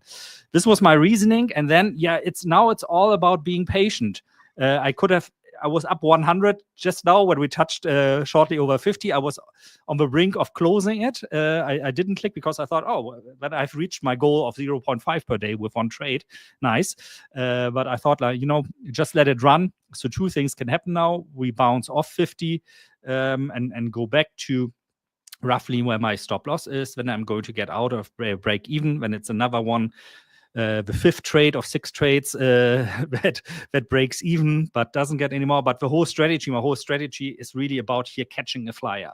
When it goes up, to get to this point where I can close it with 1.5 or maybe even 2 or 2.5 R. And that requires a lot of patience sometimes, because very often you'll have stop loss reached, or break even only break even reach, and then you have this one trade which makes your day basically. So a little bit different from what we see, I think, what LJ is doing. Although by the looks of it, it seems also that he let his profit run quite well. Mm-hmm. Yes, I think so. If you look at the fact that he has a 1-to-1 basically on his average win and average loss, that means that he's keeping things balanced, right? He's not going for home runs, like Deanna said. He's looking for those singles, but he does have a trade or two, or I don't know if it's more than one, at least one trade that goes above 200. So he doesn't just stop it at just 1-to-1. He does let them run if they apparently, we don't know how he trades, but guessing by the looks of his stats, that screenshot he sent us, it looks like he recognizes which trade to let run and which ones to take cut short. That's Absolutely. difficult.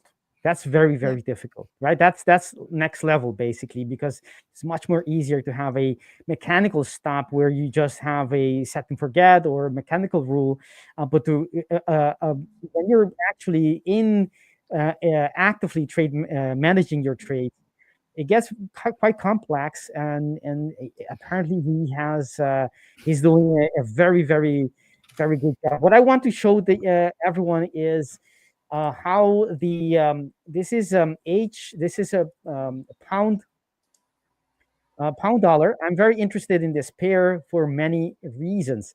One of them is the following. Let's see if we can go quickly through it. We are reaching. This is the first retest on the monthly basis of this time on this pair. It's not. This is on the 5th candle after the creation of the order block. By definition, that means it's fresh, meaning you could see at least some kind of reaction from it, even though the rest of the structure does tell us that it could continue, right? We do have a counter trend move comparing with the primary downtrend we had before, that impulsive move, I mean. And, we could see this and indicate and realize that, there is a good chance that this would eventually break and continue further. This is the monthly time frame. However, because of that monthly order block, you can expect some kind of a pop or a drop in this case. And that's the beginning idea, right? So, and on the weekly time frame, we have a neckline that was broken here. The head, left shoulder, it breaks the neckline and comes up. There were 2 areas which I was expecting possible reversal. One was this one. You can see how the market had needed 4 weeks basically. It was on the fifth week that it was able to first with a big wick, but it couldn't hold it. On the second, on the following week, it was able to continue further, meaning that's this order block to the left we had on the weekly time frame. It didn't reverse from there, but now we are in the last area. it may or may not hold on. You can see already on the weekly time frame. Look at the market behavior as the market reaches that area, right? Look at how big these candles are, and how small in relation to the whole area, the whole range of the candle, how small the top wick is, right? When you have this and you have a small top wick, very small top wick, means that, the buyers are very confidently in control. And compare that to the candles that we are seeing the last couple of weeks. Big wicks, big top wicks, meaning they're hitting some kind of a supply zone. Obviously, we know that's the weekly order block, entry order block on that quasi on to the left. So we can expect, we did have a little push, and we're coming back into that area. But so far, we haven't closed on the weekly time frame above that order block, meaning it's still valid and it can still push price for somewhat lower prices in the future. It's not a prediction, but it's just one scenario that I'm holding or I'm taking into consideration. So that we have the monthly, we have the weekly, and the daily time frame. If you look at the daily time frame as well, we do have an order block there. It is not a quasi on the daily time frame, not from this structure, but we can go in and see that on the local structure, meaning the last couple of period. From here, this consolidation, we can identify a head. Let me do that with an arrow. Maybe that's a bit visible.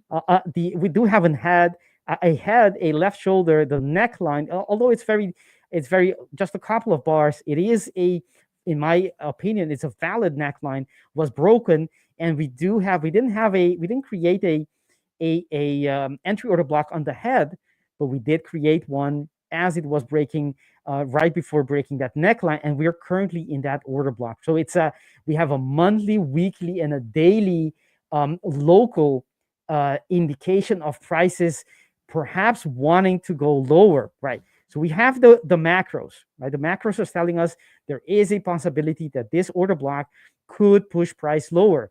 Not necessarily change the whole, monthly chart, but at least a drop for the coming couple of sessions, maybe even a week or two. And if we go lower, the lower time frame, this is such a beauty of a fractal approach. You can see that if you go on the lower time frame, you can identify this as a head, left shoulder, neckline, and it breaks it, comes back, and there are two order blocks on this structure, actually three, but one is above that daily order block, and we're in that second entry order block. And what does price do? Look at this big candle on the H4. That's a very big pin bar, very nicely. It didn't get a lot of follow through, but what does price do the next time it comes back? Let me indicate it. Within that daily, within that H4, it creates a fresh order block on the H4, and it comes back to retest it, and off we go. Now, this can be, it all depends if we continue having follow through. But when you have alignment like this from the monthly, weekly, daily, and the H4 is so beautifully telling us that the sellers are coming in, we better listen. Because this could mean, if it's going to, the target for this is just on the H4 only, is that low that was created on the whole structure. Meaning we're talking about GU going much, how much this is? This is about 220 pips, 200 pips from current price levels. This is something that I've been watching, trying to catch a move. I know on the higher time frame, it looks like it's going to break and continue higher, and it may do so. But this is a great opportunity because you can get in with a tight entry and let it run, having all these time frames telling you that this could run for some time. I'm not even looking at the daily, which also actually this is the TP for the daily as well. But from the weekly, there isn't anything. Look at that. There isn't anything to support price. So potentially on the weekly time frame, we're looking at price going all the way to that level. I mean, I don't have to convince anyone that some juicy profits there if you are able to catch something from that move. So that was the opportunity that I wanted to share with you guys. So All right. So what is how is the gold trade coming? Gold is okay, but I fat fingered another trade just now. Did you say I wanted to short the S&P 500. I did actually, and I put in a wrong stop loss. So I wanted to have my stop at 5,956, but instead I put in 5,950 with 0.5% of risk. So I was, of course, stopped out very quickly and lost $100 just because I didn't pay attention and typed in a 0 because of a 6. I mean, these are the things that we could learn from in a trading competition, right? This is what happens sometimes, yeah. Yeah, it happens for sure. But anyway, Deanna, I gotta make. Sorry. I have to make a move now. Thanks for having me and on the stream and bearing with me for a couple of minutes here. Best of luck to everybody, and Deanna, I hope to see you next time also on the competition. I'm very sure we really could learn a lot from you also. Thank you, Dirk. Have a great rest of your day. Take care. Bye bye, everybody. Bye bye, Dirk. Thank you for being with us. Deanna, the markets open in 30 minutes. What are you waiting, or what would you want to see in the equities on the charts to trigger you? What are you?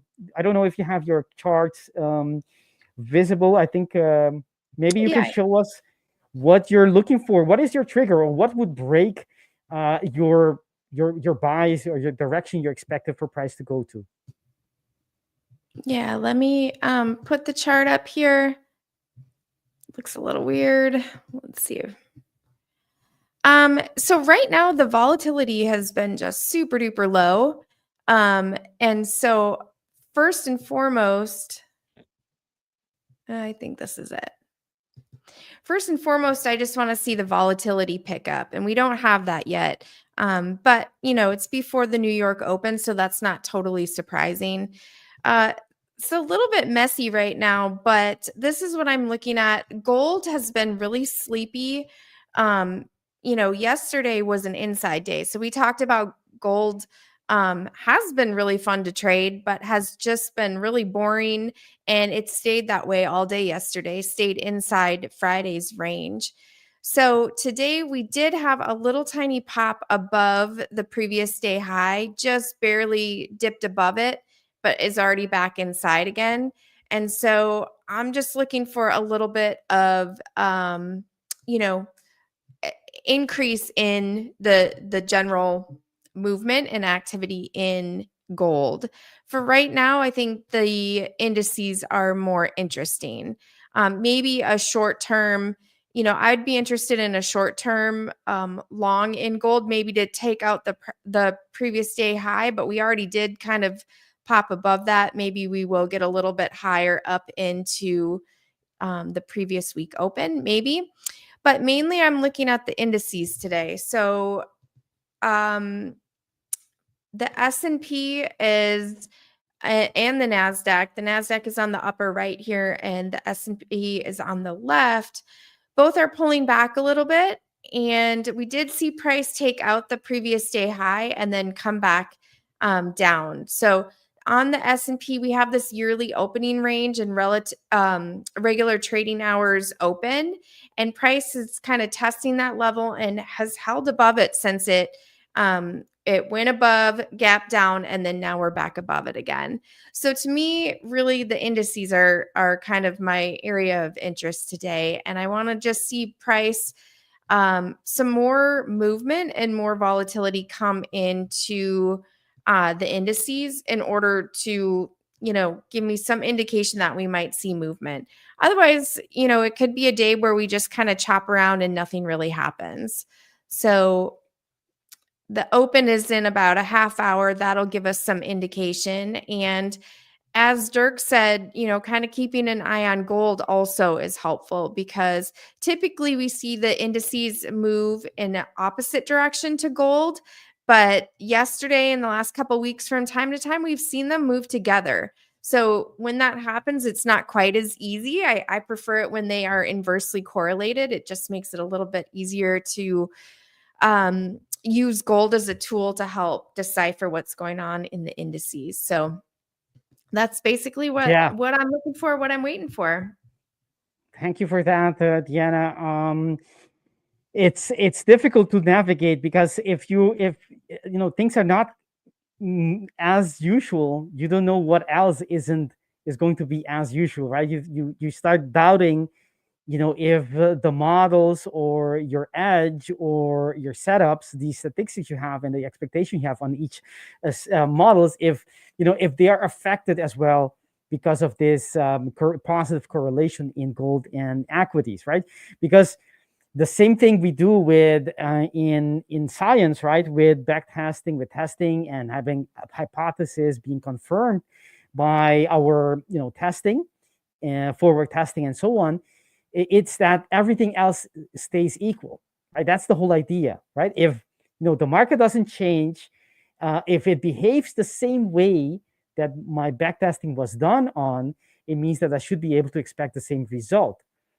But if the circumstances change, I start questioning my system, or I start not questioning, but asking myself, did in my backtesting or the time that I was testing, was this event, has it occurred during my period? Because I want to know, how does my system work when there is a negative correlation with, a positive correlation with gold and equities? Because that's a risk, right? Imagine that our system only has positive expectancy when there is a negative correlation, for example. You want to know that, right? I think is why it makes it a little bit more difficult to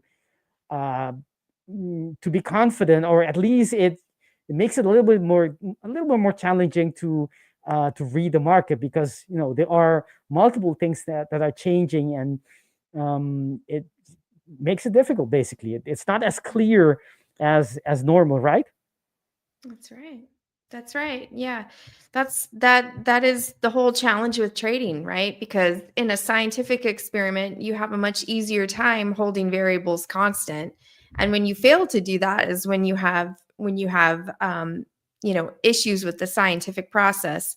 Unfortunately for us with trading, we can't hold things constant in the market. We can only hold things constant as far as what we do in our behavior. And again, that's exactly why I think LJ's performance is so impressive, because truly he was able to hold his process constant as far as it looks from what we can see of his stats. So yeah, absolutely.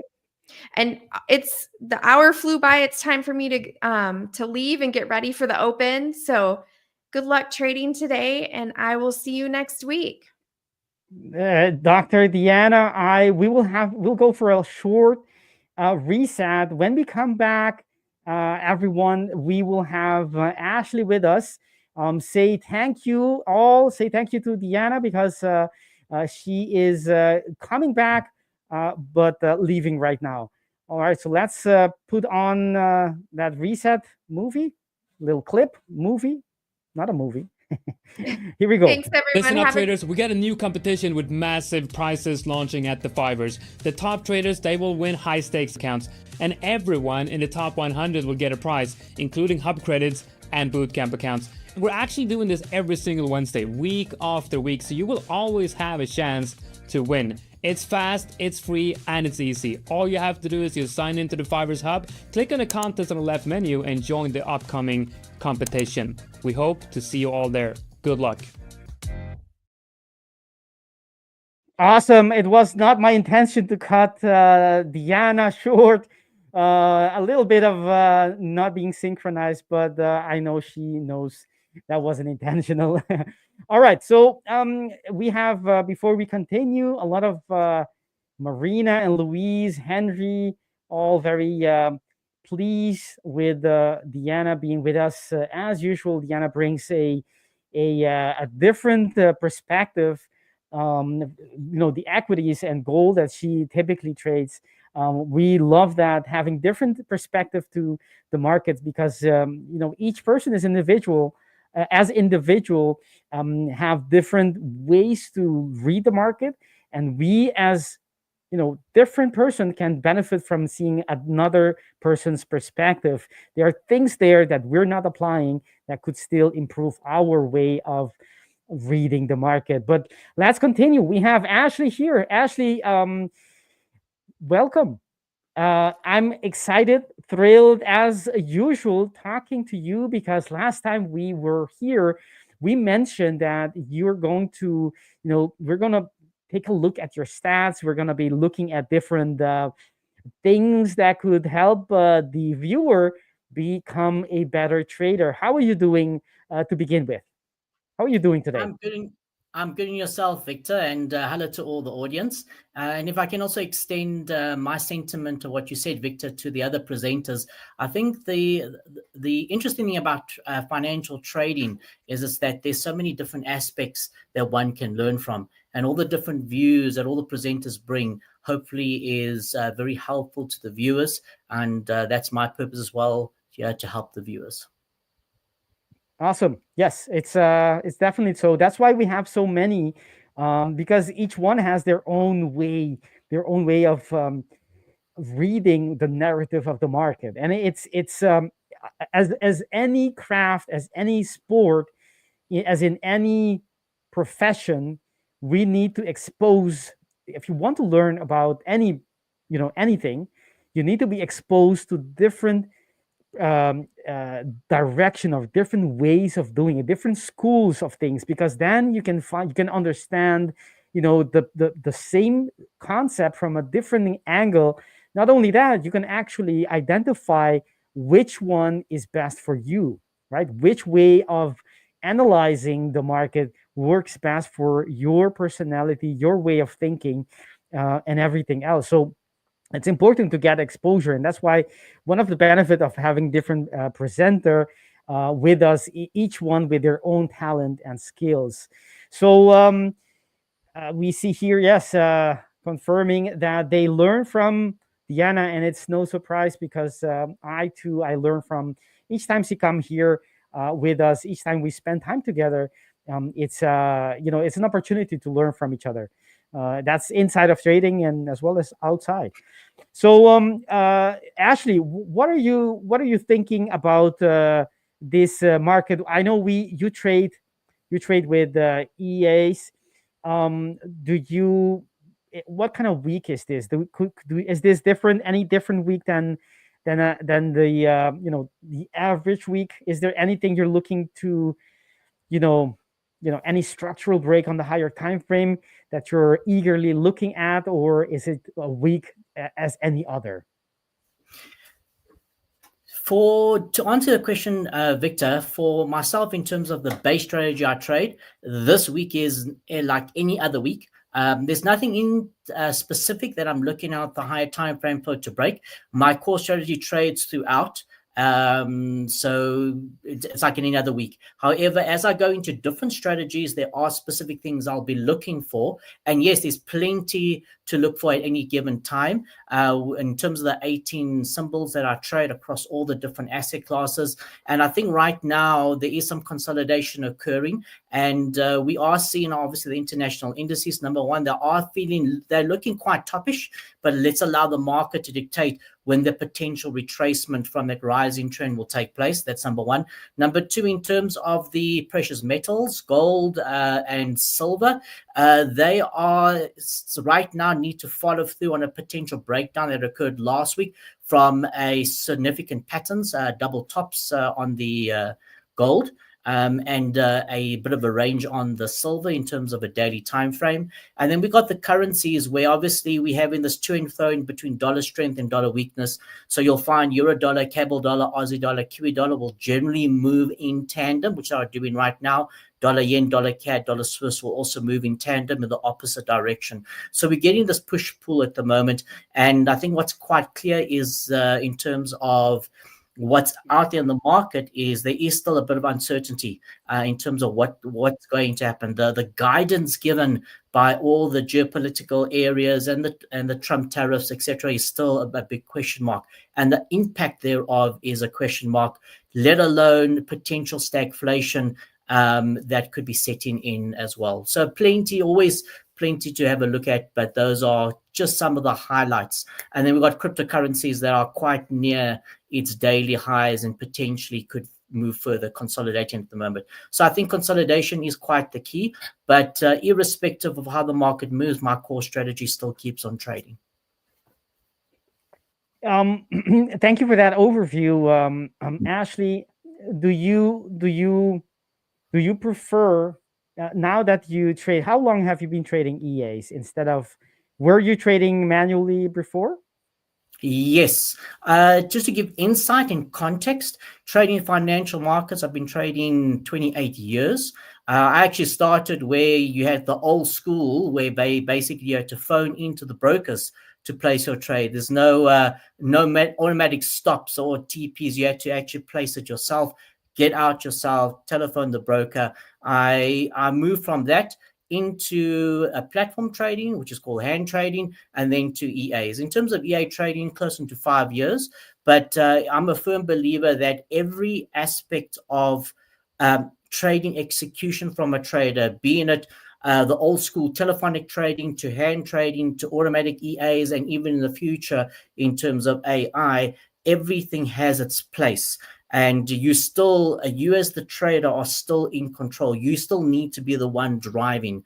You need to be basically your CEO of your trading own business, and then delegating. So I look at those executions as a means to an end and not the be all or end all. And hand trading definitely has its value in terms of developing one skill. So I don't think hand trading will ever die or fail. There's always a place for it. Awesome. There's one question here, very interesting.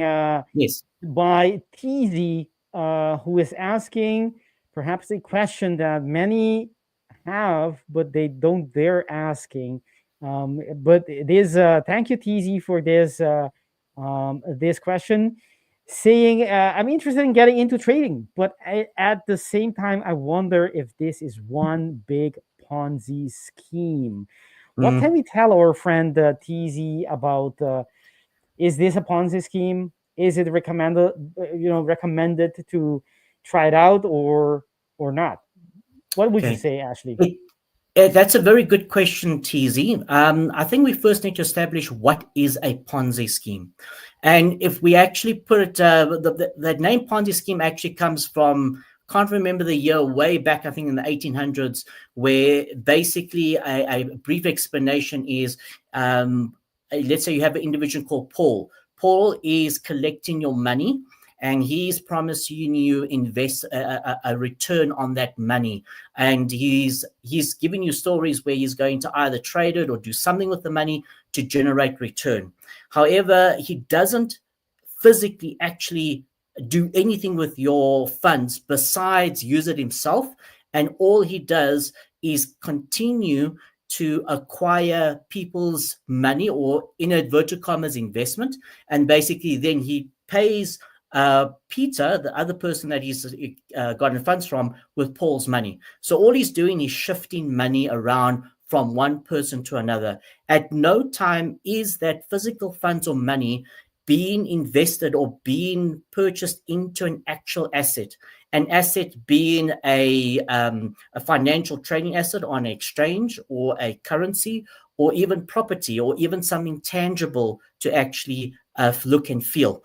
And everything is basically falsified to give the impression that some type of activity, purchasing, buying and selling for profit or a loss, is being taken place.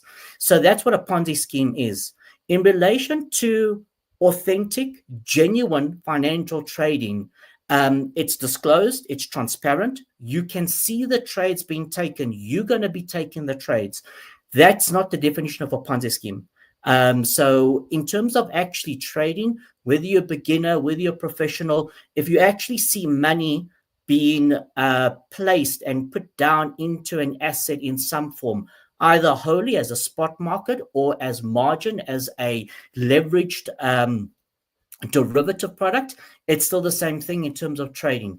So there cannot be any fear of this trading being a Ponzi scheme unless you are entrusting to someone else and they don't and you can't really see those trades or those trading activity taking place. So to answer your question, proper trading, financial market trading is definitely not a Ponzi scheme. But there are plenty of individuals out there that will promise the world to you, and they will show you things, but unless you know what to look for and understand what to understand what to identify as being true or not, then you may be exposed to that Ponzi scheme and that risk. Yes, I couldn't have said it better myself. Ashley, thank you for that. If Lucas, no, it was Teasy. If you're referring to a specific Ponzi scheme, of course, it's not a Ponzi scheme, as Ashley explained. However, you still have to look after your time, your investment, not only in capital but in time. And I would say, anything that looks too good to be true probably is, right. That means like, anything like an EA being sold that makes tons of money, it probably isn't true. Or a signal service that promises you a lot of profit and no risk or very little risk probably isn't true. So you have to use common sense in trading as well. But the best way is to acquire the skills yourself, learn how to trade. And we have plenty of opportunity for you to do so through our channels, on our website, in our Discord community. We have a video on demand. We have a plethora of videos where you can go and learn about supply and demand, about risk management. We hold events a couple of times a year where we solely focus on giving you value for your journey to become to hone that skill yourself. That's the best way to avoid anything happening to your time and your capital. Is by educating yourself, learning how to trade yourself, risk management, and everything that comes to it. That's being a trader, not having someone else do it for you. To me, there's no other way of trading than doing it myself. All right, so we do. I think we can go through perhaps we have people in the audience. Let's see. We're asking about gold. We can look very closely, very quickly, I would say, to gold before we continue with your with what you have for us today, Ashley. On the weekly time frame, on the weekly time frame, we have gold has created a bearish structure, a bearish order block, which is something it hasn't been creating for quite some candles. We're talking about weeks on end being so bullish. This is the first one. It doesn't mean the end of the trend necessarily. It may be just a pause, maybe the beginning of a bigger retrace. Who knows? But you can eye already that if anything, the likely place for this order block to be stopped is another order block in the same time frame, meaning a weekly in the opposite direction, meaning that a lower price could be in the cards for us for the coming weeks. Not necessarily for sure, but that's just one indication looking at the structures, the order blocks being created on that time frame. If we go to the daily, there isn't anything. The daily neckline is all the way down here, meaning that it still hasn't broken any structure. Even with that possible retrace, it wouldn't break unless it takes out that blue line there at that swing low. What we can see on recent price action, I know people are more interested in the recent price action. They want to know where to buy and sell today.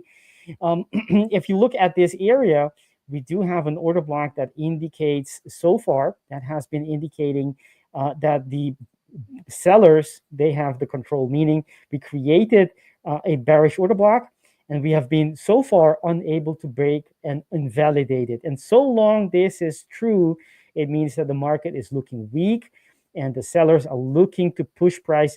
They may or may not succeed at it. We don't know the future. But as long as it's looking like this, it looks like they're still possibility it's likely that they will eventually have get their what they want, which is push price much lower and possibly retesting all of these one or multiple of these lows, and probably end up going to that weekly structure we have below us. So that's the idea. The daily and the weekly is looking kind of weak until we start creating bullish order blocks or start invalidating bearish ones, right? And on the H4, let's see if there's anything. It's basically sideways, right? We do have the week. We do see that higher lows being put in. So that looks not exactly weak, especially if you see that the tops are basically being roughly equal, meaning the price. If you look at this, it looks like price wants to break out of it, right? On the lower time frame, means it looks like it's only a matter of time and to break. Maybe it will. We don't know, but that's what we see on the lower on the H4. We'll have to see. Obviously, that whole thing, that whole pattern breaks down once we break out of that pattern, and it will mean the beginning of that possible move to the downside. I don't see any quasis here. It hasn't broken structure on to the upside, so that will be the quasi on the H4. It did break it on the quasi on the H2, but I will have to go to the H4 to see H2 to see if there's anything that we could trade. Currently, I don't see that, right? So it would be there isn't anything here that will indicate, and we're not even there, so it's not even relevant. So if anything, we are in a supply zone with we'll have to see how it goes on the lower time frame. But on the, let's see, on the H4, do we have something here? We don't have any. There is a bearish structure that was broken earlier today. Yes, actually about 4 hours and about 3 hours ago. That's a good sign as long as it can hold above this order block. This is a broken H4, right? So let's indicate that as long as it holds above this, this is no longer valid as a supply zone. It now becomes basically a demand zone. If it can hold above this area, then we could see some in the coming hours, perhaps price continuing to go higher. We'll have to see. So far, this H4 order block is closing as a rejection candle. Because of that wick, but when you look closer, it doesn't look at all that bearish. Look at that order block being created and being retesting and still holding. We'll have to see. So long this holds, I think we can expect some price continuing to test higher levels until it stops. It breaks that structure. So it looks on the higher time frame that we are in a supply zone. It looks kind of weak, getting ready for that push down, but on the intraday levels, it looks slightly bullish with a possible breakout. So we don't have alignment in between the intraday and the daily assessment. When things are like this and you can't see it clearly what's really happening, the best thing is to sit on your hands and wait for clarity. Wait maybe later in the day. Maybe the market is waiting for news coming up this week. On Thursday, we have a lot of macroeconomic news coming out. So maybe that's the reason of lack of direction for gold. All right, so that's gold. Let's look at Ashley. You were mentioning you have something to share with the audience, something to help them in their journey. I'm pretty sure they are at the edge of their seats, waiting for you to what is it that can help them in their journey? Go ahead. Okay, well, thank you very much, Victor. What we're going to do today is I'd really like audience participation, because this is going to definitely, I firmly believe, help you. So let me give you, before I share my screen, let me just give you the context of a number of areas. And it's quite interesting in terms of the timing. I find interesting because the topic I'm going to be sharing and discussing with Victor and the audience today, it coincides with my objective of sharing the journey of several different programs that I've purchased through, or I've enrolled into the 5ers, and the journey that I'm taking with them to share with the audience, number one. And it overlaps with the presenters competition on the high stakes account, as well as the fact that I'm a firm believer that there's a time and place for everything. So there's a time to absorb a lot of technical information, a lot of strategies, risk, psychology, etc. And there's also times to kind of just slow down, take one simple topic, really step up to the plate and try to understand it, make it your own, because trading, like other presenters mentioned, a large part of it is making it your own, really understanding topics, understanding areas, and moving forward on your own. Okay, so it's taking one simple topic, and that's what we're going to do today. So I would highly encourage the audience to participate. There's no wrong or right answers here. It's a topic to be discussed. I think it's a very important one, and a topic that I embrace to move me forward. And not only that, is that the areas, the comments, or the questions, or the thoughts are unique to everybody. Everybody's entitled to their own personal opinion. So engage, ask questions, give me your thoughts, and well, I'm going to share my screen now. Okay, so let me just do that briefly. You piqued my curiosity, Ashley. Okay.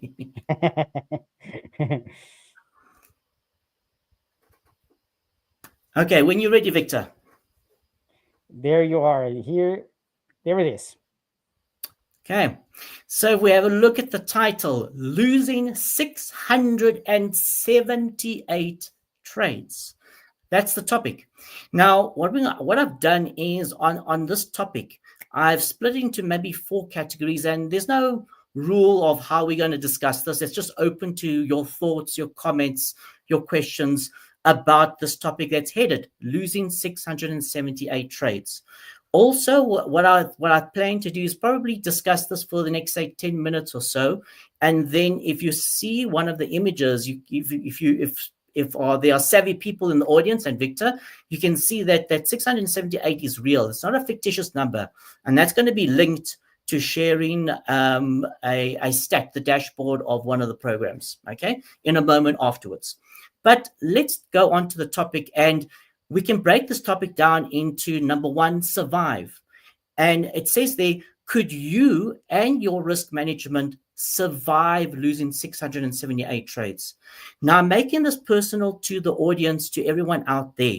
Don't compare yourself to somebody like myself or somebody on the 5ers presenting. Compare this to yourself, no one else, not your buddy that's trading, not anyone in the comments, just yourself.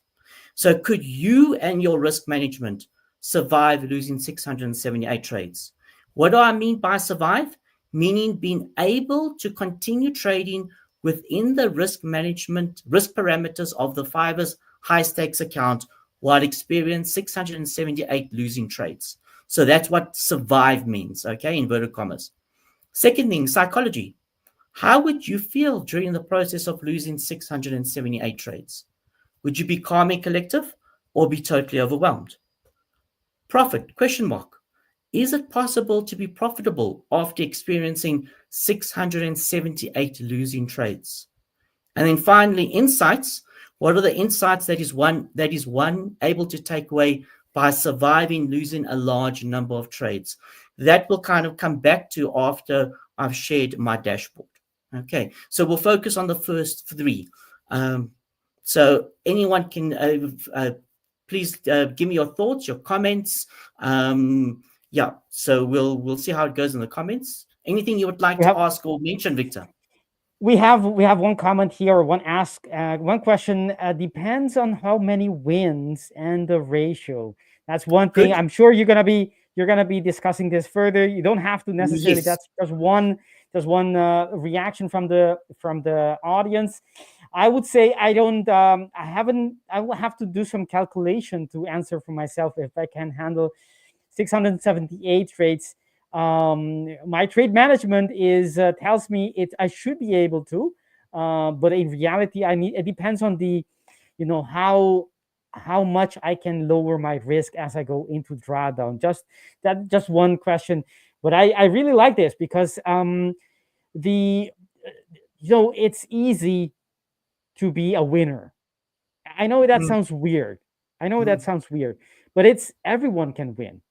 Anyone, really, anyone just by luck can press buy or sell and close it when it is in profit. That's not very difficult.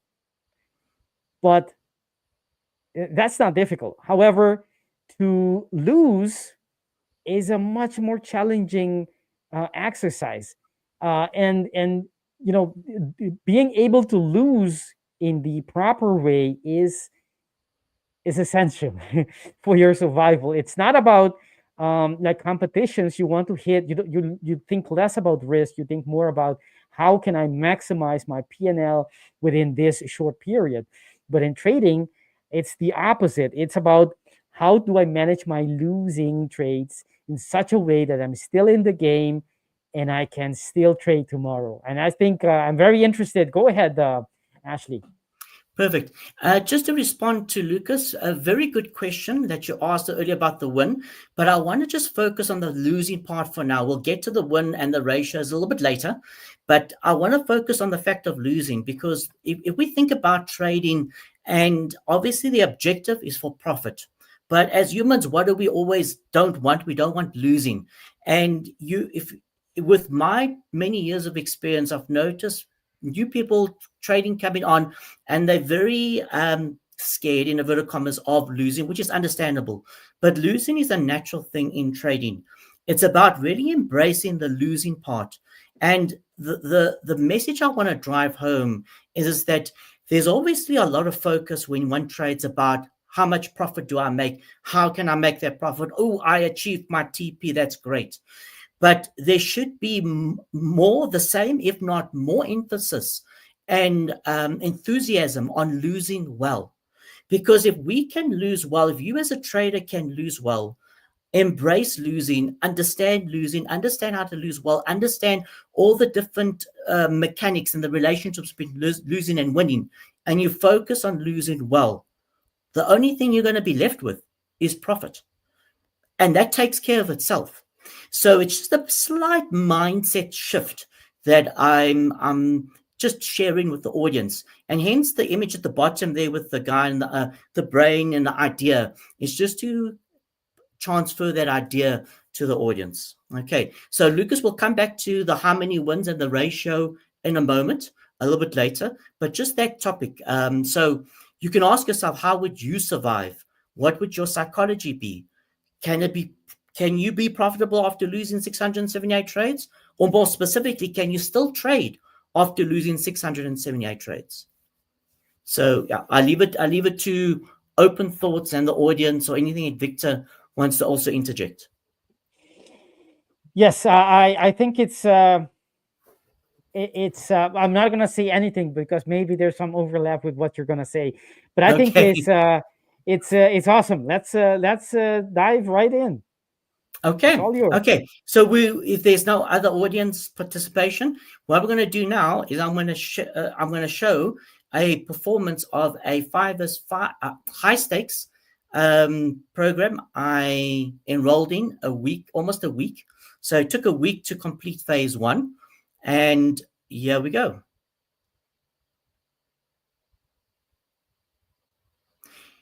Okay, so this is a 5ers high stakes, 5K high stakes program I enrolled in. It started trading on the 7th of May, and it completed, just as it finishes, if it descending order, on the 14th of May. So a week, okay? And then all the different areas have been achieved in terms of profit target and the profitable days. And there's the stats. A total of 1,120 trades were taken. The profitable trades were 439. There were 678 losing trades. Of that, the win rate came to, where is that percentage again? Oh, I just lost the 1%. Oh, there we go. 39.19%. So from the question asked earlier, you can see that ratio. I had a 40% win rate and profit factor 1.18. And we have a look, average loss was $3.35. Average profit $6.15. Okay. Any thoughts, any questions, any comments just in relation to the stats or anything that does anybody ask or to raise? So I wanted to kind of come across from the perspective of losing and understanding if you lose well, you can still be profitable. It doesn't mean you have to do exactly the same amount of trades that I've done. I'm talking it from a principle point of view in terms of the trading, and don't be afraid of losses. Embrace them, understand them, and then go ahead and continue your journey. Any thoughts from anyone? Yeah, well, I can see. Let's see from the audience first before I say anything. Someone asking There's how a much question are you I see. looking per trade? Yep. Perfect. Good question. So just to recap, when I take a trade, I call it a position, and that position gets split into 3 trades as you would know it, or the audience would know it. But if we just talk for a single trade, because each trade can be looked at its own, I'm risking on this account 0.16% of the account. 0.16%. And that is per setup, right? That's what you said. Yeah, that's 0.16% per trade order, and each symbol or each strategy that I take takes 3 trades. So basically, in total, when it takes the trades, it takes 0.48%. But in terms of the stats, because each trade is separate, each trade itself equals to 0.16%. And in physical dollars, that works out to $8 per trade that I'll lose. And I focus on always managing my risk, making that the $8 is the max I will lose, but I always want to lose less, meaning that I've got different areas to manage the trade, meaning as I manage the trade, I managed to get losing down to $3.35, which works out to about 40%. So on average, I only lost 40% of what my max initial risk. Yes. The first thing I see here is that you have a lot of trades, 1,120, meaning that's 1 week. That is over 250, almost 300 per 5 trading days, which means that you're very, very active. And the only way to do that is, of course, either you're a scalper, super high active scalper, or you're using automation, which we know you are. So that's great. You have a, could you lower the scroll a little bit to the downside so we see the profit factor? You have a very healthy profit factor of above 1, meaning it is profitable. We know by your P&L it is profitable. That is the ratio between the profit and the losses in just the gross of them. And the win rate is a little below, basically it's 40%. And that already tells me that you're probably going with the trend, but I don't know that for sure.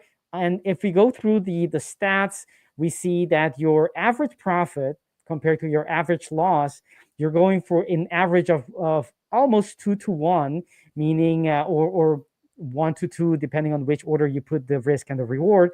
But you're going for twice as much profit on average compared to the risk on average that you're not a risk, but the losses that you're taking. And you can see it as well in the outliers, right? So the best profit, the biggest profit, and the biggest loss, there's also that positive ratio where you see that you let your winners run. Hence, that confirms that a win rate that you're probably trading something that goes with the trend, and you let that run with the trend as it confirms or continues with that direction. The expectancy, we can see that it is roughly 0.1 your average loss, meaning it turns around. If we express your the R, if you express the R taken as the average loss, that means that the expectancy is roughly a little bit higher than 1.1 R per trade, which is, it may seem like is not a lot, but that can be very profitable if especially if you have it automated.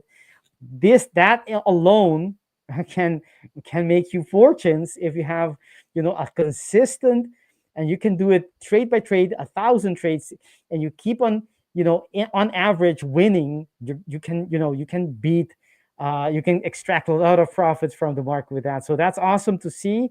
And your trading duration is within the day. So that means that you're on the lower time frame, because if you're going for trend with the trend, and you're still within 1 day, that means that you're probably taking signals on lower time frames, maybe the 15, or maybe you have very tight TPs and stop loss. That could be as well.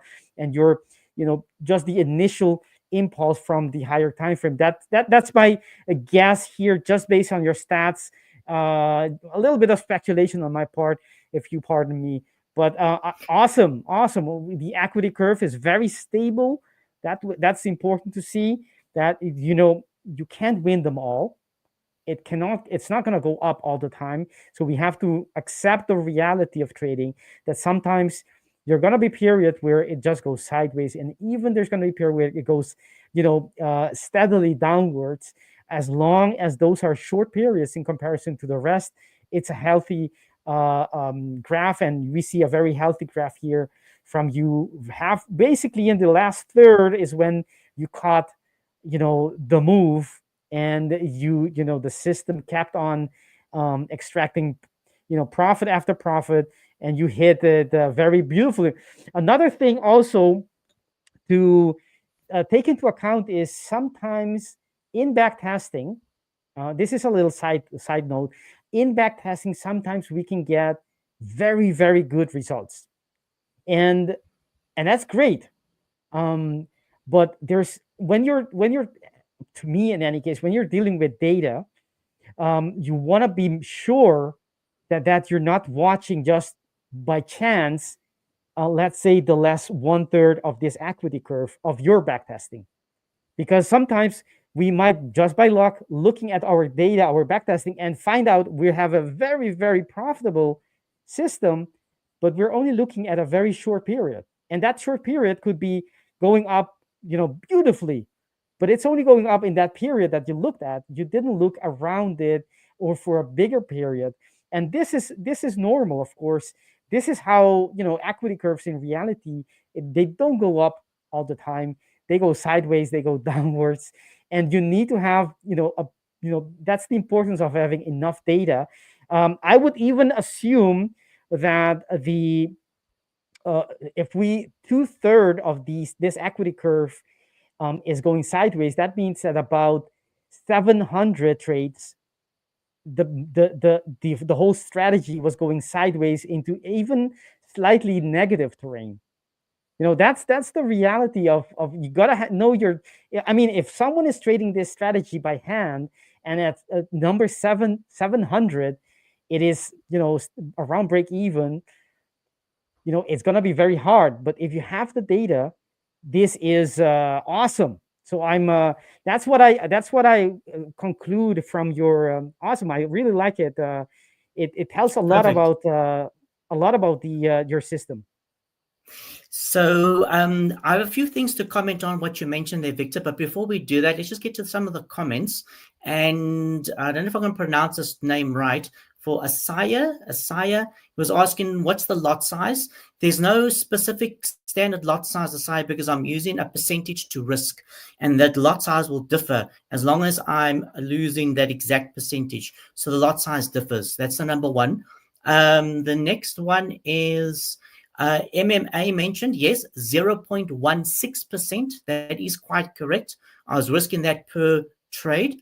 And then also for DJ, it's not a trading discretionary. It was the trading strategy was born as a trading discretionary trading, and then I converted it into an EA. So it's a custom built in-house EA. You won't be able to get it anyway. It's custom built. And then what else do we have? How many days did you trade for? Basically 5 trading days. It took a week. From a Wednesday, I started at a Wednesday on the 7th, and then it achieved the target the next Wednesday, the 14th. Okay. Some other comments to mention what Victor mentioned. Victor did a good interpretation of the results, and very well done there, Victor. Just a few things to clarify in terms of the strategy. The strategy trades with the trend, against the trend, during sideways, etc. That's the objective that's the mandate that I've stipulated for our core strategy. It needs to trade throughout as the market moves. Number one, because it does that, a secondary mandate for the strategy is that, and it's not about, trading's not about an ego, whether you're right or wrong. It's about if the trade on a strategy takes place or executes and the trade does not follow through, the strategy itself looks for the opposite one by default, depending if the conditions are suitable. So if whatever the criteria is for one trade, it enters. If the trade starts to slightly maybe move in my favor and then starts to fail and then goes out of my favor, doesn't follow through, the strategy itself automatically looks for the trade in the opposite direction. A byproduct of the strategy is that it hedges at times. It's not its purpose, but just because of how it enters and exits, it does hedge. And in terms of time frames, this is a lower time frame based strategy. But when I'm saying a lower time frame, it's not a single time frame. It uses a combination altogether of 7 time frames, being the 4-hour, 3-hour, 2-hour, 5, 10, 20, and 30 minutes, all in combination, all working together, not in isolation, not separately. All those 7 time frames working together. Over and above that, there are at least 8 different points where I'm able to exit the trade, whether it's on a trailing stop for the 3 trades, could be different ones as well, 3 different TP levels. In addition to a exit, I don't have just a stop. I have an exit criteria that also reduces risk. So if the trade, the physical structure changes, it exits even before hitting the stop loss. And over and above that, because I split the trades into 3, there are, I've clumped all trades. Let's say I've got 10 symbols open. They're all open. They've got 3 trades each. So meaning trade 1, trade 2, trade 3 for all three trades. I can clump on a separate strategy. I can clump all trade order 2s together. When that reaches a specific percentage amount, it will only close all trade order 2s. So I'm still in trade order 1 and 3 for all the rest of the trades. So there's at least 8 different exit points that I have for the strategy. Awesome. You have, as we can see, spent many hours, and I'm pretty sure thousands of hours customizing your strategy, because all of these nuances, the only way to know that you need them is by testing. And I'm sure you've done a lot of testing to actually know what to do, when to do what, all these components of your strategy. It's amazing to see.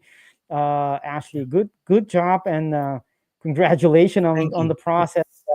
As our good friend Vinicius is mentioning here, we have a couple of more questions for you from the audience. Yes. We already have an idea. You mentioned it a little bit. How many forex pairs do you trade with this strategy? Okay, so to answer that question, there are 7 specific forex pairs: Euro dollar, cable dollar, Aussie dollar, Kiwi dollar, dollar yen, dollar CAD, dollar Swiss. Those are the majors and minors, i.e. your dollar directs and your dollar indirects. All the other pairs, all the other most liquid pairs, there's total of 28 liquid pairs, including those 7. The rest of the 21 are cross pairs of those 7. So I look at the majors and the minors, but it's not just FX. And it's understanding financial markets and financial asset classes. I clump all of them together to understand money movement and flow, to take advantage of movement between the asset classes, between risk on and risk off. So there's a set 18 on the The5ers platform that they offer, which is basic those 7 FX pairs. There's Bitcoin and Ethereum, gold, silver, oil, and the 6 international indices: Dow Jones 30, S&P 500, NASDAQ 100, the FTSE 100, DAX 40, and then the Nikkei 225. That gives you a total of 18 symbols, always trading throughout every market condition in terms of my core strategy. Awesome. Another question is, did you test on different assets? So meaning, not just one. I think Adele is meaning, we already know that you trade multiple pairs, but are there more assets you tested on that you're not trading? The answer is yes. There's a couple things further insight to that. So number one, in terms of backtesting, I have over 15,000 backtesting reports, and basically that spans close to 5 years. So number one, but actually backtesting is not the be all or end all. It's just your starting point. Backtesting is not it's a starting point and not your end point. Now, what I mean by that is backtesting. Generally, when you backtest on MT5, you can only backtest a symbol. Now, practically speaking, when you trade your account, you're not going to necessarily trade that one symbol all the time. You could, it is a strategy, but to grow you as a trader, you do need to include other symbols. And a backtest can't backtest what an account will do with more than one symbol. So over and above that, you need to forward test, and you need to keep on forward testing and collecting data in a systematic and structured way. So I've over close to 24 different MT5s with different strategies running continuously over several servers collecting data, and it's also interpreting and understanding that data and what to do with it. So the back testing is just the start and definitely not the end. For those who thought that trading was easy, that you do it on the beach with your swimsuit on, with your legs hanging in the crashing waves of the beach, and you're earning, this is the reality of trading. It's a lot of hours, it's a lot of testing, it's a lot of so-called failures. They're not actually failures, but things you try out and they don't have an edge. You keep on refining it until you have a finished product. I recognize your what you're telling about the numbers of tests. I don't have nearly as much as you do, but it's that's how I recognize a trader, someone who has put in the hours, the weeks, the months, and actually the years behind their ideas, because that's what I know how it is actually. One last question, or at least last for the time being. Yes. Do you trade all sessions? I think you mentioned that Yes. you have a mandate, or you set your EA to has a mandate from you. It needs to trade in all market conditions. Yes. Does that mean all sessions? Yes. It runs basically 24/7. There are certain very, very small certain exceptions where either I'll trade a close or close a trade out and then disable the EA for a period of time. One such example is, for example, oil. I will start closing off any open trades by Friday afternoon, because the weekend swap is 10 times, which is extremely high. Doesn't make sense. So I don't carry any oil open trades over in the weekend. The rest of the symbols do, and they trade all sessions. So the mandate of my strategy is to trade throughout every condition, every such way. And then again, on top of that, it's not my only strategy. I layer alternative strategies that look for specific conditions. Then that's something else. But my foundation is the core strategy. Awesome. This is great. So, and you're showing here some MT5 reports. What Yes. can we learn from these data, these stats, these numbers? So just bringing it back from the objective of the topic that I wanted to share with the audience is about losses. Is that the one stat that isn't in the 5ers dashboard is a recovery factor, and I deem the recovery factor. I place the recovery factor as a stat higher than the profit factor, higher than the win rate, higher than your average achieved reward risk ratio. And what is the recovery factor basically? The recovery factor basically goes to the heart of the topic I addressed today and about losing. The recovery factor says, in reality, we're going to lose. Part of trading is losing. your strategy, it's understanding how well your strategy can recover from that loss. Okay, I don't think we have time to go into some of the calculations, but basically the recovery factor for my period was 1.28, which is average or good. There are ways that can be better, and I would like to, as a trader, you always are trying to achieve to improve that. If you can improve your recovery factor, you don't have to worry about your profit factor. It'll take care of itself by default. So it's a recovery factor that you need to focus on. Lose well, understanding the relationship between losing well and your profits, and that's where the recovery factor comes in. By focusing solely on that and all your efforts, everything else will take care of itself. Your win rate, your reward risk ratio, everything else will take care of itself. Going through drawdown periods, it's natural. Drawdown, it's not necessarily when you start a 5ers program and you draw down from the start. It's also from equity high as the account keeps trading. So I want to come back to the topic and say, and really embrace losing. For me, in my personal journey, I've embraced losing. I've focused on it. I focus on it first and foremost, and it's allowed me to progress in my journey.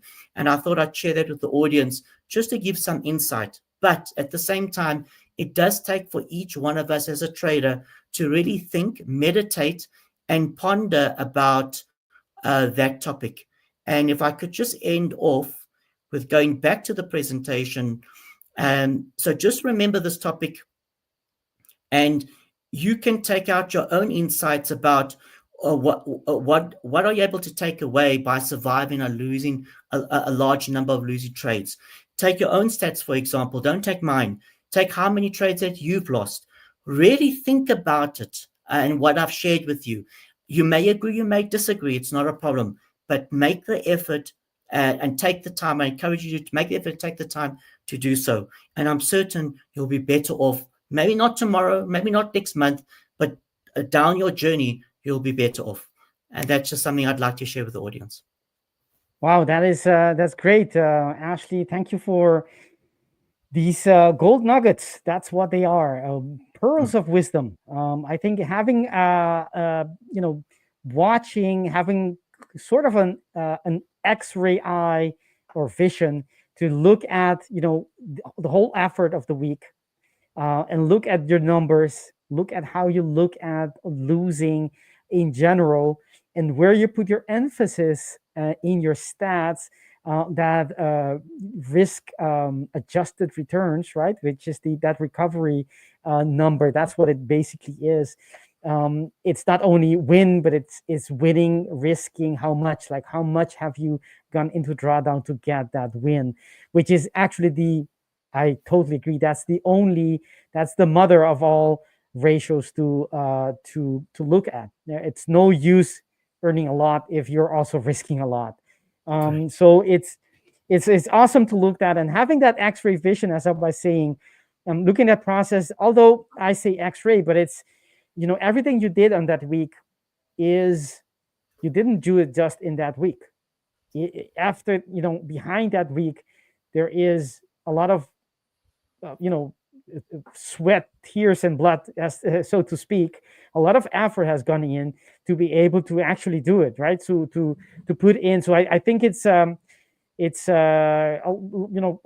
only thing is good for you, man. Good for you for being where you are as a trader, and I want to congratulate you, but as well as thank you for being willing to share the process with people in the audience, because a lot of good traders are focused on themselves, right? Because it takes so much attention and focus, and not everyone is able or perhaps willing to take the time as you're doing right here, showing what it takes to be a good trader, where to focus, where to emphasize, and you're doing a very great job at it. So thank you very much, Ashley.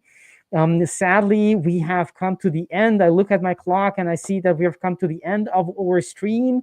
I'd like to invite everyone to hit the like button if you like this content, right? If you think this has helped you in thinking about trading If this has helped you in any way, shape, or form, press the like button. It doesn't matter if you press the button lightly or you smash it, but just press it. And subscribe to our channel. Make sure that you're part of this tribe. We are here to stay. The 5ers is the best prop firm out there. And just look at our longevity. We are, pioneers in the industry, and it's for a reason. You want to be with the best guys in the industry, and that is, even if I say it myself, it's this team. So join our team if you're not part of it yet.